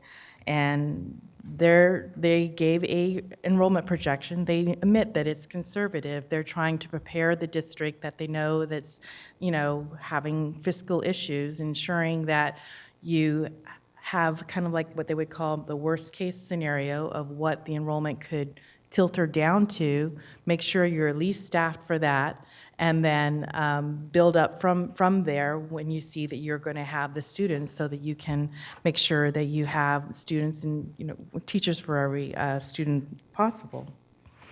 The other piece that I wanted to say, just again to be clear, the Decision Insight gave their enrollment projections back in December, and staffing One Stop happened in February, and they did the regular schools. They did not do the alternative schools, and the alternative schools were included in One Stop staffing. The enrollment projections that were used there were based upon the numbers that had been happening at the school sites for the most part. So No, even though there was a mistake made at second interim for revenue projections for future years, it did not impact staffing. And I don't know if I can say it more clear than that, so that is one thing that I want to make sure that everyone understands, that the one-stop staffing had the appropriate numbers for the staffing team to be able to go forward and say, what should the staffing level be at each of the individual school sites? Go ahead to the next slide. This one actually shows the enrollment trend losses, which I thought was easier to see than all those other numbers. So you can see that the past 2 years that the district has declined around 200 students. Then the prior 2 years before that, it was actually flatlined there, but those are positive numbers, a 57 and a 2. And then prior to that, you can see that there was a pretty steep decline. So the 400 that you see here in 1920, it is definitely more than what has happened the last couple of years. But what's interesting, again, Decision Insight, when we were talking to them, they pointed out that over 2/3 of all the urban school districts are declining. They happen to help 90 school districts in California. They also help some outside of California. And when I asked them, what is your larger school districts that you're in, the first one that they named off was Long Beach Unified. Well, for me, Long Beach Unified is one of those, districts that you want to be like, and so when I heard that Long Beach Unified used them and has used them for the last, 8 to 10 years, I thought, well, this is really good. Also learned that Decision Insight, if we can give them better information, they're going to give us better enrollment projections. So we could have provided them with a little bit more information about our schools that have waiting lists. They would make sure that those enrollments would be appropriate at those schools. So we can give them better rules, and they're going to give us better enrollment projections. They were very accommodating and talked to a large team of us. And I would definitely recommend using this company, again, because they have the tools and they have the expertise, and they can be a really good ally to an independent source to make sure that, you're seeing what you need a staff for. And this is an example of what they were able to inform us on. So I put a lot on this one slide just so you could see all of the different, major factors that affect it. So you're going to see, I'm going to talk about kindergarten enrollment, grade cohort, and residential development. So I'm going to start off with the kindergarten enrollment. You can see the actual enrollment there for the kindergarten grade for the past, few years, and then what is being projected. What's interesting is that, whenever they're doing this kind of analysis, they use trends to help, if it happens in the past, that it most likely will happen in the future. And usually whatever the recent past is gives more weight than something earlier, because it is the latest news that has happened. So when they're seeing that in 2016 that there was a slight increase in kindergarten, that was great. But then in 17, it came down 1.7%. And then in 2018, this year, it came down 129. The reason why the kindergarten one is so important is because that is the hardest one to predict. And then what's also important is because the kindergartners actually determine, what your base is going to be as you go down the line. When I get into grade cohort, you're going to understand you want as many students as possible in kindergarten, because you're probably not going to gain a whole bunch more. You'll gain a little bit. I can see at Sacramento Unified, your first grade, it can be a positive number higher than what the kindergarten was, because there must be some parents who don't have their kids go to kindergarten in the public schools, or just don't go to kindergarten because that's not required. But for the most part, the kindergarten enrollment is going to help sustain you to know what your future years are going to be like. So you're going into the first grade now with less students than what you had normally. Well, that is one of the factors that is affecting the enrollment projections for the next school year. Moving on to the grade cohort, the district averages a 2% loss in students when a student moves from one grade to the next grade. That's what a grade cohort is. And you can see at the elementary level, it is more around 1%. It's not as huge. And if you want me to stop to say goodbye to Rachel. At the high school level,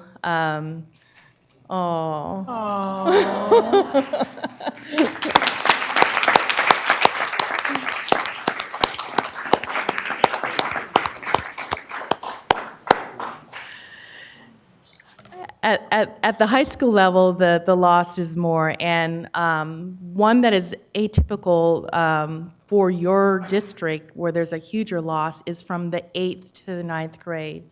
So you see 11% loss there. That's for the regular high schools for Sacramento Unified. 6% of your students in 8th grade choose to go to one of your dependent charters.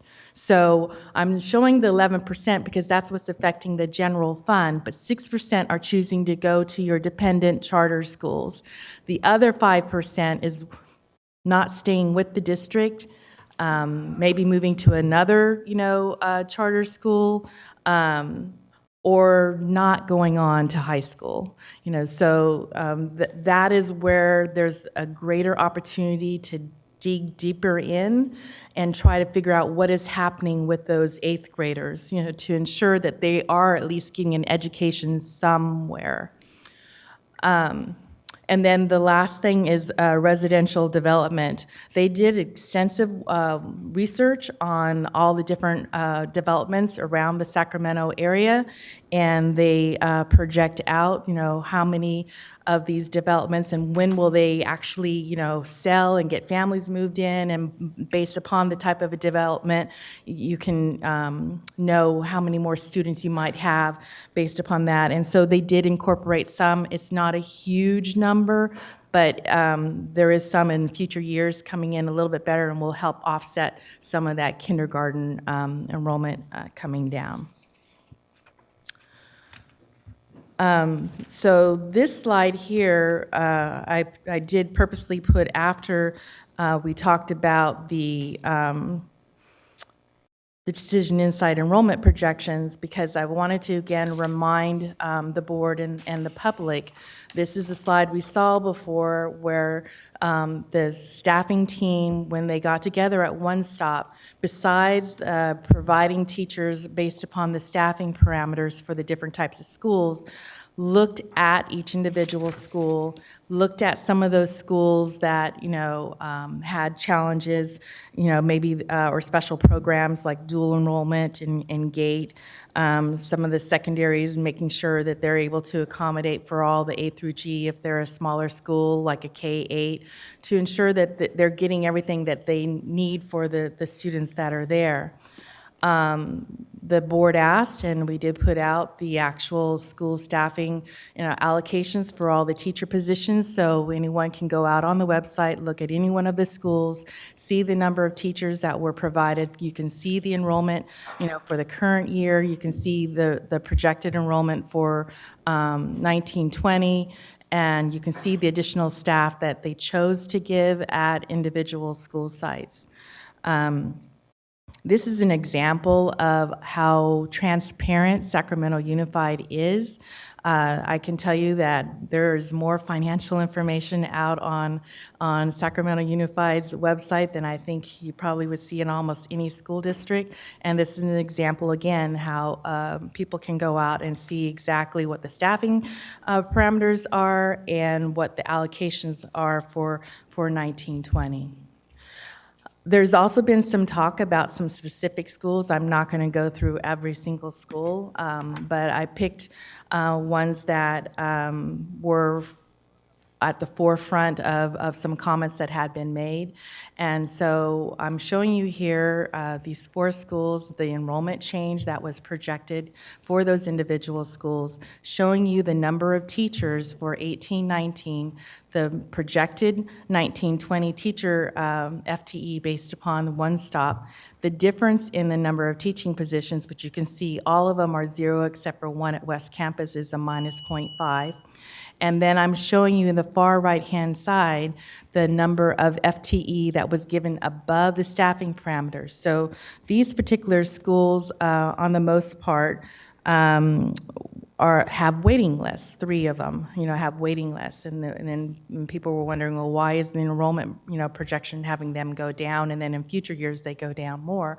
Well, this is an example of some data that we can provide to Decision Insight, and they will take that into consideration, and then their enrollment projections will be better. But your staff knew that these were the schools where they were in demand, and they made sure that the schools were appropriately staffed.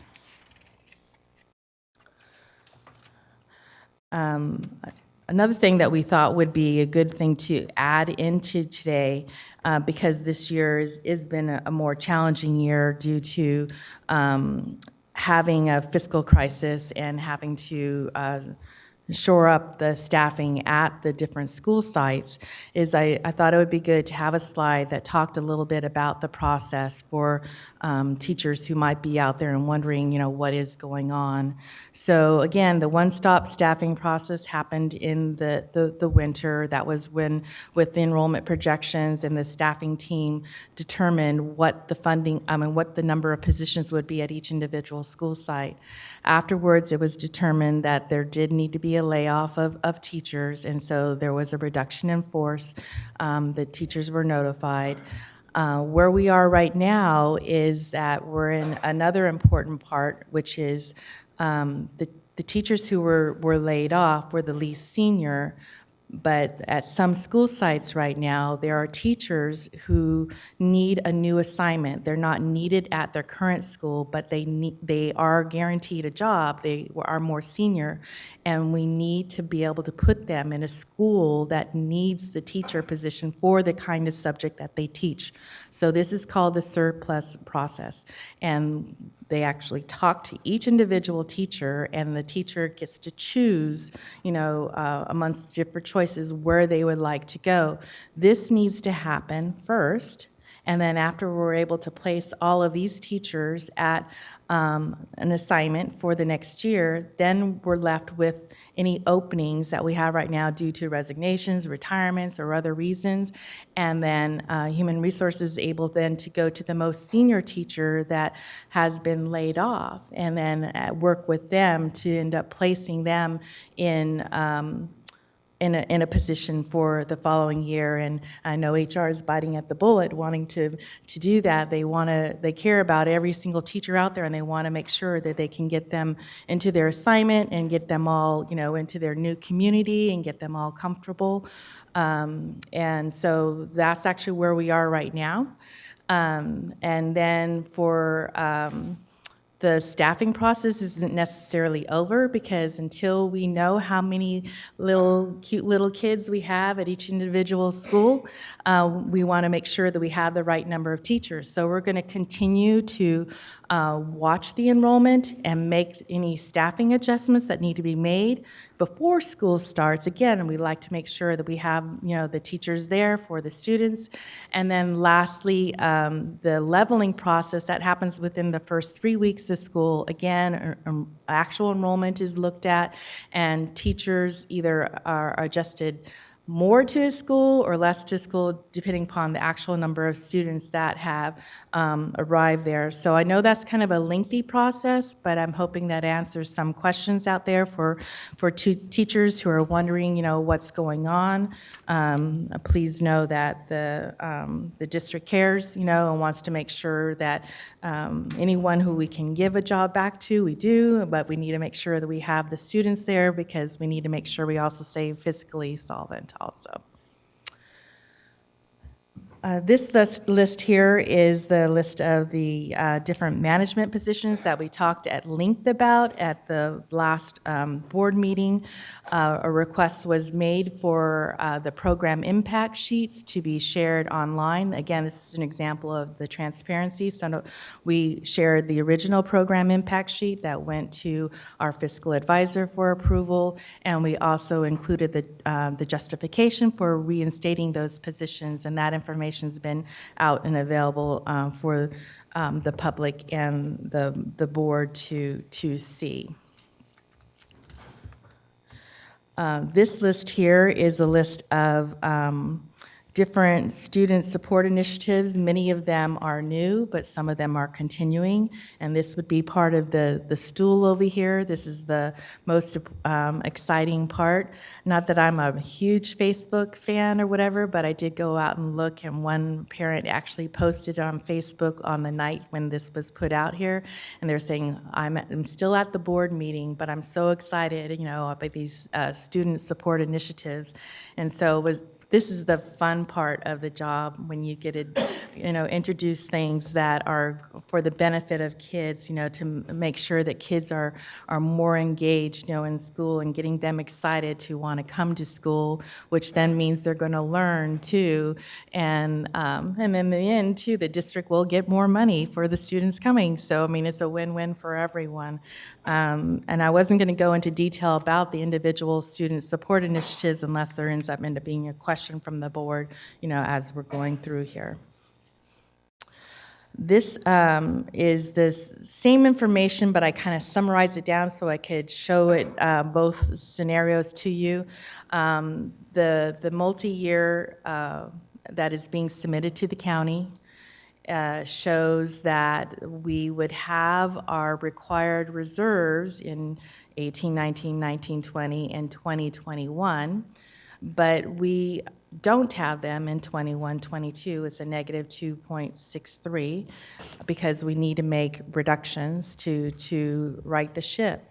It also shows how we're deficit spending with those red numbers all the way across the top there, 13.26 the current year, 12.35 for the proposed year, 21.05 in 2021, and 25.56 in 21-22.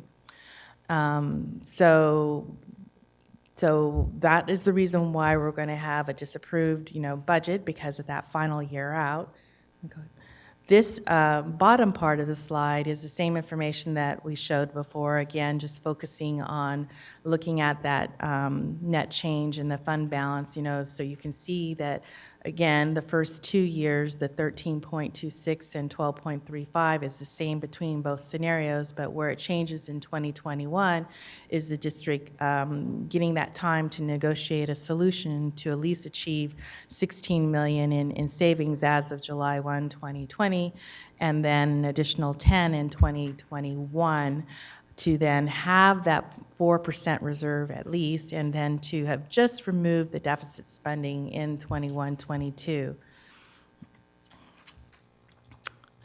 To give just a quick update, because we happen to be in kind of an interesting period, the legislator has passed the state budget on to the governor, and the last time we talked, I had shown you some possible scenarios of what might happen. So this is showing what the governor is receiving, and to focus just on the change itself. The biggest ones for Sacramento Unified are the last three there.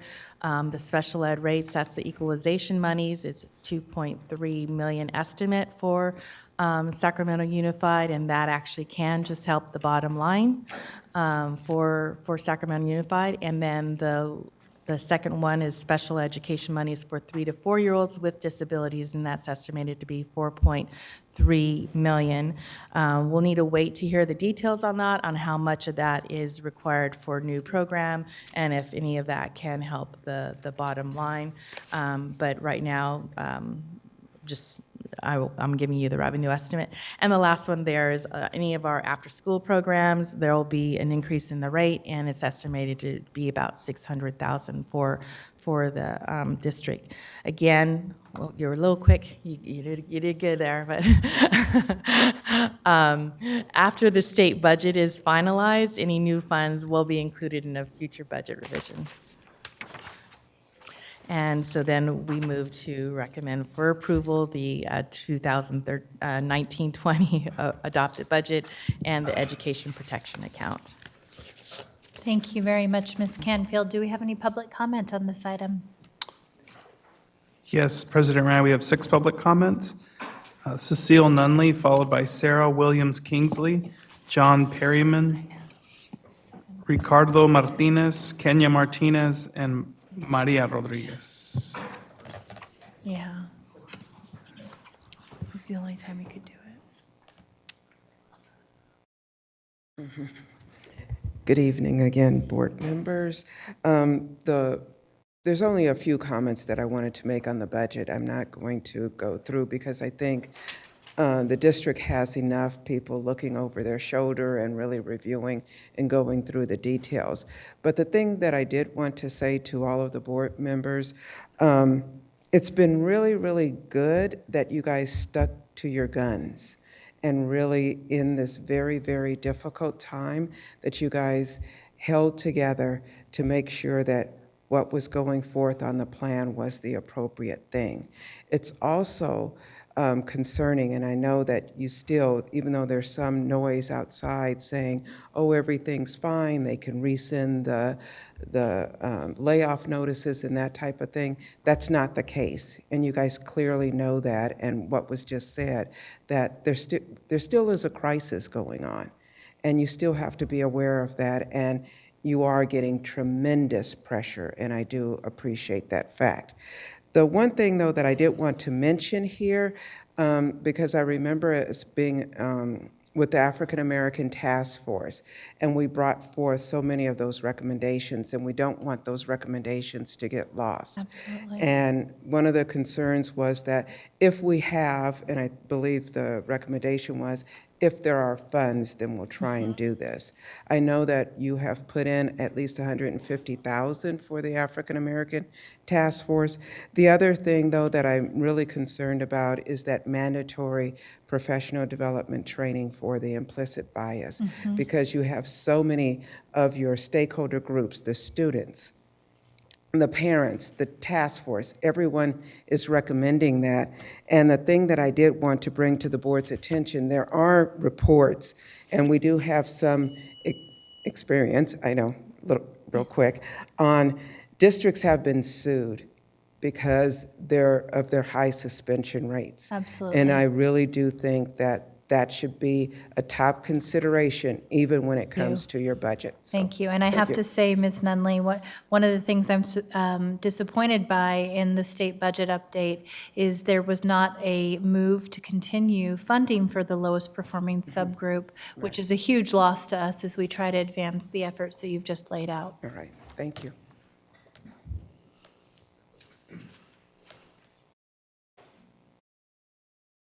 Good evening, President Ryan, Superintendent Aguilar, and the board. I'm here to thank you for reinstating some of those district-level staff, particularly the gate coordinator, Kari Hansen-Smith. We, as a parent of a student in the gate program, really relied on her to find an appropriate classroom for my son, and I know that she makes a difference in the lives of a lot of families.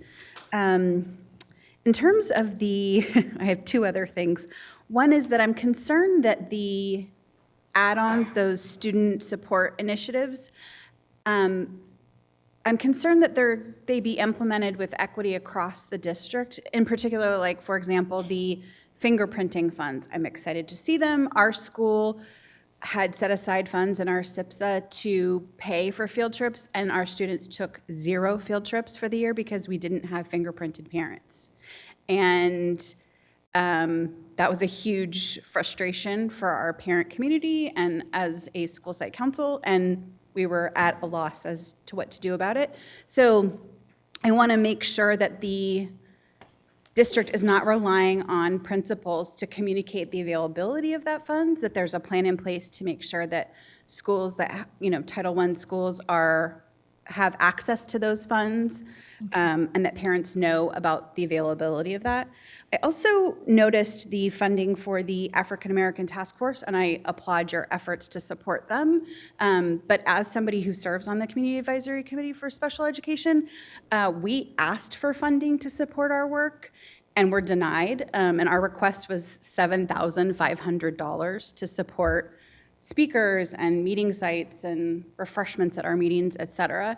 And we're really frustrated that we're volunteers. We are also a mandated committee, and we're not being supported financially in the way that we should be. Thank you. We'll look into that. I appreciate it. 7,500 is not much. Good evening, trustees. So I'm here with a cautionary tale. John Perry Minigan. I was on the teacher complaint committee back in the early 1990s when, following a strike, the central office decided to hardline the 1-to-31 staffing ratio for several years in a row. The result was generally that large number of teachers had to be hired after the start of the school year. It created a host of equity problems. Campuses would close at specific grade levels, but kids they wanted found their way in. Kids that were extra work to teach were told to go someplace else. Every sign is that you're adopting a policy of hardlining SETA on the 1-to-31 ratio. Well, not every sign. You just had a slide indicating that you had 70 teachers above class size ratio, and that needs to be in the LCAP plan, right? That data needs to be there. But that's only 8 million, that's certainly not 28 million. You're partway there. Provide more details. Anyway, it's a host of equity problems, and it's a disaster for school sites and master scheduling. 1-to-31 doesn't actually work. Quick example. Elementary school, 350 kids, K through 7, 50 kids per grade level. What do you do in 4th grade? If you have 2 teachers, that's 25 kids, it's not 31, you've got a 20% staffing inefficiency. Multiply that by multiple grade levels, you've got a lot of staffing inefficiency. There needs, especially given contract uncertainty, to be a flex account someplace that pays for this unexpected staffing. I think is highly likely to appear. And then a backup plan that if you're lucky and it all works out, spend it someplace else. Thank you. Thank you very much. Mr. Perriman, is this your last remark for the night? Nope. Okay, we have another one from you. Okay. 2 more. Okay. Good evening. Hello. My name is Ricardo Martinez. I'm a 4th grade teacher at Bowling Green Chacon. I have participated in various capacities for our teacher union.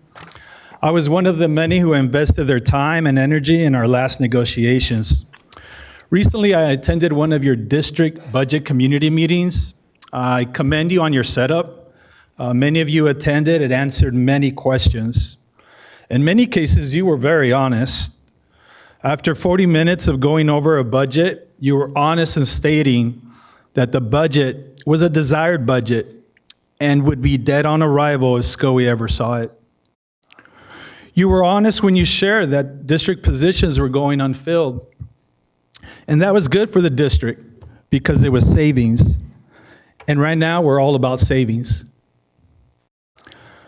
I wanted so badly to go back to school because I am a teacher leader rep, and share the hope that you, the leadership, had a game plan to make changes for our district to be better.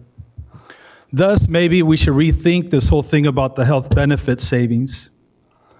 But honestly, I heard nothing of the sort. It was the same song and dance I have been hearing all year out in public. That same game plan that you guys have put together, maybe for political gain, getting other unions to come aboard with you, or that news coverage on Channel 3. The district is going to run out of money in 2019, the state takeover. Oh no, wait a minute, recount. The district is going to run out of money in 2020. Come on, leaders, you have to do better. The bottom line is you haven't shown me that you will do the right thing.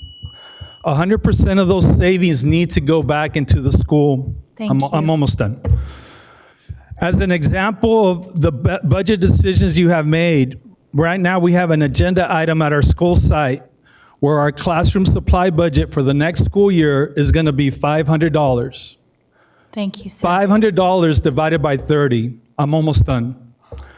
$500 divided by 30, that's $16 for the school year per student. We have to do better. If you really care about the district, if you really care about the classroom, you need to rethink your strategy about Thank the you, health sir. benefit savings. We're almost at midnight, sir. We I have understand. I've several been more waiting for public 6 comments. hours. I understand. I'm sorry. Just one final thought. I lost a student teacher this year.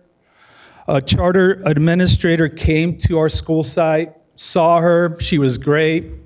We are losing talent. We need to do better. I am a leader. I'm willing to listen. I'm willing to sit 6 hours on that chair tonight. I'm willing to listen and vote and support Superintendent Aguilar and what we need to do. But right now, I'm not seeing it. Thank you.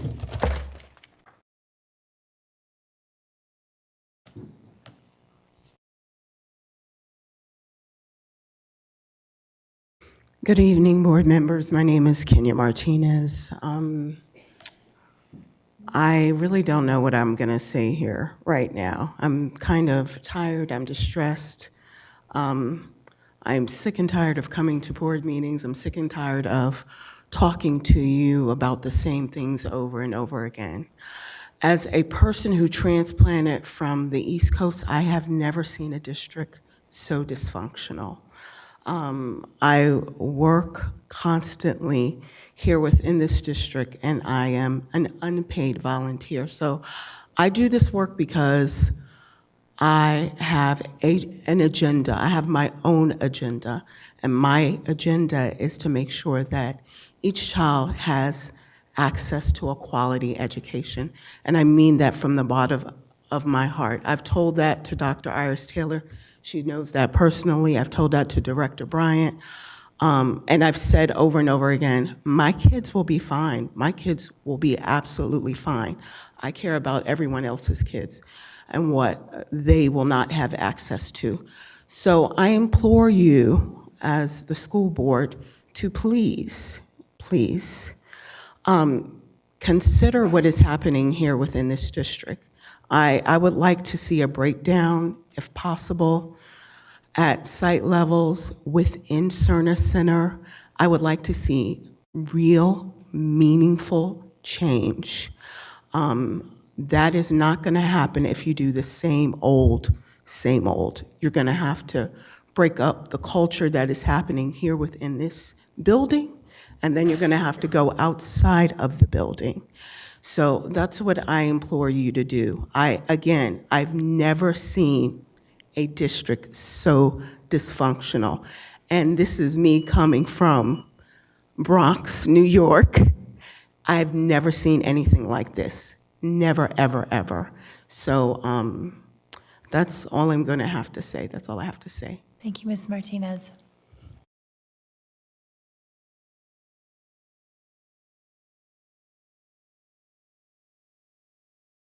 Good evening, board. I'm Maria Rodriguez, and in my paid job, I am a financial administrator for a nonprofit that's been around for 150 years. I've worked there for 11 years, and for the past 8, 9, 10 years, they've been running a structural deficit, and there is no way they can fix it by cutting expenses alone. It won't happen. They need to find new ways of revenue, and they need to just, I heard someone say today, break it down and start it all over, create a whole new model, because what SCUSD was 50 years ago is not what it is today. It's an inner city school where people with money can go to the suburbs if they want. They have lots of choices. It's a different thing. So is this working? Okay. So this is an upside down graph. But I did say this 2 meetings ago. I said, look at revenues, and the graph, I really love your work, but the graph about enrollment is not fair. It's truncated. And I say this because a graph like that was shown was used to justify school closures. Look at how dramatic our enrollment is. It's dropping off a cliff. When you actually make the bottom line 0, it's not so dramatic. Yes, enrollment is a problem, but it is not so dramatic. And at least on the graph, if you don't want to make it look ugly like that, you could at least put percentage changes rather than just number changes, because I think it's like, I don't know, 5%, 1% drop in enrollment. And I heard I think I heard this, that it might be referred to some outside consultant, Decision Insight, to look at it. I really wonder if there aren't people in our city who understand the potential for enrollment. And wouldn't it be great if our teachers and administrators came together in some miraculous unity that made everyone look to our school district as a model in the country so everyone would want to come here? Let's look at revenue, look at ways that will attract people to our school district, not ways that scare them away. Thank you. Do we have any other public comments on this item? That I'm going to take board member comments. If I can please ask board members to keep their comments succinct, since we still have 2 other items and are going to need to extend the board meeting past midnight, probably till 1 a.m. Board member questions and comments?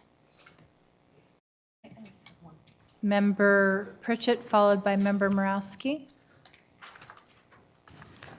Can you go to the slide where I have the percentage of the enrollment trend?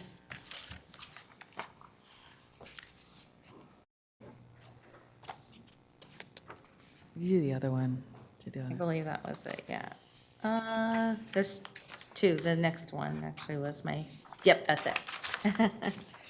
Can you just explain the 1920 enrollment trend?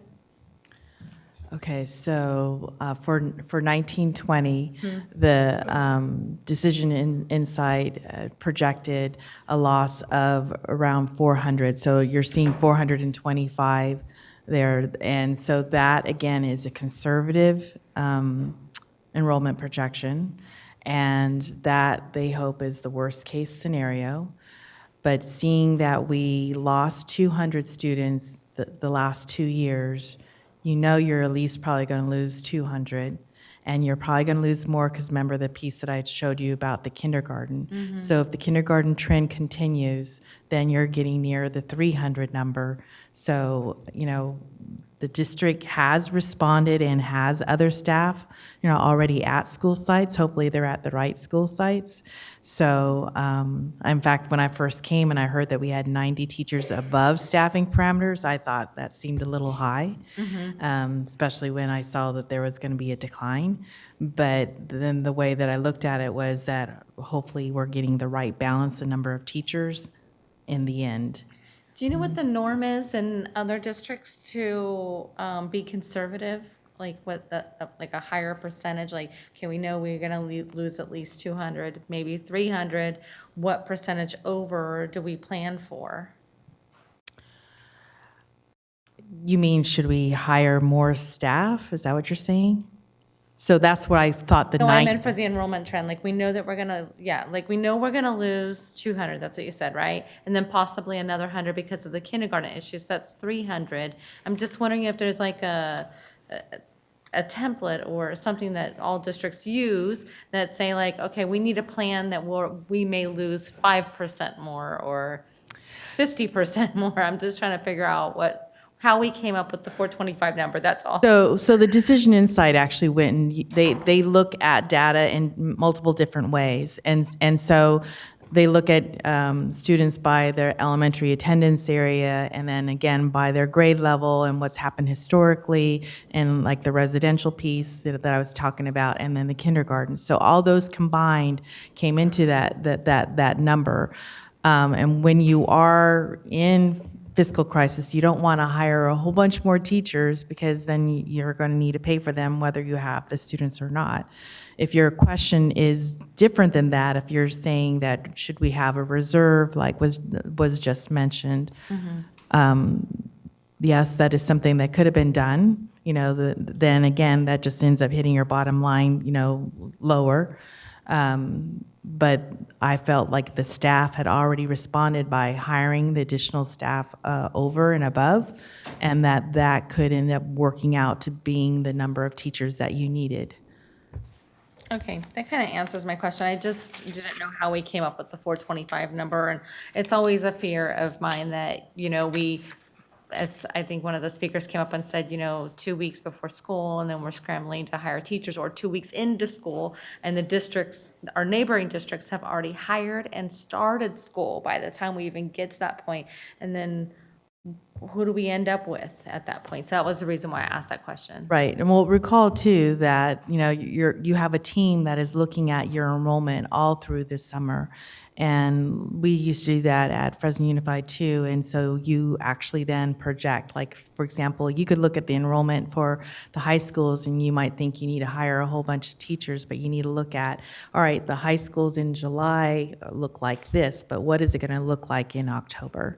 And then also you need to make sure we're complying with the CBA. So, And we'll be getting updates all through the summer on the enrollment piece? yeah, I don't know if you would want them on a weekly basis, but I think that I think that looking at it really good 1 month in July, and one time in July, and then early in August is really probably enough to get the basis or whatever, unless you see some real big changes happening. Okay, thank you. Board Member Morosky. Thank you. And just to follow up on Member Pritchett's points about enrollment and staffing, just wanted to kind of reiterate in the way that I was thinking about it and I asked the superintendent this question is, projections are projections. They're going to be wrong, right? I mean, the chances that it's going to be 425 are like almost zero. So we know they're going to be wrong. It's just a matter of how much and kind of which way it goes. And in terms of this is a conservative in terms of revenues. It is a little riskier in terms of do we have enough staff, right? So it's kind of balancing that risk, and where do you want to be conservative and where are you willing to take more risks? And given that we're still in a massive deficit spending situation, I think the district has chosen to go with the more fiscally conservative route, which seems appropriate given the fiscal situation. Which means that on the upside, if we have a slightly higher enrollment, or we don't lose as many kids, or we don't lose them in the places that we have extra staffing, then we may be in that scramble for at least a few teachers, right?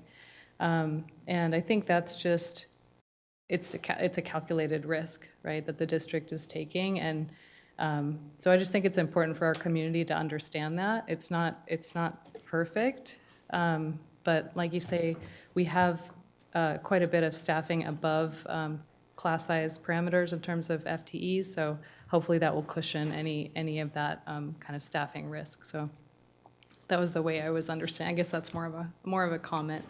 On the enrollment, I appreciated that slide and the additional detail on what they considered, and the detail on the kindergarten. I didn't know it was quite that dramatic. The residential development, I think that's really helpful to know how detailed it was. And so on the enrollment projections, I want to go back to, you said that the staffing at schools with waiting lists, and you showed that slide of those 4 schools, and maybe there are more, I don't know. So essentially, I think what happened is, in terms of the revenue projections, those like -12 or -13 or whatever it was at those individual school sites, so those students would be kind of counted as lost in the revenue projections, but then when it comes to actually staffing the school, I think what I heard you say is that those revenue or those student losses didn't really impact the school site staffing, because when kind of the principals and the administration was going through, they were like, no, we're not going to lose kids at Crocker Riverside, which is in my area, and so that's what I think I heard. Can you just kind of confirm? Yes, that's exactly right. So, and that's what I was trying to portray, and I wasn't sure the best way of doing it. But so what the way to look at it here is in 1819. Well, let's just use Crocker Riverside. Mm-hmm. They have 25 teachers, and they're proposed to have 25 in 1920, and they would have lost 1 teacher if the staffing committee had just gone by the staffing parameters and what the Decision Insight had done, and member Decision Insight did not have the information to know this was a school that was in demand. Right. So their projection had them losing 14, and the staff said, no, no, no, we know this school's going to have the students, so we're going to Yeah. maintain the staffing there. Okay, that makes sense. And then in terms of, but, that negative 14 is still counted in the revenues. Well, in terms of how it might work in my area, someone that is in, would otherwise be enrolled in Sutterville or whatever, but wants to go to Crocker and tries to enroll in that, then you're still losing the same number of students. Somewhere else. Yeah, somewhere else, right? Yes. So maybe it makes sense to still Yes. keep that revenue loss, so. Can you, and I'm willing to take as fast as you want to answer questions, I know it's late. Can you remind us of the process for the budget update? Because you showed those slides of, what we expect, 2.3 million from the special ed funding, and so can you remind us? So the district has like 45 days after the budget is adopted to do a budget revision, for anything that is significant. You can also do a budget revision whenever you feel it's necessary to recognize any change in the budget. But if the governor goes through and if these estimates that are right, that, with the latest information that we've gotten, we would recognize those in a budget revision for the board's consideration. Okay, so if this goes through, we are planning on doing a budget revision to recognize those additional? Yes, we would. And what's the timeline on that, do you know? So it would probably be in August, since you guys aren't here in July, right? Okay, yeah. And then in terms of the special ed 3 to 4-year-olds, that's quite a bit of money. I assume a lot of that is in staffing. So what's the process in terms of if we do get those revenues and we recognize them and we have to serve this population with them? What's the process for? Right, so we do need to hear more details on that one because it is for students who already have an IEP. I know that Becky Bryan is very excited about these funds, and so is Dr. Taylor from the email communications. And we need to hear the details about, what needs to be provided, and then whatever needs to be provided, then the team is going to need to figure out what that is. And then that would also be hopefully at least an idea when we bring forward to you, the new monies, what those funds would be used for. So you as a board would know how the team was thinking of using them. So just hypothetically, if none of it applied to the bottom line, and all of it had to be kind of new services. Right. What would be the process for how we would staff up or address like how to spend that money? So the team would need to create a plan that you would then see, and. In August? Well, if they could get it together that quickly, yes, but if they need some more time, you could in concept just approve that, and then they could come back later with, more details on actually how they would want to spend those funds. Okay, I would just ask that we be kind of kept up to date on when we decide to update the budget. And if it's before August, if that can be provided, I don't know. If it's not approved, at least if we could have that information, I think it would be helpful. I think we definitely can share board communication when we get more details. Okay, perfect. And I guess finally, I have other questions too, but I'll just ask one more. I think this is important, and that is 2019-20. There's not additional savings proposed in the budget, but we've talked about kind of combing through and looking for additional efficiencies and looking for other places that we can reduce costs. So I just want to clarify that we're still planning to do that, even though there's nothing built in terms of a savings target. Because I was thinking, okay, we could look at, we are deficit spending 12 million, and can we have a target of 4 million to try to find some, just like to have some kind of something to to shoot for in terms of still looking at additional savings that are within the board, the district's purview. Can we count the 2.3 right there? Well, yeah, I mean, I'm not saying that, it has to be a certain dollar Right. amount, but, I don't want to send the signal that we're just like giving up and waiting, because, we can't afford to do that for many reasons. So there would have to be some changes that would be proposed. It wouldn't necessarily be that there's like savings of $4 million ongoing in the budget. So there might be some monies that we're going to save one time here at the end of the 18-19 budget. By sweeping funds yeah, that were not spent or. Right. Uh-huh. But the other types of items are not going to be fun choices for the board. Right, and I understand some of those are, structural, and some of them have programmatic impacts, but I think we still need to know what our options are. I'll work with the superintendent, and then we can I come see back. some nodding, okay. Thank you. Oh, Jimmy. I have a million questions, but I'll give up the mic now, thank you. Ms. Kent, so we're going to have to extend the board meeting till 1 a.m. Do we have a motion and a second? All those in favor? Aye.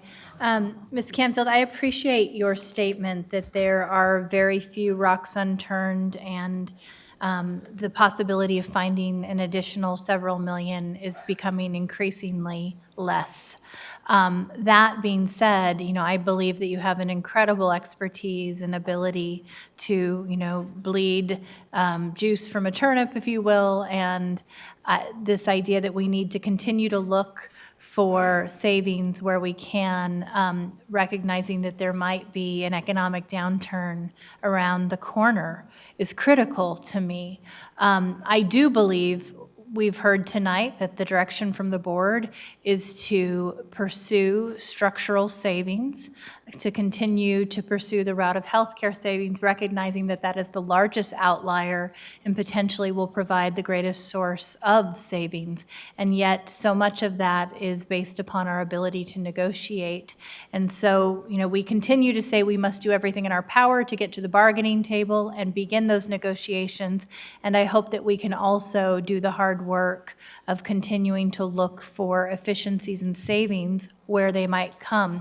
And with that, I had the opportunity to join the Labor Management Consortium last Friday. I'm very excited about being a part of a Labor Management Institute, looking at best practices, which I think must be the vision and direction of the board moving forward for trying to build sustainable collaborative labor relations.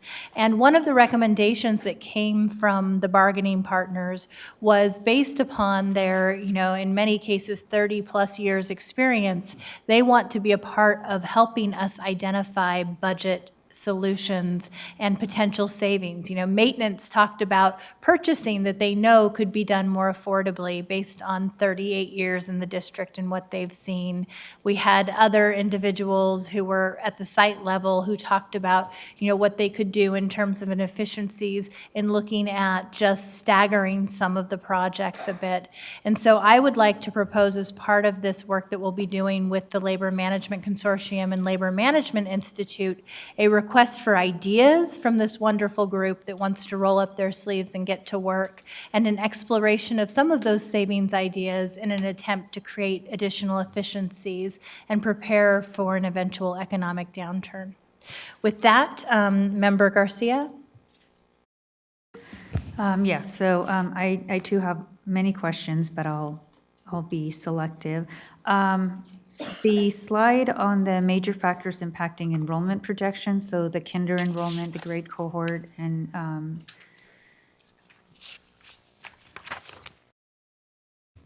yes, this one. So kinder enrollment there's a big loss, 4.2 in 2018. What do we attribute that for? Is that low birth rates? Are these kindergartners being enrolled somewhere else outside of our district, private schools? Do we know what's happening there? So, like I mentioned, all 2/3 of the school districts, urban school districts, are in declining enrollment. It is because there is a lower birth rate and people are waiting longer to get married.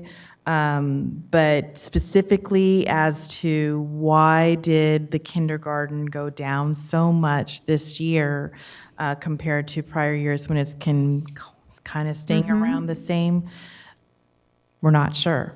And so that's the reason why when they're making the projection, they're wondering if we have a new trend. And so they gave more weight to that, again, worst case scenario, to help, prepare the district for the potential of the kindergarten enrollment staying at a lower level. It's obviously one that's going to be watched real closely because this is the hardest one to predict. And you can't necessarily just use the zip code birth rates, like used to, because people don't stay in the same place. So it is a harder one to predict. So moving forward, who watches that, and what are some of the elements of watching that particular the decrease in kinder enrollment, and also I'm interested in the loss for high school, that transition from 8 to 9. Who watches that? I don't know who do I punt the question to? Well, I'm going to just capitalize and ask both Dr. Taylor, Deputy Superintendent Allen, and Kansi Makarn to give the board a more thorough description of the processes that we have in place, even when our revenue and our reserves were much higher, in terms of monitoring what actually is happening in terms of enrollment, even when we did enrollment a different way. Throughout the summer and into the beginning of the school year and such.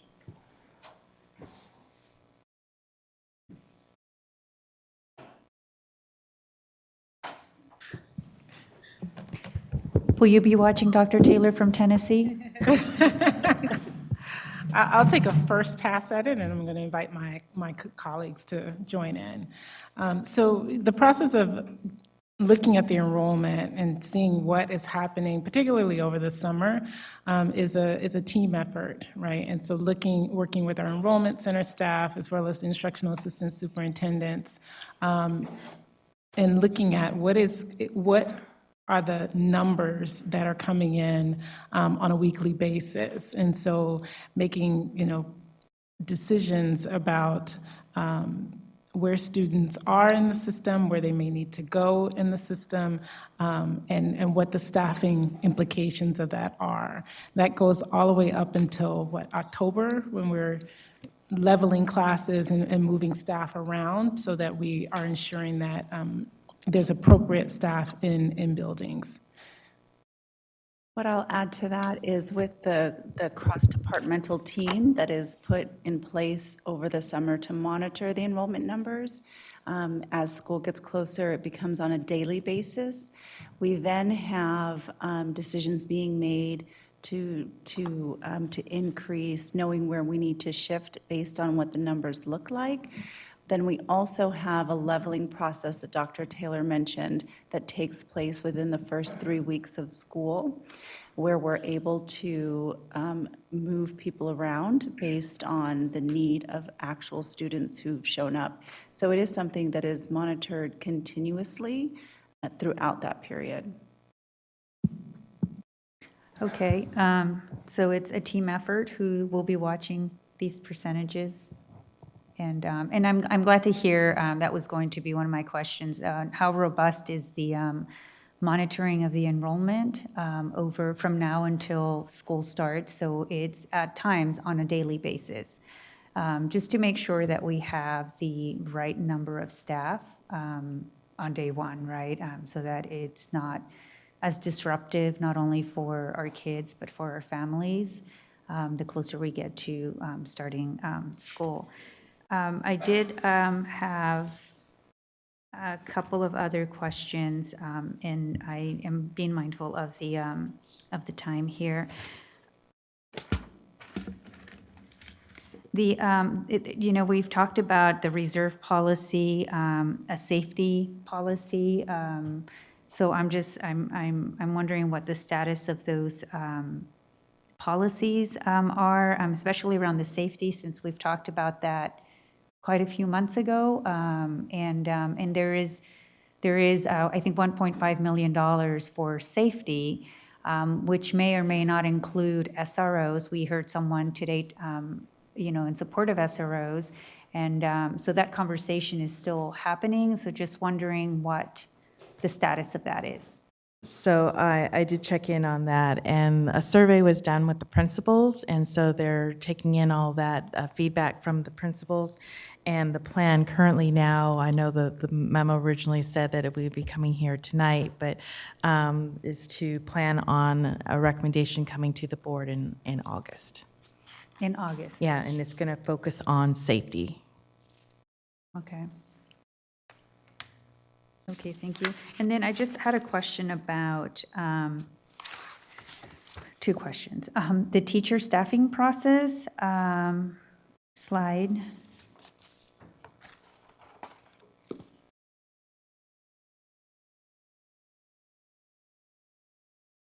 Okay, yes, that one. So you mentioned earlier that currently we are at the surplus process step. And you talked a little bit about how that sort of works. There was an interesting comment that you made that just kind of piqued my interest, that in our process, the teacher who is not laid off. I mean, this is, I guess, a hired teacher who no longer has a spot at their current site for whatever reason, has priority in choosing which site where there's a vacancy for that particular, I guess, subject. Is that a common practice that the teacher choose this where to go? It's news. I've never heard of it, and the districts that I work with during the day do something totally different. So I'm just wondering how common this practice is. Maybe we're, ahead of the game here. Maybe, I don't know. It's just. So I'm going to let Constance take it, but to answer your question, I haven't heard of it before, but I believe it's in your CBA, but I'm going to hand it over. It is in our collective bargaining agreement where the surplus teacher, as you noted, the person who is not laid off but has rights to be in the district based on their seniority, comes in and they select two positions that are identified as vacant based on their credential area and based on their seniority. And of those two positions, the district selects one in which to place them. It is generous, given that other districts don't have anything quite like this, at least that we're aware of, but most have something in place to get through a surplus process. Okay, it was just very interesting. So the last question that I have is in relation to the major state budget education items. So the additional funding coming in from the state relative to special education, which is obviously great news. And I think moving forward, there are pending conversations in terms of how to invest additional dollars, maybe next year or the year after. So in addition to these dollars, but just trying to figure out what this means in terms of our bottom line. So both of these special ed rates, and then the investment for 3- and 4-year-olds with IEPs, those are both ongoing dollars. Is that correct? That is correct. Okay, so I just wanted to make sure that that was clear, because to the extent that they're ongoing dollars and they're restricted for special ed services, does that mean that we'll see some sort of relief on the unrestricted general fund pressure? With how much we're So for I the see you nodding. for the 2.3 million, I am safe on saying that one will help the bottom line for the district.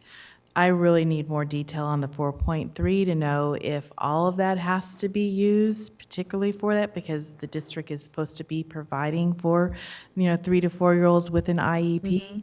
But because this is supposed to be supplemental funds, to me, and that's the way I read it, I do think some new expenses come with that revenue. So I don't think that you can say, oh, we can just use that 4.3 to, help the bottom line. But for the 2.3, it would make the reserve negative 1.45 and that furthest year out. If it was a 6.6, there would be a little positive number, 0.75, but I don't think we're going to be at that level. So does it translate to dollar for dollar? So if we get Yes. two, okay. So, Yes, dollar for dollar. Mhm. Okay. Okay, thank you. Those, I'll stop there. Thank you. Board Member Vang? I know it's 12:25, so I'll try to be selective with my comments. I just have some questions and maybe some direction. On the page on the slide that has the major factors impacting enrollment projections, I see here residential development, and maybe you can kind of go over this again, Ms. Canfield, but have we taken into account any kind of like housing development that would, that's within our district? So I'm giving an example of like Delta Shores, for example, where if homes are built, families are moving in, has that been taken into consideration? So there was a long list, and I'm not Miss Sacramento, so I don't necessarily know all your housing items here, but I put it in here. What was the name of it again? Delta Shores. Delta Shores. I know it's that area in particular, maybe Ms. Allen can speak on it, in terms of just some maybe future housing, family housing that would go in, and I'm thinking that will help with also ADA, and I don't know if that was included in enrollment projections. I think, Board Member Vang, when we saw the preliminary analysis, I remember when you, Member Wu and I met, looking at that as being years out, we were going to see some spike in enrollment. I think it was 5 years out, Member Wu, is that correct? Yeah. So that's one example, but I'm just saying, overall in our school district, have we done just kind of analysis of any housing development within our district? So that is what the residential development was.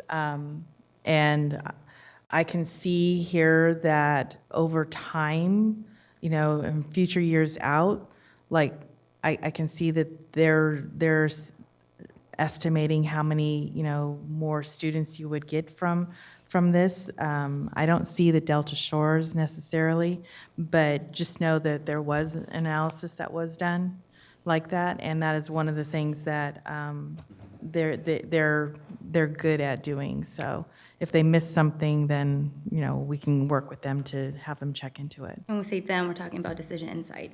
Yes. Okay. I do appreciate, I want to call out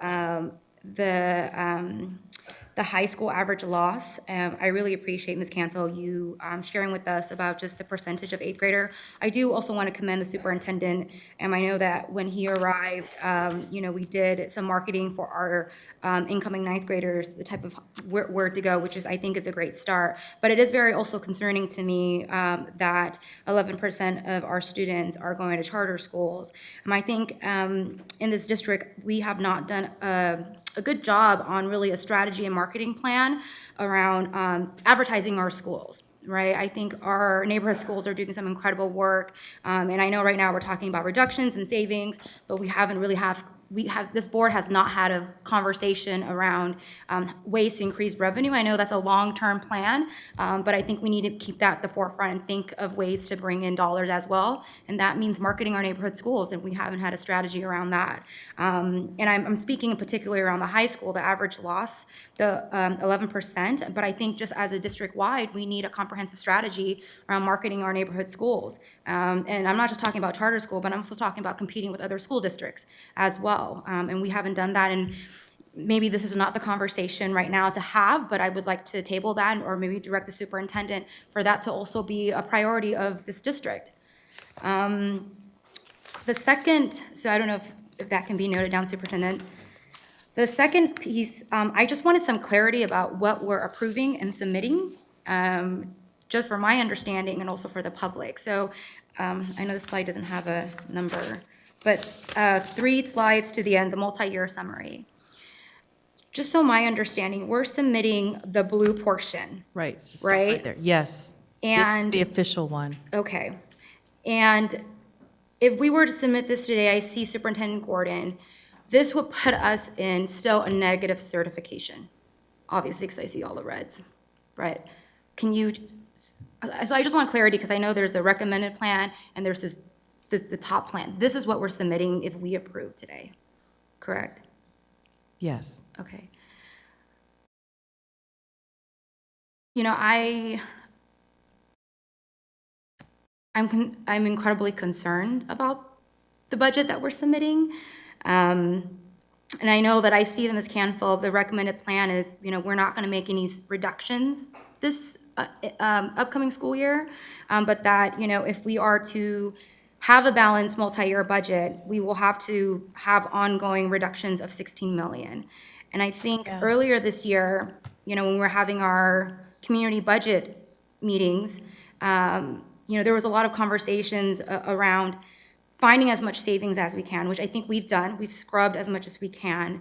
But it's still really, it's very concerning to me that we don't really have a plan. I mean, the plan is to make reductions 16 million in 2020-21, right? And I think what we've heard also from FICMAC and from the communities, like, I think one way to do this is through negotiated. It has to be negotiated, right? But again, I think to my sentiment, my comments in previous board meeting is that we can't guarantee on that. That cannot be guaranteed. Like, we can't assume that we're going to have these reductions through negotiated savings. And that, to me, is very concerning as a board member, because it's like we're hoping that we're going to achieve it through savings, through negotiation. And so I think in addition to, you know, negotiating savings, I think there needs to be other options as well. And I know we're doing the best that we can, but I was hoping that we would, in addition, you know, have some proposal. Maybe we pass this, but there needs to be a plan of attack on how we get to the 16 million in 2020-21. Because I don't hear a plan of attack. Like, I hear we're going to pass this, we're going to be negative certification, but there's no plan of attack. I see the negotiation. I mean, President Ryan has mentioned that, you know, it must be through negotiated savings, a large portion of it, but that can't be the only option. And so, you know, piggybacking off of what Member Morowski said, we need to see the menu of options as well. And so,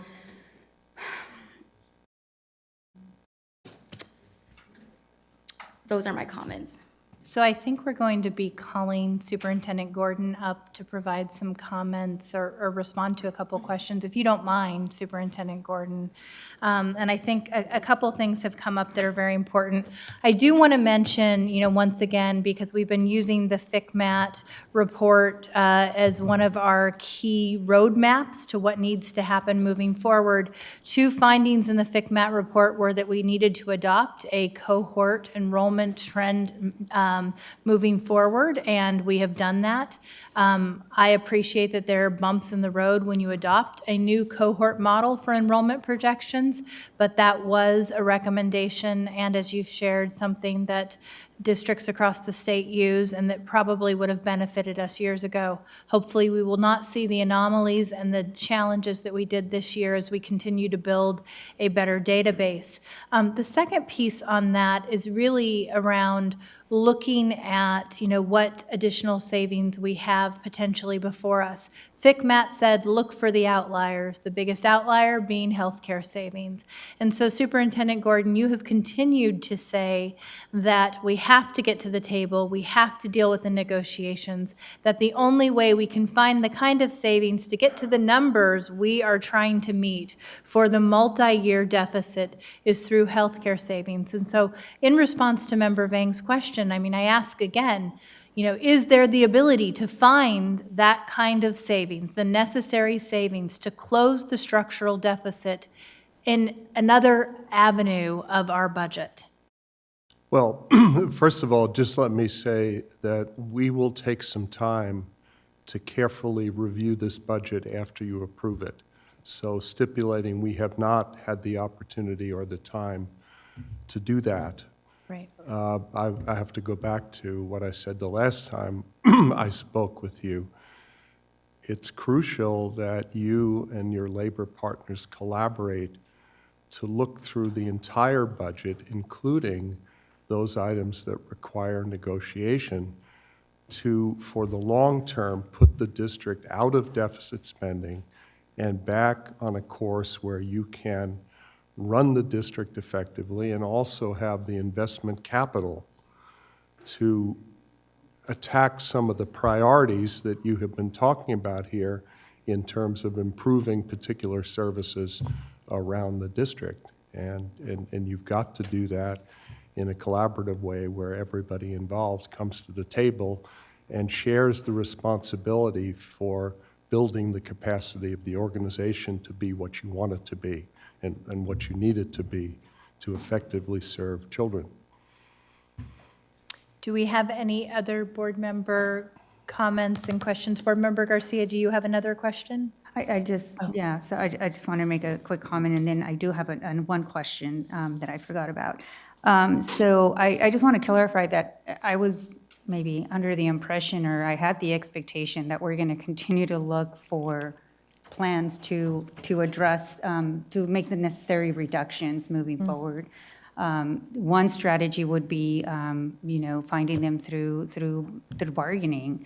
That seems the most logical, given that everything, I think, has, for the most part, been found, the big ticket items.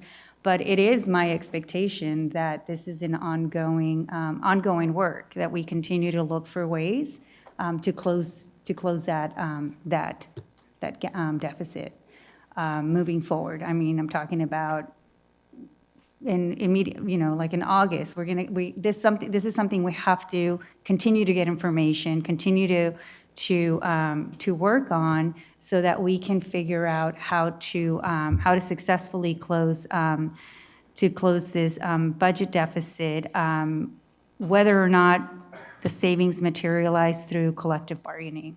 I don't want to hold my breath for that. I guess that's just my point. And then secondly, I did want to make a comment about, because it's something that impacts our general fund, is our dependent charters. And just wondering I know they have I actually don't know, actually. I understand the authorization process and the renewal process for independent charters and I guess dependent. So I don't know if we have a policy, or how do we evaluate their fiscal health absent the charter being up for renewal? Do we have an internal policy or practice to, some of these charters that are highlighted here, I mean, they're going to be in, they're going to add quite a financial pressure to our general fund. Yes, thank you, Superintendent. Thank you, Gordon. Superintendent. I'm going to just be a little bit broader than I'd like to be, and ask Mr. Kramer to give his perspective on the question. I will also just mention that Mr. Kramer has accepted a superintendency principalship, so I want to congratulate him. So he won't be with us for much longer. But we have started the conversations around the question that you raised, Member Garcia, particularly because on June 6th and in the current budget, we're aware of the continued cost from our general fund for maintenance of some of our dependent charter schools. And obviously, this will be a body of work for Mr. Kramer's successor. But just if you could just kind of explain, Mr. Kramer, some of the work that we would anticipate engaging in with our staff on that question. Absolutely. I think I'd like to just start with when we think in terms of charter schools, most think in terms of independent charter schools. And so for our independent charter schools, it's the demarcation, it's pretty clear. They have their own governing board, and they operate accordingly. And as new board members, and I'm not quite sure if you've had a lot of awareness of dependent charters, but by statute, there is no such thing. And so dependent charters are, in essence, an agreed-upon relationship in which the district chooses to work with a charter school. And in our case, the definition of dependent charter school is that their governing board is you. You are their governing board, the ultimate governance. Also, they are locally funded in that the money does not go directly to the dependents, it flows through the district. And then finally, the third leg, which is we provide the employees, meaning that they follow all of the collective bargaining agreements. So if we look at how we monitor our independent charter schools, we do look through their finances when they submit their interim as well as their actuals. But when we provide oversight and compliance, we can report and let them know what's happening, but we have no authority to do anything. And so ultimately, things will come to its natural course where if they are not performing fiscally, they'll just fold. So the conundrum for the district with our dependent charters, you are their governing board. And so you have to make choices in terms of how you are going to allow them to proceed.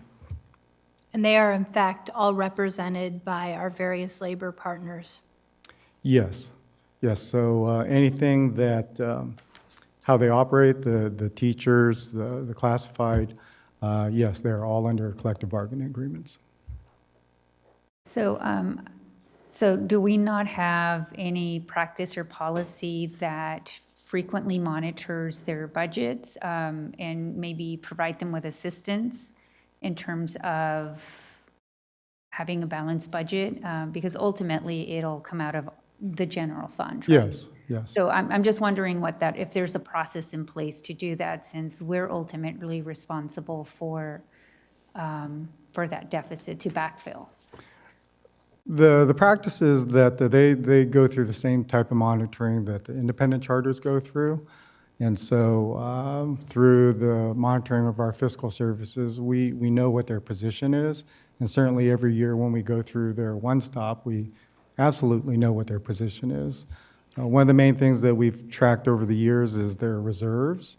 Mm-hmm. And until recent history, most of our dependents have had pretty strong reserves. Very strong to good reserves.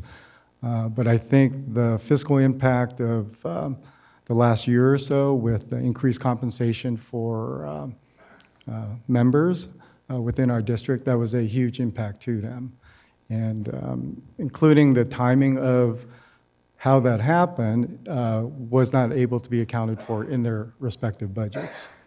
Okay. So, but Superintendent, so there's work happening in this space, right? And the board will hear about it at some point. Correct. Correct. And certainly that will involve sitting with our staff internally to begin to look at ways in which we can look at promotion and marketing and such. But I do think that it's important to recognize all these moving parts, particularly the salary structure effect.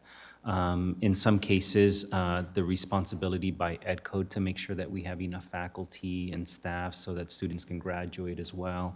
But yes, I think it's important that we come back with ongoing reports for those sites that are going to require support from our general fund.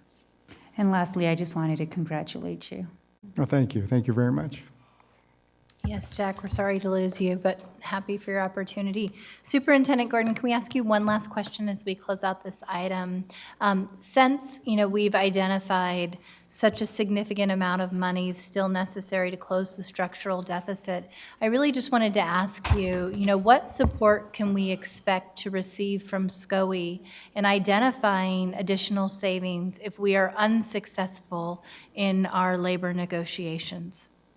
Well, I think you have to, to the question from Member Garcia, you have to keep looking at both, the non-negotiable part and the negotiable part. But I really have to tell you that my strong recommendation is that if for the long term, the district is going to reset the budget in a way that doesn't have deficit spending, and really enables you to look ahead into the future to reach the kind of goals you've talked about here tonight for students into the future, it's got to be everybody buying in and everybody participating. I can't say that strongly enough, because if everybody on the team isn't on the team and isn't talking together and working together and sharing ideas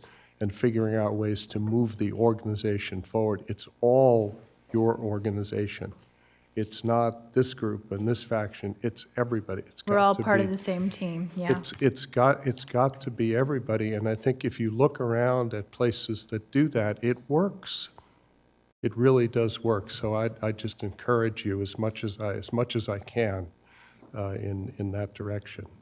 Thank you, Superintendent Gordon. And again, thank you for staying till almost 1 o'clock in the morning. This is an action item. Do we have a motion? So moved. Second?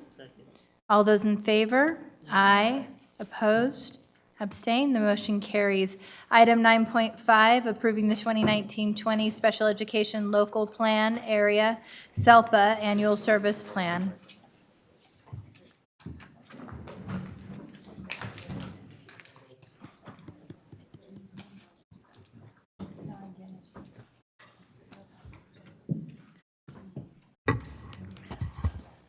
So as I watch the time, I'm like, is this intentional to make my last board meeting the longest one on record? Yeah.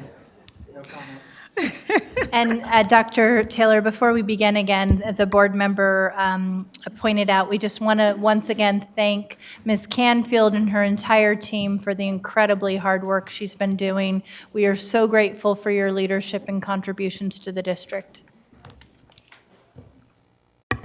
Okay.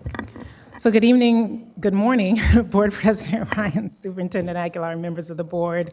My name is Iris Taylor. I'm the Chief Academic Officer, and I'm joined tonight by Becky Bryant, our Special Education Director, to present to you and present for board approval the Special Education Local Plan and Annual Service and Budget Plan.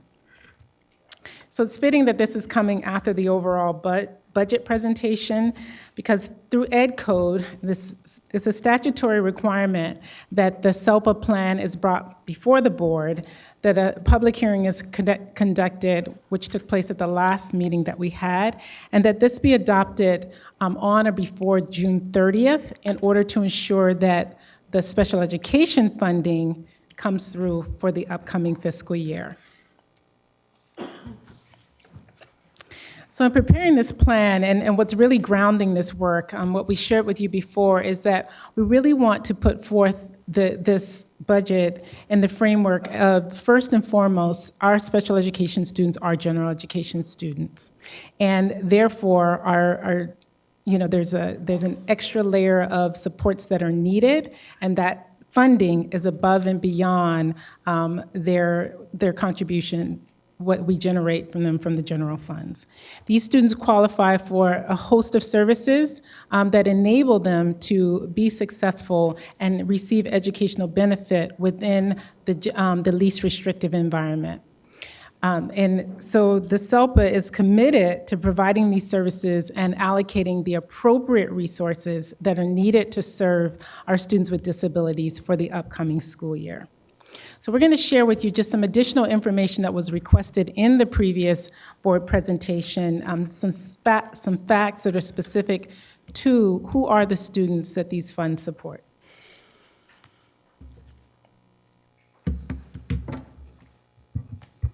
Good evening, good morning, everyone. I'm Becky Bryant. I'm the Director of Special Education and the SELPA Director. At the last board meeting, you asked for some specific facts about the students that we serve. We take an official count. It's called the December 1st count, and last December, our count was 6,584 students. That was an increase of 160 students from the prior year. 64% of those students have some sort of a language need or a specific learning disability. To disaggregate it just a little bit more, there are quite a few federal qualifying conditions for students to receive services, and so on the December 1 count, this would show exactly the types of students and the types of disabilities that we currently serve. As I said before, speech and language and specific learning disability those are the largest populations. However, our population of students with autism is growing at a rapid pace. In terms of how we serve students, we have speech and language services on all sites in the district. We have RSP, or specialized academic instruction, on all but one site. And then we have special day class programs located throughout the district in geographical patterns to serve the students as close to their resident school as possible. Currently, we have 368 students in non-public school, although I did learn today that we brought back about 9, that was a good thing for next year. And then we have 6 students currently in residential treatment centers. As I shared at the last board meeting, we have seen an upward trend in revenue, but the upward trend in that revenue is a district contribution. Our anticipated budget for next year is $129 million. They come from a variety of sources. We have state and federal funds, a flat rate for special education transportation, and then other grants and entitlements. Our biggest ones are in the areas of educationally related mental health, a much smaller federal preschool grant, a very small ADR grant, and then, of course, the district's contribution. And one of the things that we have to prove in the annual budget plan is that the revenues and the expenditures match. So in terms of the expenditures, we anticipate having administrative costs of about $1.9 million for our students with more severe disabilities, and those classrooms, including students served by the County Office of Education and non-public schools, about $65 million are students with more milder disabilities, $39 million. Some of our specialized services, such as program specialists and behavior intervention specialists, $5 million. Transportation is another big item for next year, and we are anticipating that those would be about $11 million. In all told, for next year, the district will be contributing about $89 million. And these figures were all calculated before the most current budget information with the new funding that we expect to get. As I shared at the last board meeting, we also have to adopt an annual service plan. These codes are state codes, and they describe all of the range of services, and you have a very detailed document at your podium. And then again, you have another document that lists every school in the district and a number, and that describes the type of services that are served. Services follow students, so every year these services change from school to school.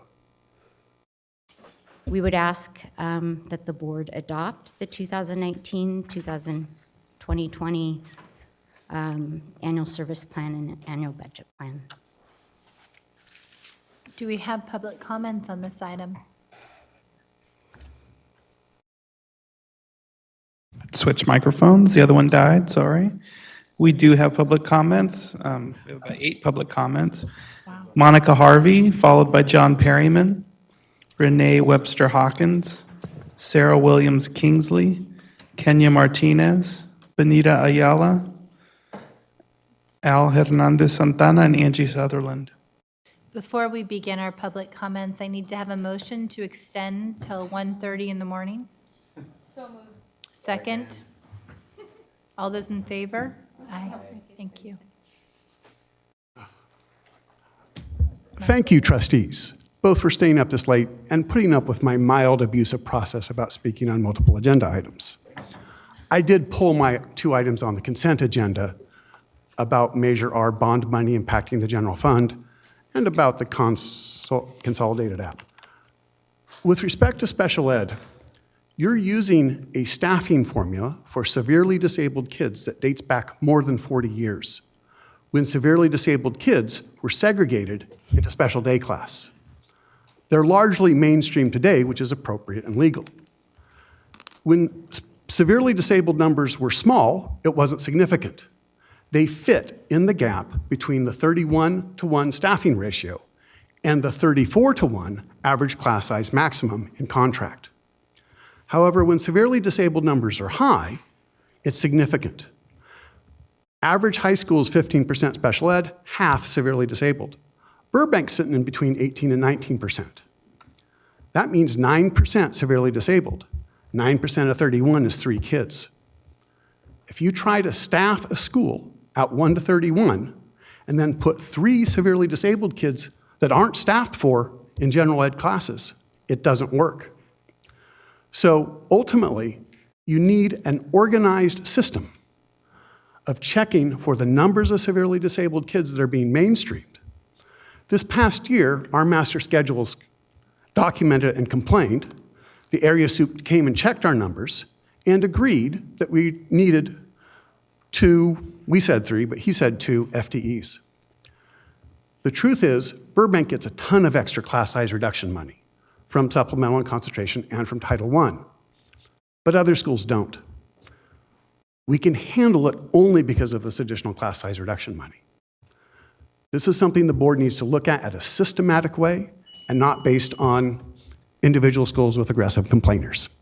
Thanks very much. And Mr. Perryman, I want to thank you since this is your last board comment for the night. I know that you are going to be retiring soon, and we appreciate your longtime advocacy and your willingness to spend hundreds of hours diving into the budget on behalf of our students. You are very much appreciated. I will be back to complain about Title.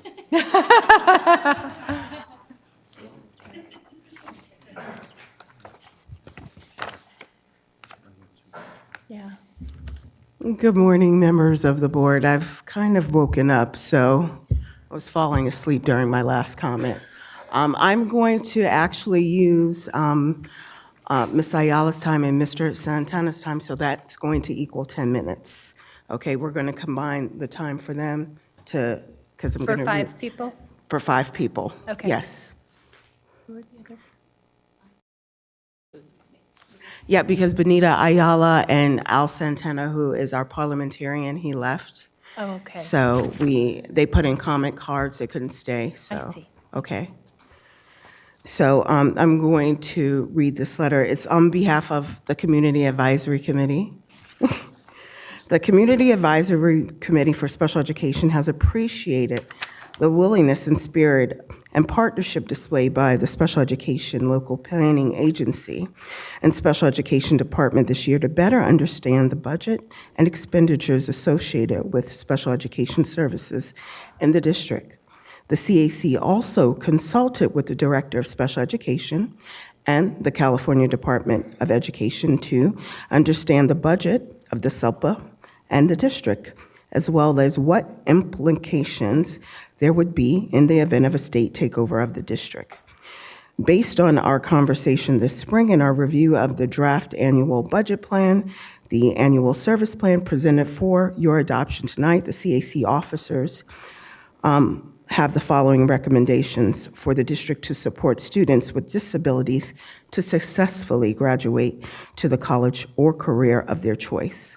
1, The board and the public need an annual budget plan, an annual service plan that includes transparent or meaningful information so we know effectively how our students with disabilities are being served by the special education dollars spent. The problem, the annual service plan and the annual budget plan and the annual service plan prepared by the SELPA and the special education each year are based solely on reporting templates provided by CDE.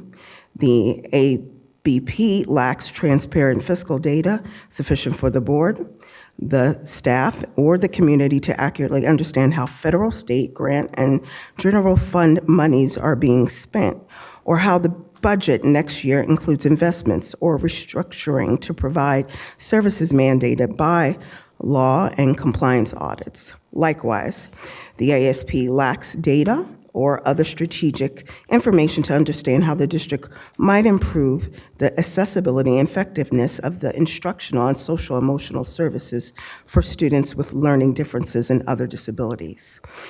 As constructed, the ASP is a reporting tool, not a plan, because the CAES codes simply report the services at each school based on the needs of individual students.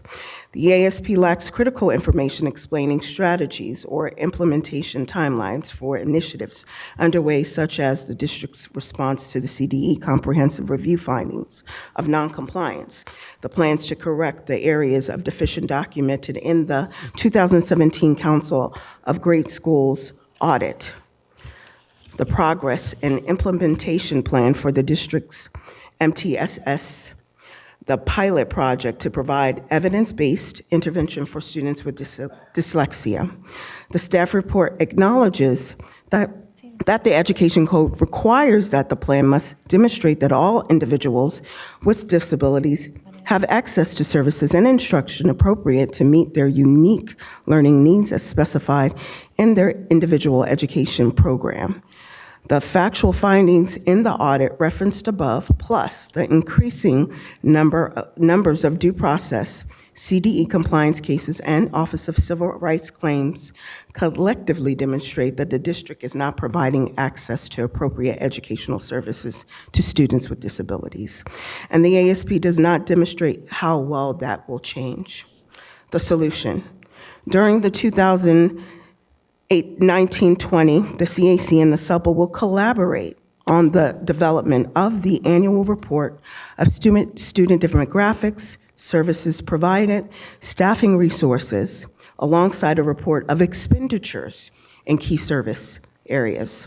On an annual basis, the special education budget and service plan should include more meaningful information about students with disabilities and the staff and resources directed by the district to meet their needs. Not only would it provide greater transparency into the annual expenditures, it would also provide the basis for monitoring and evaluating whether the expenditures are effective or should be shifted.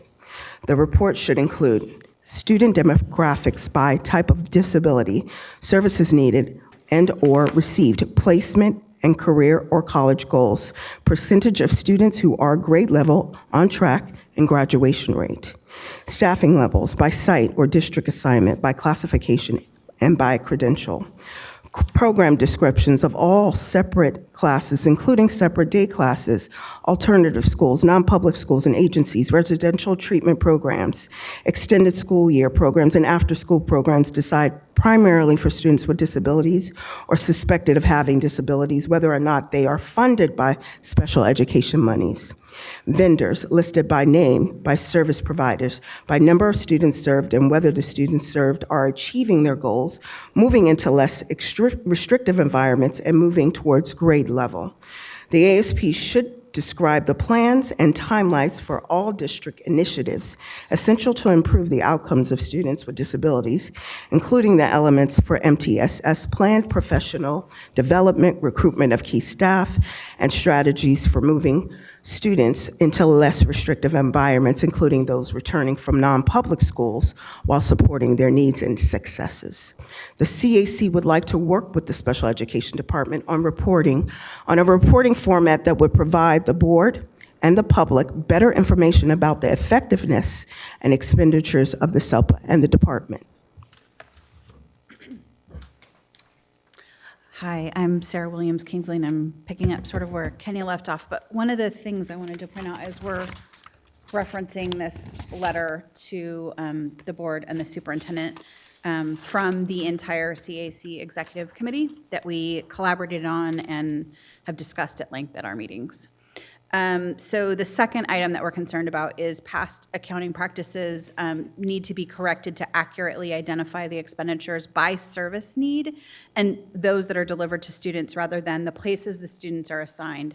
So in the discussion, we were talking about students of high need or mild disabilities, and the way that those dollars are accounted isn't necessarily tracking the student, it's tracking the staff person. That's the concern, right?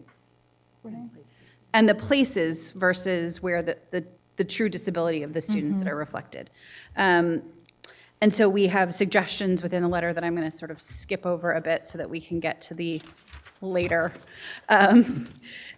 parts of our concern. The third item would be the district needs to adopt a policy requiring data collection and performance standards in all service agreements with outside vendors to ensure contracting, oversight, and accountability. We have a deep concern as a CAC that we have contracts with non-public schools, with other service vendors that don't include accountability for making sure that they're actually meeting the goals in our students' IEPs.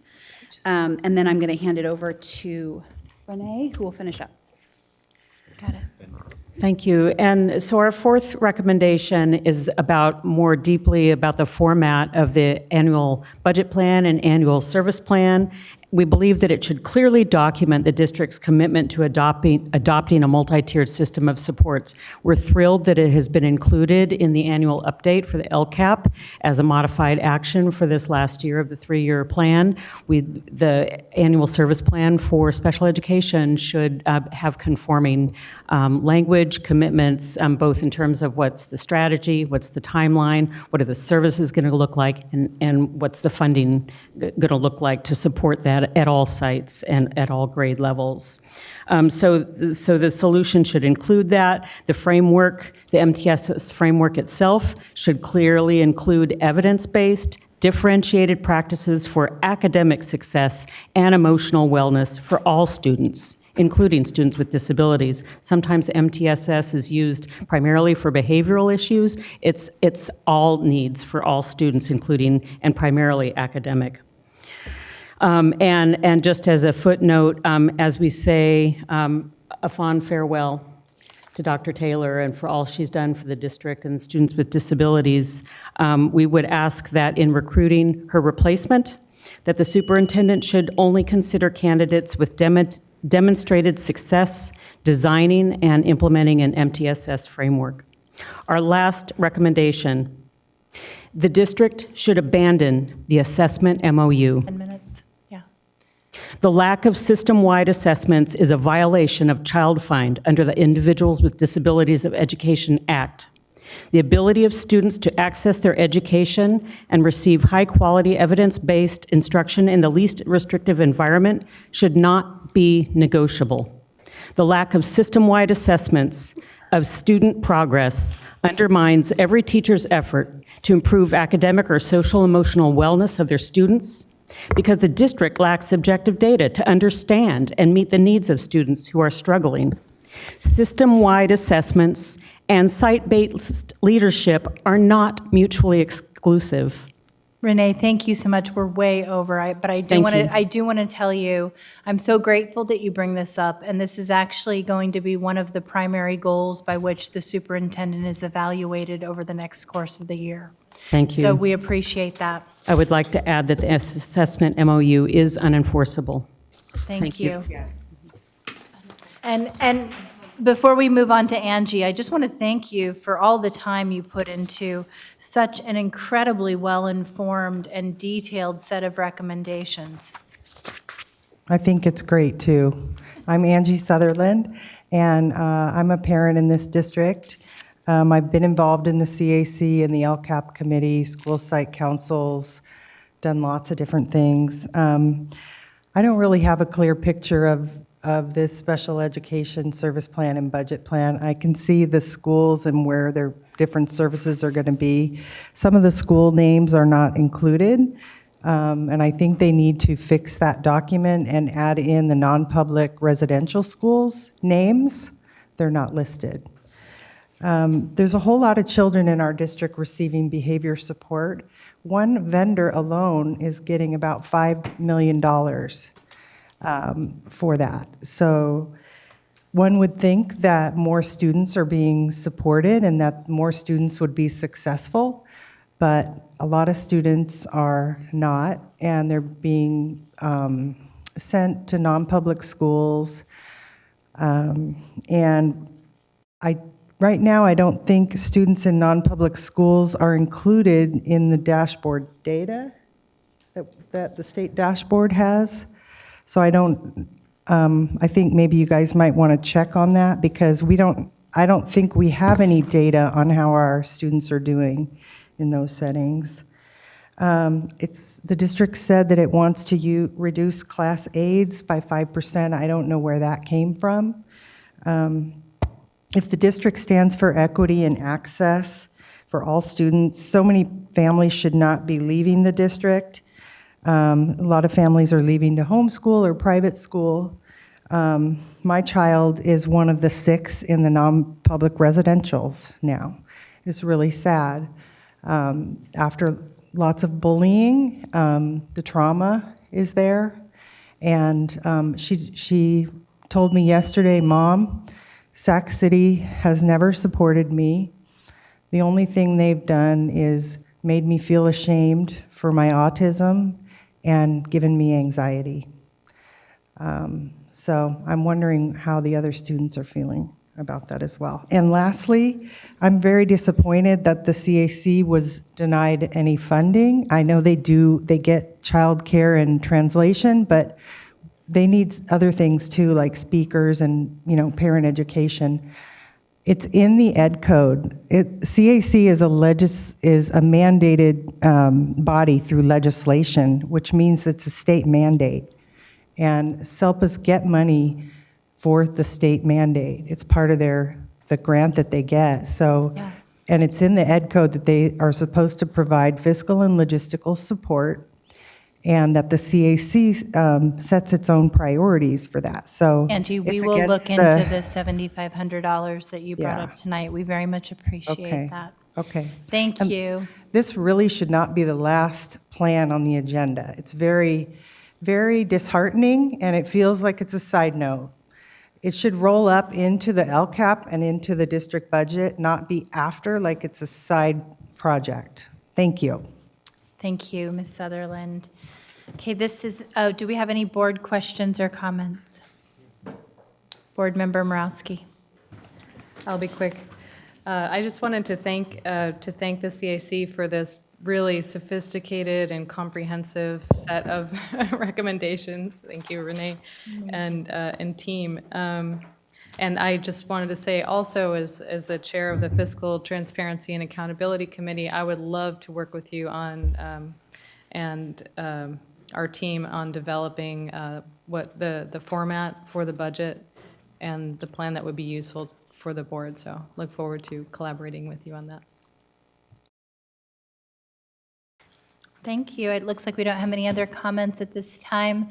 Once again, we want to thank all of you for staying so late tonight. We're grateful for your comments. Do we have a motion to take action? And a second? All those in favor? Aye. Any opposed? Motion carries. Final item in board workshop strategic plan and other initiatives, 9.6, approve policy, BP revision to high school graduation requirements by Dr. Taylor and Matt Turkey. I think that this should be fairly brief. This actually was heard through the policy committee, and we had an opportunity to weigh in, as well as have community organizations come in and also weigh in on this proposal. Yes, good evening, Board President Ryan, Superintendent Aguilar, and members of the board. Iris Taylor again, here with Matt Turkey, to just give you some of the highlights of some revisions to the high school graduation policy that are being made, just consistent with changes to state requirements as well as local district decisions. So the first revision that we'll share with you. These are the areas where we are making revisions in terms of math, science, ethnic studies, exemptions and waivers, and then the ed code around retroactive diplomas. All of these changes are being done in alignment with our guiding principle and our SUSD core values in terms of making the system more equitable. The changes in mathematics requirements are really fostered by the changes in the mathematics framework as well as the Common Core. Historically, Sac City has offered traditional math courses, including Algebra 1 and Geometry. We are changing the graduation policy to align with the district's decision to move to an integrated pathway, so changing those courses to a requirement of Integrated Math 1 and Integrated Math 2.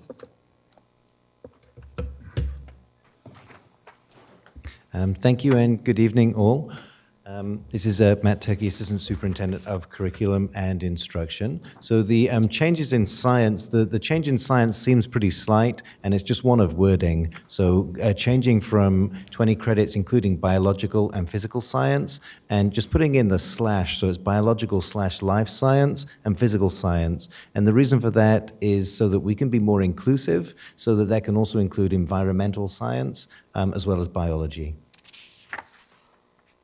The next one, so in 2015, the board voted to include ethnic studies as a graduation requirement. The district currently requires 40 credits of social studies, including 5 credits of contemporary global issues. The proposed change would swap out contemporary global issues for ethnic studies and will keep the required numbers of social studies credits at 40.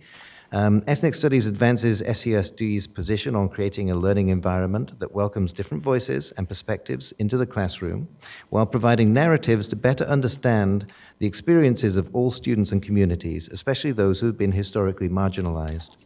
This course is especially important in today's socio-political atmosphere, where many students and families are feeling targeted and discriminated against because of their racial and ethnic identities. Ethnic Studies aligns with our guiding principle by actively working to create a more equitable system and supports other district initiatives such as the Safe Haven Policy, which promotes the protection of some of the most vulnerable scholars and families in the district. A couple of exemptions here. Well, AB 1806 and AB 2121, between them support foster youth, homeless, former juvenile court students, migratory children, newly arrived immigrant children, and children of military families who arrive into the district after 10th grade, who can then graduate with the minimum state requirements rather than the district requirements. So that's 130 credits for graduation rather than the traditional 225. So AB 830 in 2017 canceled the CASE as a high school graduation requirement. So any student who did not pass the CASE can actually retroactively be granted a diploma. This actually came off the heels of SB, a Senate bill in 2015 which suspended the CASE, and in 2016 we did an outreach, and there were 65 students, former students, who we retroactively granted diplomas to since 2016. And then lastly, the last change here is AB 3022. So this is for 12th grade students who were on track for graduation, but were removed from California against their will. And this is really for students who were removed by ICE for immigration purposes, and so they can be granted retroactive diplomas. So the recommendation here is to for the board to approve the proposed revisions to the board policy 6146.1 regarding the high school graduation requirements. Our next steps here would be communications outreach to all stakeholders, including district staff, school site staff, so site administrators, counselors, parents, students, community members, and to update all of our communication and school site communication regarding the graduation requirements. Okay, thank you.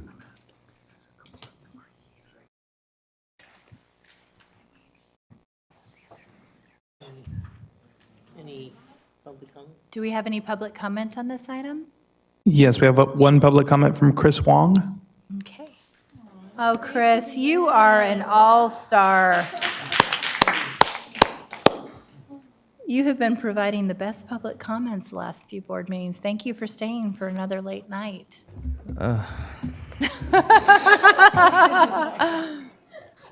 No, we're all in this. Okay. Okay. One more comprehensive question. So this is a small set of students, but how will the ethnic studies requirement affect students in high school specialty programs, like namely HISP and PACE? And I know getting this requirement to those programs is probably high priority considering, like, do we remember like the science project incident that happened We last do. year? Very vividly, yes. Yeah, so I was just wondering, because I've been in contact with Ellen Wong from HISP, and she said that she proposed that the class be taught during zero period of sophomore year, but she hasn't gotten back, no one's gotten back to her yet. So I was wondering if that would be allowed, and if we've been in contact with PACE yet, and if we have an idea of where we'll go with how the requirement will affect PACE. Great question. Dr. Taylor? So, and help me out, Matt Turkey, but with PACE, we've worked out where this will go, and it'll go in the 9th grade year. HISP is another challenge, and so we'll be working with the coordinator in HISP, because HISP will require some revisions to not just the social science class, but the English class, because in that program, those courses are paired. And so we'll have to work with them to revise the content so that the course is aligned, right? But the expectation is that this is a graduation requirement, and that work is done over the upcoming school year. If I can add as well that it will be required in HISP next year, and I believe it will be put into the 10th grade into zero period. It's not quite in alignment with everything else within the district, which is within 9th grade. And then there's, to do that, it would require some realignment of the HISP courses and some switching around of the 9th grade and the 10th grade courses. Okay, thank you. We have board member comments at this time. Board Member Vang? So I'll just keep my comments brief. I just want to say I'm really excited that tonight we're voting on this. In particular, I really want to speak to the ethnic studies. I know in 2015, this board passed a resolution to basically begin the piloting process for ethnic studies. And I remember as a community organizer, I stood alongside the Ethnic Studies Now Coalition with HIP, Black Bear Little School Board, Brown Issues, also folks from Sac State, Dell, Margarita, and some of the faculty. And it's super exciting to see that we've done the pilot piece, and now we're actually this is really happening. We are making ethnic studies a requirement. And so it's really exciting for me in particular, because I know going through the school district, I didn't even learn about my own history until I went to college and took a sociology ethnic studies course. And that class transformed my life. It gave me the tools and the rhetoric to be able to articulate my lived experience, and for our students to be able to do that in our high schools is going to be extremely powerful. And so I'm excited to move this from conference to action, and just want to thank you, Dr. Taylor, and the team for the incredible work to get this in our district. And now, it's really a requirement after we vote tonight. So thank you so much for all your hard work. Board Member Garcia? Yes, so it is exciting to come at a time and be in a district to have this requirement of ethnic studies. I too did not learn about my own culture until I was in college. Oh, you're next. I, through a sociology class, took Chicano studies. but as a psychology major, I didn't have access to those courses. And just the impact and the power that it has to learning about your own cultural background and how it feeds into your identity and your sense of belonging in this world, right? Not just in the community, and being proud of the contributions that your ancestors have made to the world, because it's just not your immediate community, but to the world. So it is exciting to be on a school board in a district that is ahead in this regard. So that's good. So thank you for all that work. I did just have just some general comments in terms of just briefly, what's the process in terms of reviewing the requirements, not only the mandated requirements, but the requirements that the district decides to make requirements for high school graduation? So how does that process work? Are they staff-driven? Are they board-driven? Ethnic studies is not a state requirement. It's moving in that along those lines, but who drives here locally what requirements we should be looking at to incorporate locally? I don't mind. Okay, so really, at the end of it, it's the board's decision, okay, and is driven by multiple different factions, right? So it was actually the ethnic studies decision was driven by the Student Advisory Council, and so it was the students who came forward and said that, we as students really want this to happen, and they're the ones who pushed it. So Other instances, it may be Ed Code, right, that's driving some changes in the graduation requirements, and then in other instances, it just may be district desire for certain courses to be included. Okay, so thank you. I appreciate that. And has the conversation, I don't know, maybe this is a requirement, and I just don't know, to complete the FAFSA and the financial aid for Dreamers, is that a local requirement, or is that conversation happening? So I recently learned actually that in Riverside, it is a requirement. That's why I'm asking, because I work with districts in Riverside, because I know it is a requirement there, and they have had incredible success. So it's something that maybe I'd like to look into that. So in Sac City, it's not a requirement. There is, however, a lot of work that's happening with our counselors in terms of not just in terms of working with our students to complete FAFSA. We actually have one of our elements in our Performance and Targeted Action Index that looks at the rates of FAFSA completion, so that we can monitor and track, how many of our students are exiting out of our system having completed that. So we're very excited about the work of our counseling team who are working on that, but it's not a requirement. And that's Right, and I'd like to be more aggressive in that, and to explore making it into a requirement, and realize that there's that tension between state mandated requirements and then local, right? Right. And how do you do that? But I think Valverde is the district that has it as a requirement, so they could potentially be a model. But again, it goes back to the incredible increases in FAFSA applications and completions, especially from underrepresented student groups. So We can definitely research. So I don't know if that's a clear direction, but but I certainly want to hear back on exploring that, and not just FAFSA, but also, and I can't remember the name of the application for the AB 540 or the Dreamers. I can't remember the name of it right at this moment. And Member Garcia, I would support that as well. I don't know if that has to go through the policy committee, but I think being aggressive about that. I know we have a lot of policy in the policy committee right now, but I think absolutely making that a priority. Yeah. Board Member Pritchett. Thank you. I just want to say that I'm really pleased with these recommendations, and I appreciate the staff time getting them ready for our students. My question is not related to the high school graduation requirements that are in here, but other requirements that we have.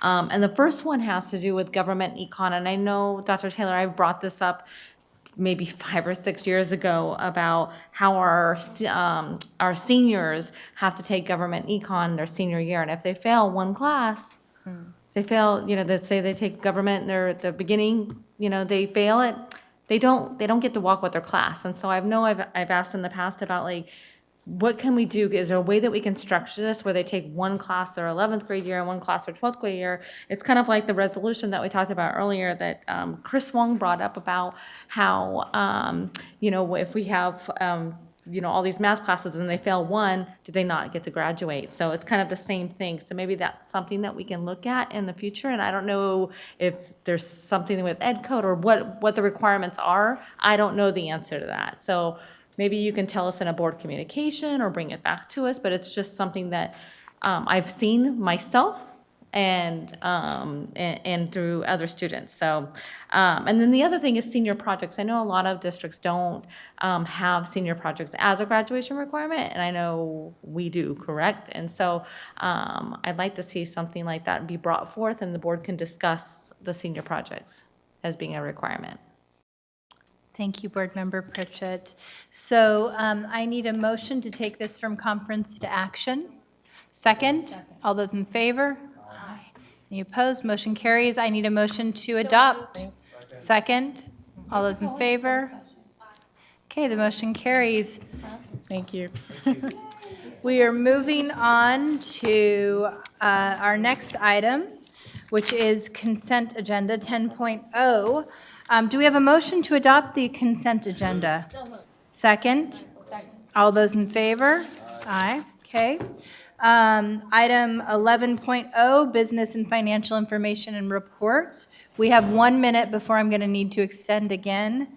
I will extend by 5 minutes. Do we have a motion and a second?